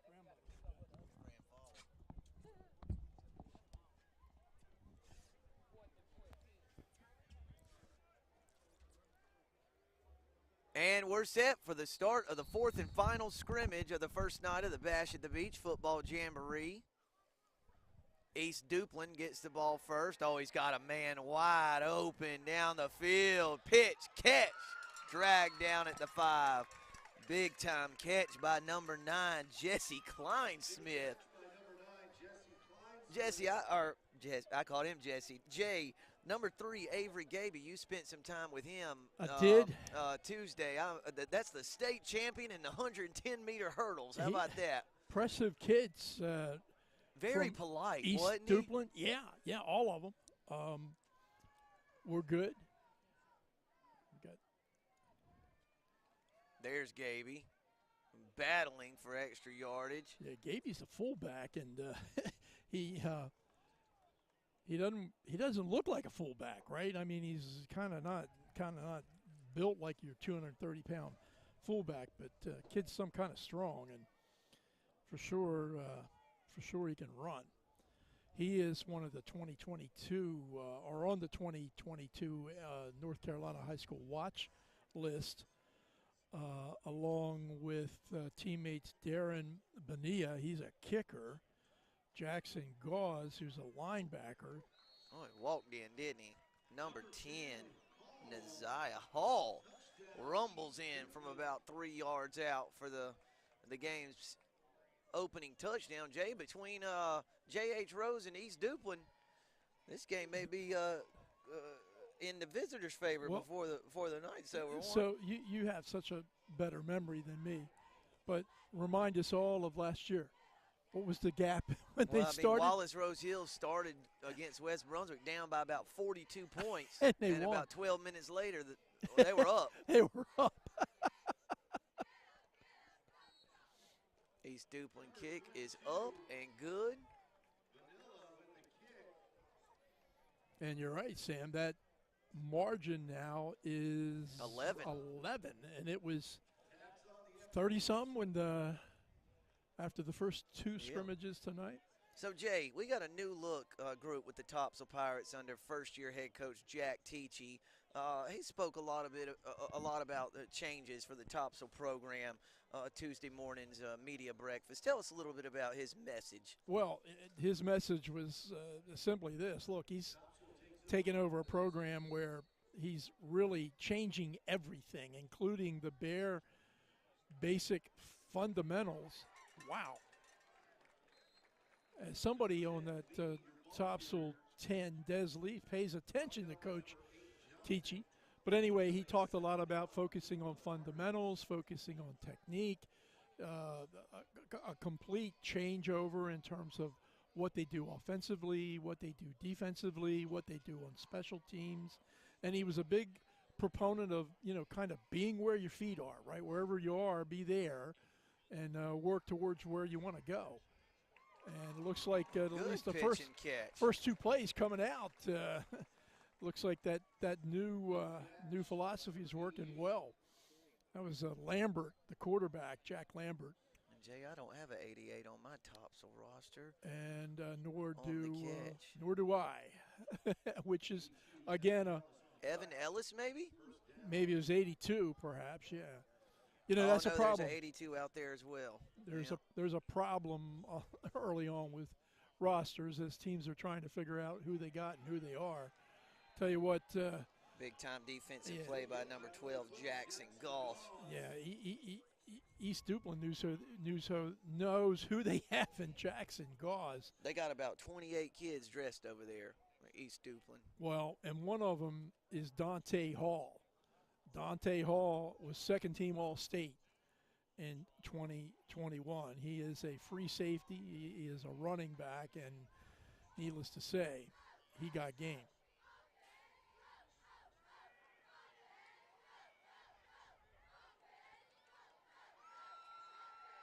Lambert tucks it down, and he's knocked down by 58. Christopher Martin there for the East Duplin Panthers. Back to Topsail. This is Coach Teachy's first year there. Last year the Pirates were 2-7, 1-6 in the conference. They only averaged 17 points a game, and they gave up 34 points a game. So clearly, there's things he's talking about. Flipping, that's a prime area. Flipping that disparity between what they score and what they give up. But he's got some players. He's got a little bit of talent to work with.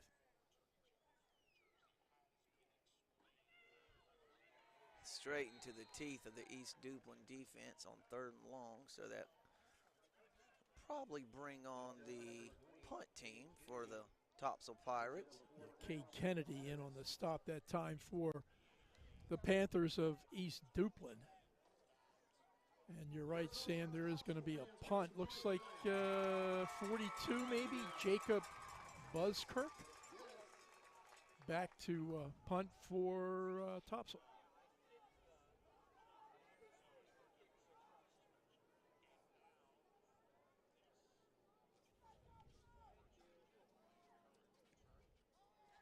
High kick, end over end. Muffed by the Panthers. Now, but not a live ball. Interestingly, no return of punts in that play, but different than the scrimmage we just saw. Yeah, for sure. Let me tell you a little bit about what I found about the East Duplin Panthers. Their coach, here's a name, Battle Holly. How about that? Yeah, another one of those guys I think that played and coached in the Jamboree, and his dad is one of the more famous high school coaches ever in North Carolina, Jack Holly. Legend. Legend, says it right there.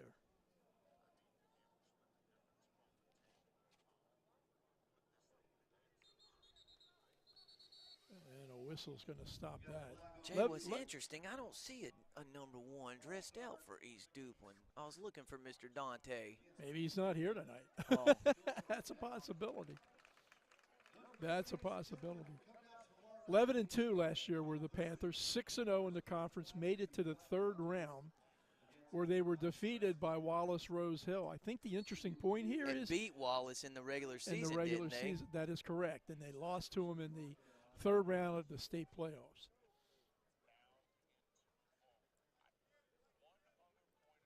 Yeah, and another connection there. Coach Jack Holly was the head coach at Wallace Rose Hill forever. Okay. And Battle was an assistant on his dad's staff at Wallace. So now he's the head coach at East Duplin, whose fiercest rival is who? Wallace Rose Hill. Yeah. Well, they're doing okay at East Duplin. They averaged 40.5 points a game last year, only gave up 15.7. 5 returners on offense, 7 returners on defense. Their strength for this season, skill position players. Got to get a little better in the offensive and defensive line, according to Coach Holly.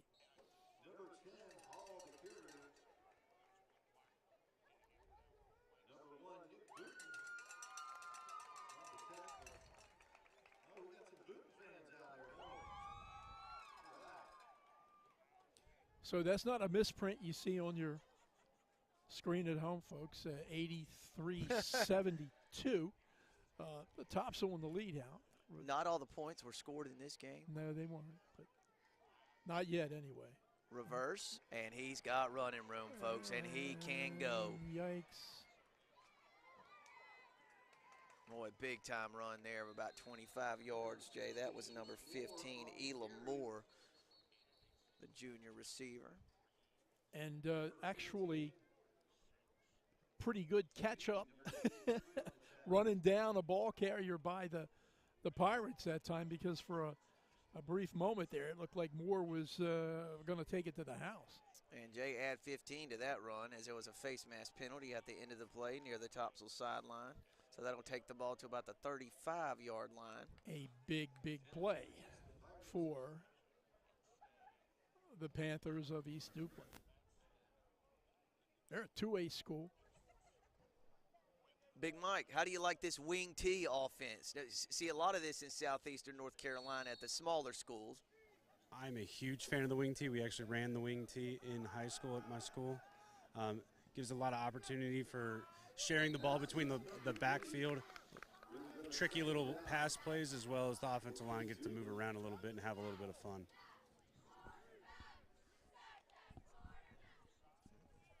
Yeah, the wing T is a deception offense, and you really got to hold your positions defensively. You got to identify where the ball is and not overcommit, because if you start doing that, you're going to find yourself in a bad way.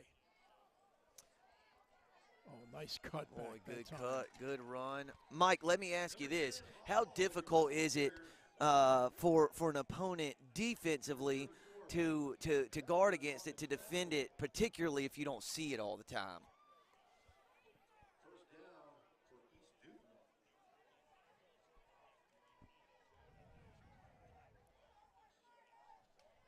Well, Sam, it's so hard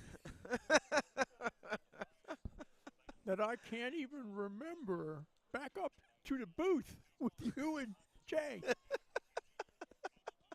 Avery Gavey, tall sweep to the left. We'll get Big Mike back. Don't you worry, folks. No, we can't lose him. Yeah, that was Avery that time. You kind of sounded like the grandmother from Christmas Vacation there. I'm not good on impressions. I'm not good on anything, really, but especially impressions. Can't do foreign voices. Let's check in again. Okay. Strikeout. Backwards K. Well, Sam. Oh, no, Jay. Oh, I thought he threw a pick there. Overthrow. I don't care that he's not listening to us, but if he's down there eating. Then No, he's looking up. He's looking up. It's the mic. Not Big Mike, but the microphone. The microphone, okay. Well, tell him to do them hand signals or something. And then you can Well, relay. I was just gonna take over and say, I was gonna guess he was gonna say, yeah, it's really hard to defend the wing T if you don't never see it. it. Yeah. We're gonna get a text into production manager Aaron Varnum and file an official complaint with Mike's microphone. Hey, Sam, we've seen a lot of spectacular offensive plays here this evening, and on occasion some good defensive plays, but I think the best thing that we've seen, and I sure don't want to put the whammy on these last two teams, but nobody's gotten hurt tonight, right? And Yes, I think sir. that's the last thing as a coach that you want to happen. And you were reminiscent about Yogi, one of his years when his quarterback went out in a scrimmage and kind of changed the year, didn't it, a little bit? Yeah, I mean the kid that he lost was a Division I basketball player. Bethune-Cookman, played basketball at Bethune-Cookman, and it was a great high school football player.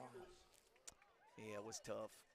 But the good news is no apparent injuries here this evening, and hopefully the next quarter and a half will continue that way. I mean, Jay, you heard a theme amongst the coaches at the media breakfast. You ask them, like, what are the goals for Friday night? Healthy. Stay healthy. Yeah, stay healthy. Yeah, that's true. you do this long enough, and every coach has lost somebody in a scrimmage that, you know, they couldn't afford to or certainly didn't want to lose. Running That back was number 10. Yeah. Hall on the carry. Hard runner, man. You know what? Hard runner.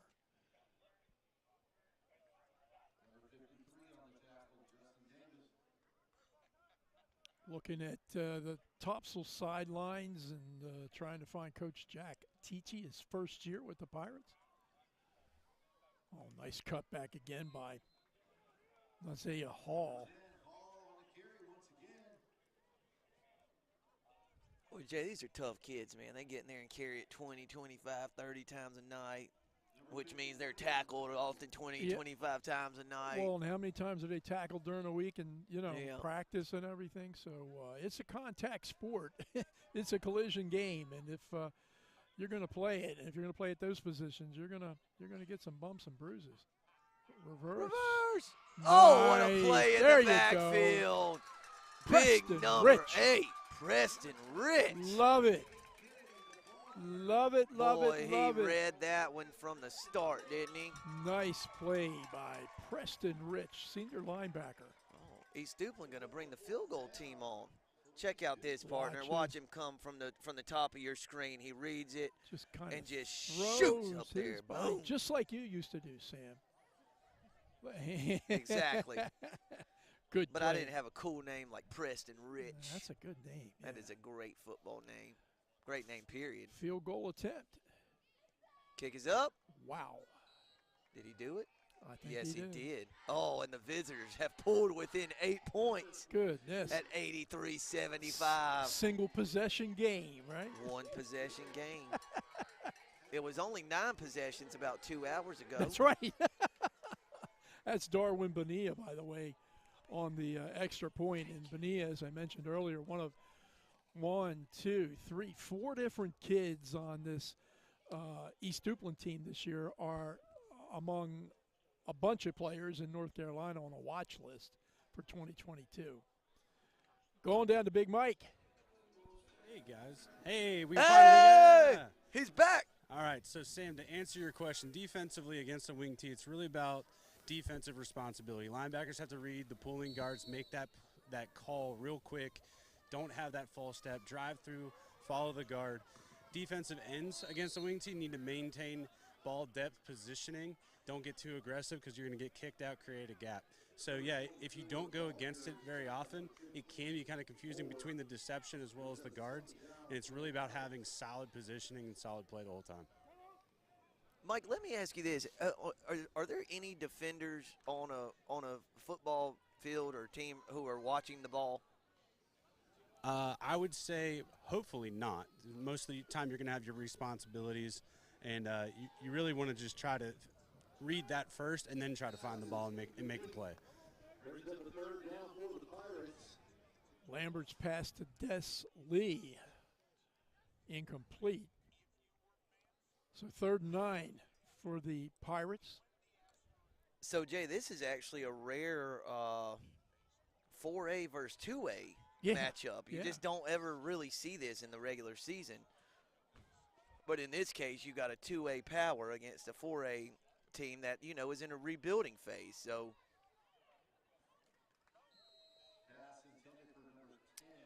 Topsail with an incomplete pass. Brings up 4th and about 9 from the 36-yard line. At that time, number 12, Jackson Gauze, who's another one of those kids on the watch list. He was coming, and somebody for Topsail did a real good job of picking him up and giving Jack Lambert time to at least make the throw. Couldn't complete it.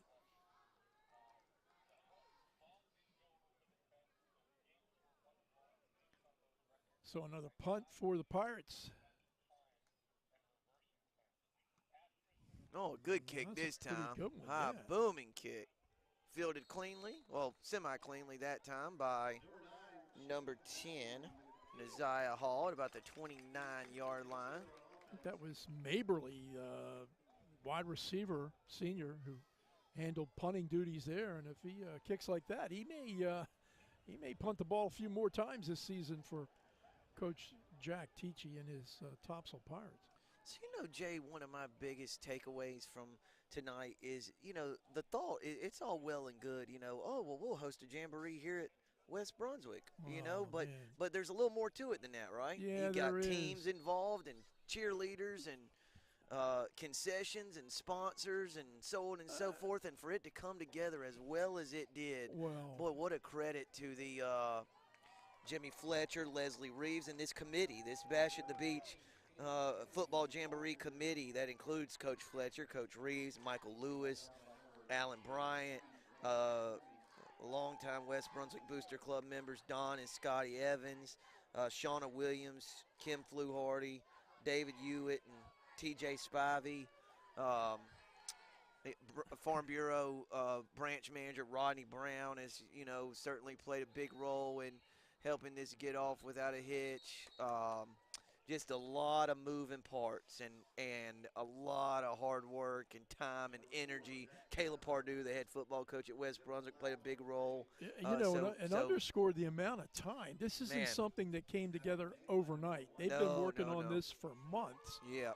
And they've look, as successful and legendary as the Jamboree was up in Wilmington for over 30 years, at this point, I want to say maybe they've even taken it up a notch. Clearly they have, in just the sheer volume of teams that are playing. And when you look at the geographical patch that's coming into this area for 2 nights for this Jamboree, it's impressive. It's impressive.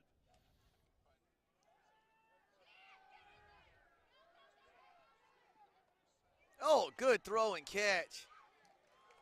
That was number 15 there, Elam Moore, who had a big gain on a reverse earlier, who brought down that pass from number 4, Zach Brown.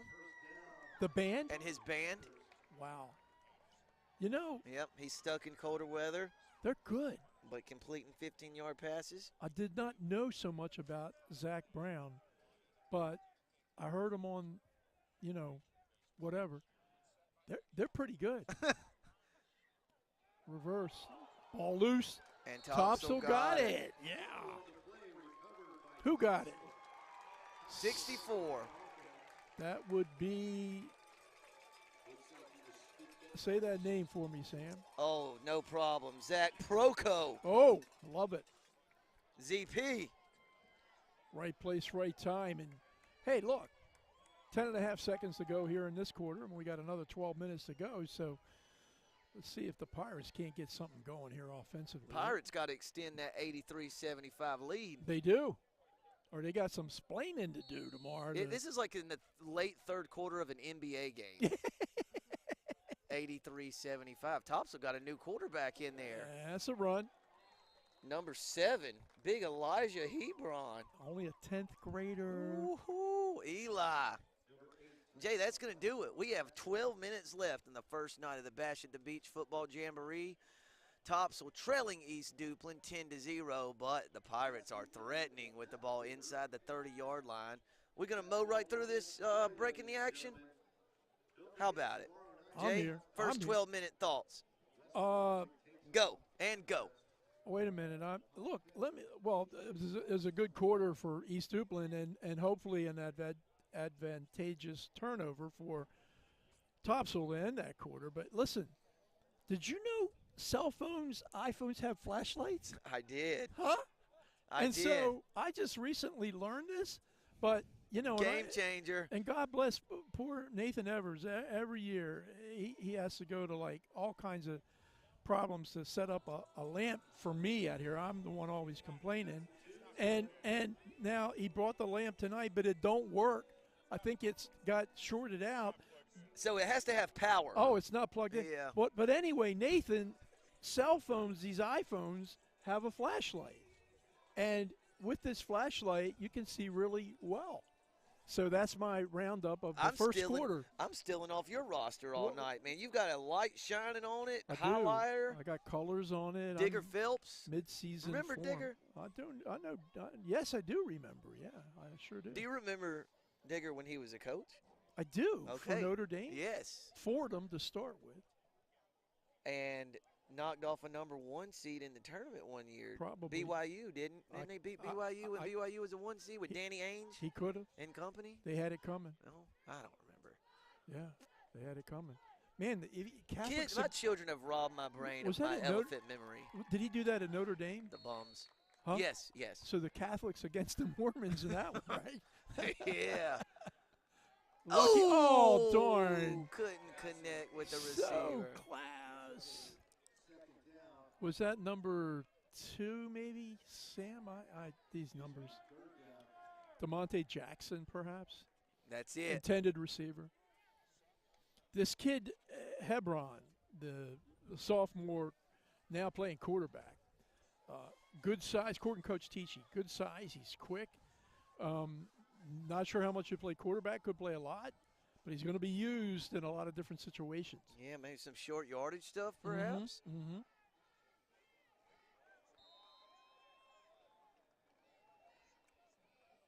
Okay. Jay, I Are don't we know looking at battle I don't now? know if my eyes are deceiving me. I just don't know. That's not battle. Okay. I just don't know if and maybe Elijah's bigger and as you get closer to him, it just doesn't look like he has great size from up here. Well, I guess he's kind of tall. Well, you know what? I was about cross-eyed after I got done with this. I could have been looking at the Carolina Panthers. I don't know, or the Pittsburgh Pirates. I don't know. They got a big guy. I may have taken it from him. All right, hey, he can fellas. run. Hey, I you were told right. you he can run. You're right. Good size, Elijah Hebron. Yeah. And it was a short yardage situation, and he got a first down. And he's only in the 10th grade, so he's still growing. That's right. I think maybe he said it will be good size. Potential size, yeah. Oh, we can never do 4 games in a night I don't again. think so, Elijah. I hope you're. It's a good thing we don't have to do that until tomorrow. Hope your folks are okay Again. with us. You know? Yeah. Oh, let's toss it to Mike. What do you want from me? I'm not going to comment on anybody else's. No, here we go. I'm just trying to get a better look at this number 7, the quarterback. Yeah. What kind of size are we talking here? He is not as big as Jack Lambert. Okay. I would tell you Jack probably Lambert played 5'9". Jack Lambert played linebacker for the Pittsburgh Steelers. Absolutely. He was tenacious. Yeah. One of the most feared linebackers in NFL history. Is he the one that didn't have no teeth? That's him. Exactly, Okay. yes. Yeah. He's like a hockey player playing linebacker.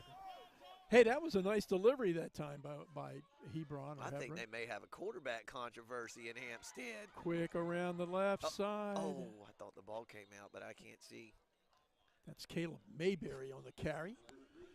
I think, if you go back to what Coach Tichy was talking about in this entire season is going to be one of, changes, right? And Jack Lambert, 714 yards passing last year, 4 touchdowns. And, of course, he's a senior. He brings some experience and leadership. But I bet you they'll find a way for this little guy, Hebron, to get in there and play. Ooh, man, East Duplin had like 6 dudes waiting on the guy who got the handoff. Oh, 58. Who are you? Christopher Martin. We don't have any, unfortunately, sizes, height, and weight. When Mr. Mayberry got Mr. Mayberry got crunched by the Coldplay lead singer, Chris Martin. Didn't Coldplay do the Super Bowl halftime show recently? They ain't no good. Coldplay is overrated. You can play their music off your phone, too. They're terrible. Yeah, I just learned that, too. Hebron rolls out to his right, but he can't escape the grasp of Avery Gaby. Yeah, Avery's a tough kid. Oh, was that a turnover on downs there? Was that 4th down? That was 4th down. Oh. Yeah, Coldplay. Oh, no, okay, that was 3rd. 3rd down? That was 3rd. Pirates are going to get a field goal with 10. Get 3, yeah, get 3. Come on, Topsail. Who's out there to kick? 42. Buskirk? Jacob Buskirk. JB. Look at that. It's up. It's good. Back. Buskirk bangs it through. Yeah, ain't no single one possession game now.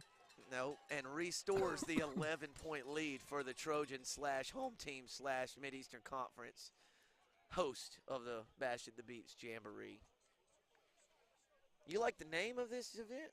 Bash at the Beach? Yeah, I do, but I get it. When I was Googling around, I kept getting the wrestling. Yeah, it's like a pay-per-view, isn't it? Is that Bash at the beach? At the beach too? Yeah, I think this so. is Yeah. Bash at the beach. Yeah. Do we? Guys, Dude, I think that's a WCW pay-per-view. Y'all, if I'm not mistaken, I watched a Bash at the Beach when I was a kid, and unless I'm just like totally remembering something crazy, I swear that Karl Malone and Dennis Rodman were in it one year. That actually did happen, I believe. I'm not sure if it was Bash at the Beach, but they were WCW wrestlers. Yeah, I mean, I remember it. We went to Drew Sellers' house, I think, and got Bash at the Beach, the pay-per-view, and I was like, what's Dennis Rodman doing out there? That was actually when Dennis Rodman took a leave from the Bulls for like a week. Michael, for like a week. You're being so kind. That dude took a break from everything, he took a leave including sanity. From sanity for his life, But, dude, he could rebound. He could rebound. Oh, he could rebound. Oh, my gosh, he could rebound. Central Oklahoma or some kind of school like that. I mean, he was like a 6'5" rebounding machine. But back to Coldplay. They're no good, but let me tell you somebody that is. Luke Combs. Your namesake. That's right. And my doggone bestest wife in the world. Nice tackle. Hey. Boy, hey, eight is a ball player. Preston Rich. That's Big and Rich. Yeah, big. Another country band. Yeah. That's a country song. Anyway, I forgot. Oh, Darren bought us, but mostly for me, tickets to see Luke in concert in Charleston in, I think it's October. Jay, Yeah. I want you to see 66, Sidney Lanier, the sophomore lineman on East Duplin. He's about $150. Yeah, I bet you he's good. He's only 10th grade. He's still growing. Just like Elijah. Hebron is, yeah. Hebron. Man, 2A football, man, where your quarterback handles the punting duties. The beautiful thing.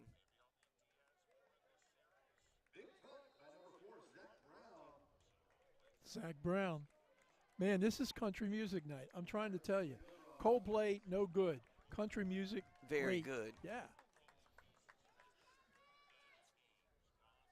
The Braves actually had a reliever named Chris Martin for some years. Is that a long time ago? That's recent, isn't it? Is that kind of recent? Chris Martin for the Braves? Yeah, as as recent as last year. Yeah, I'm thinking I've heard of him.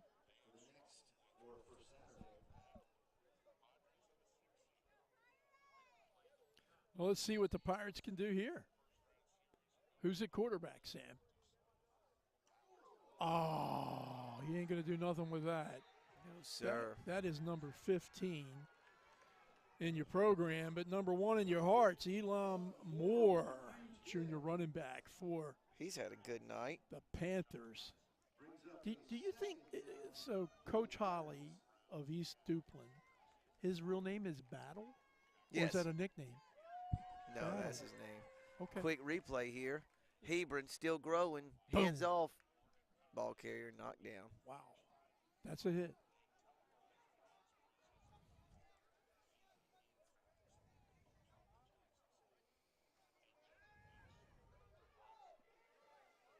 Well, as good as he is or may be or will be, if you don't have any room, you're not going to run too effectively.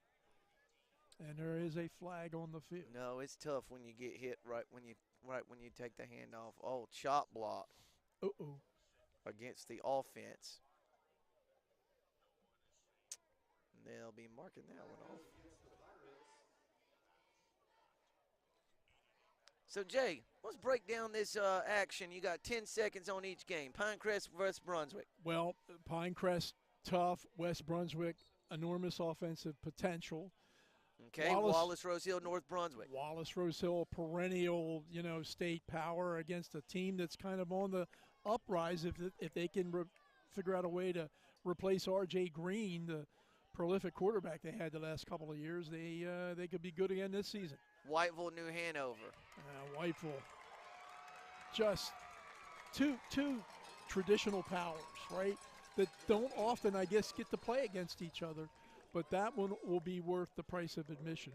Ashley East Bladen.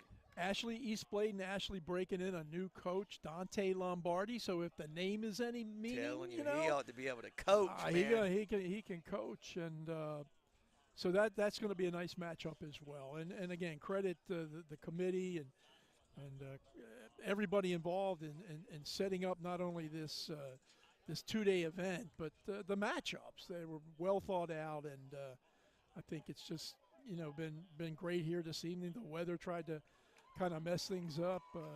It didn't succeed. Hopefully me and Sam didn't mess things up too bad, and it's off to a great start and off to what should be kind of a place to be for those 2 nights on your calendar every year. Man, I'm really going to miss watching RJ. Yeah, North Brunswick, so good. Former North Brunswick quarterback, he was RJ Green. So good. Nice kid, too.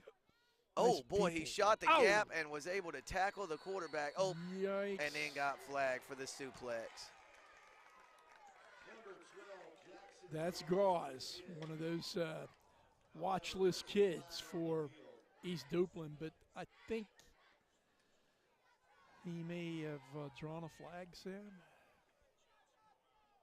Mike, belly to back suplex, is that frowned upon or outlawed in high school football? High school football definitely frowned upon. AEW or WWE, it's a really good transitional move. Smooth. I thought you got 2 points for a takedown. No? In wrestling? In wrestling, yeah. Well, in, what is it, Greco-Roman wrestling? Style. Aaron, 2 points? We get 2 points? But like in high school wrestling, if you suplex somebody like that, is that legal? Is it 2 points?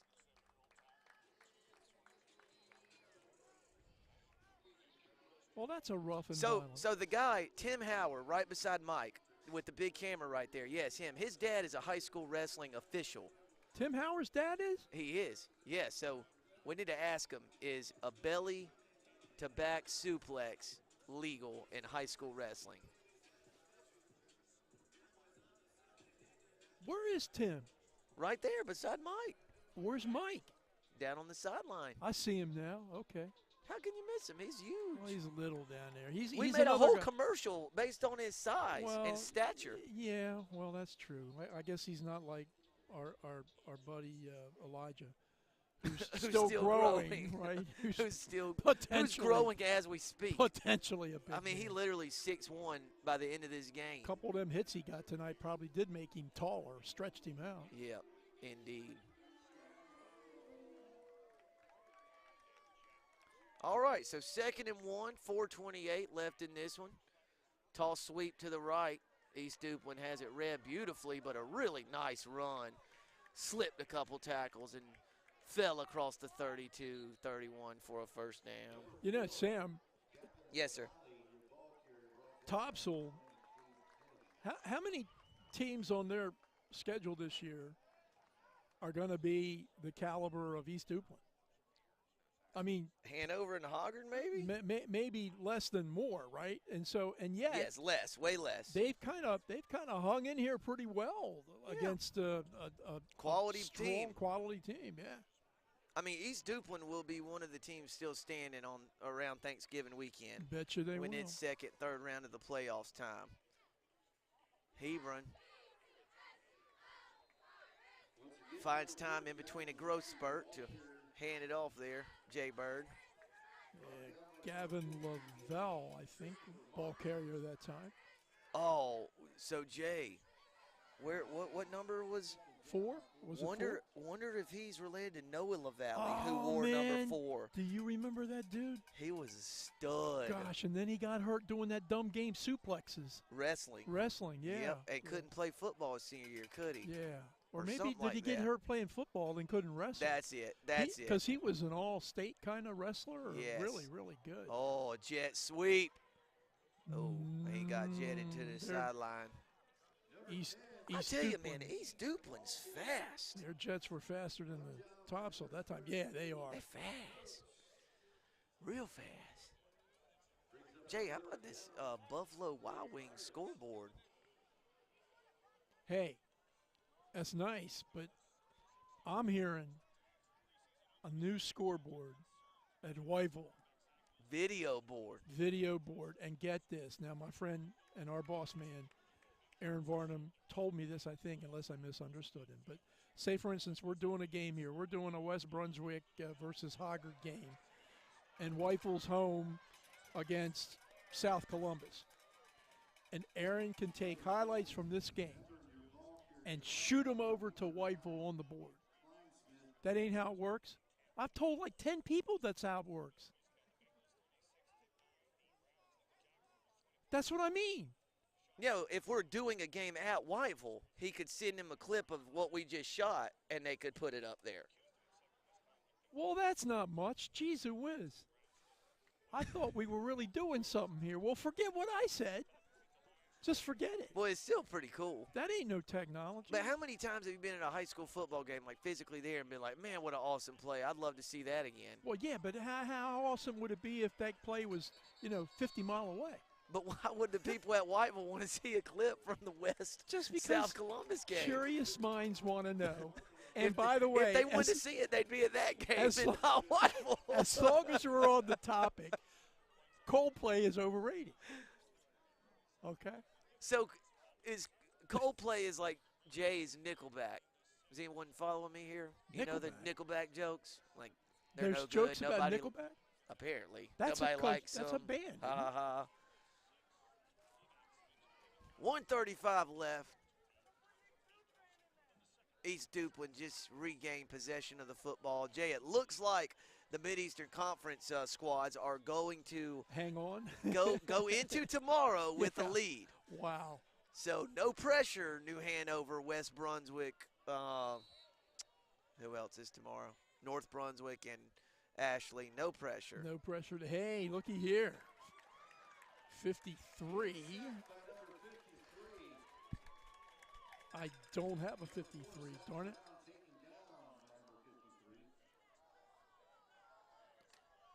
Yeah, Sam, they're gonna almost start out even tomorrow night, clearly compared to what they were. And yeah, sets the Johnny. stage That was for, John Turnstiles with the sack. He's a good one.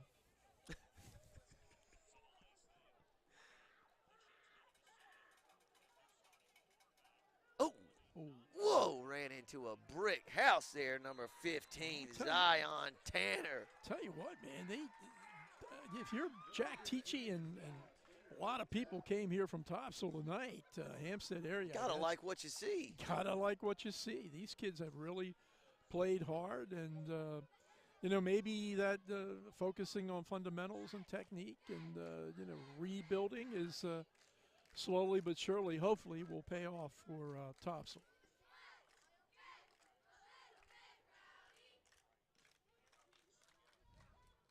Ball's on the ground, partner. A little bit of a loose ball there. In fact, Looks a whole like, lot of a looks loose like ball. East Duplin recovered it, and Might be- Topsail want a timeout on the field. Could be some reserves in there for East Duplin too, so things get a little bit out of kilter. Yeah, Topsail's going to call a timeout and maybe get one more offensive play, partner. Looks like it, huh? Well, it would make sense if you could rush the punt, maybe block a punt, but now you're just going to get the ball at about your own 40 or 50 maybe. Yeah. That's right. You're not supposed to be returning punts, which is a good rule for these kinds of scrimmages because it's a safety thing.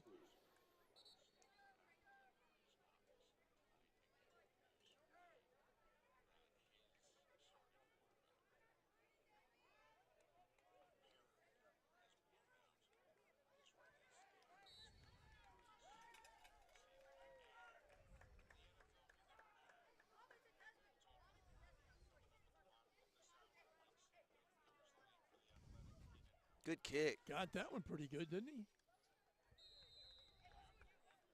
So with 4 seconds left in the scrimmage, Topsail's going to get one snap from its own 37-yard line.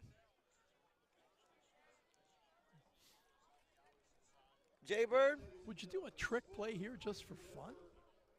Just for Being practice? the last scrimmage of the night, I might think about it. You know, just for practice or something. I don't think they're going to fall on the ball. So. No. And looks like Lambert may be back in, so I think maybe this is going to be one of those Hail Mary deals. Jay, what do you just final thoughts tonight? The first night of this event. What do you think? We'll see how this one ends up. There's the Hail and there's the Mary. Sam, as we said earlier, I mean it's just good to be back and having high school football in our schedule. And this is the first of a bunch of weeks. I think we got like an 11, 12 game regular season schedule. Tomorrow night we'll have the second half of the Bash at the Beach Jamboree. But and look, you know, the good teams played well tonight. The teams that we didn't think would, or teams I thought perhaps would struggle a little bit, like Topsail, did not. So some surprises, some great offense, a few good defensive plays. But again, I think that the best news here this evening is nobody got hurt. Yep, everyone stayed healthy. A successful event, big night, a lot of fun, and so much fun, in fact, that we're going to do it all again tomorrow night. Pinecrest and West Brunswick will start us off at 5:30 p.m. tomorrow night. You can find all the action on the Facebook page of Focus Broadband TV. We look forward to seeing you then.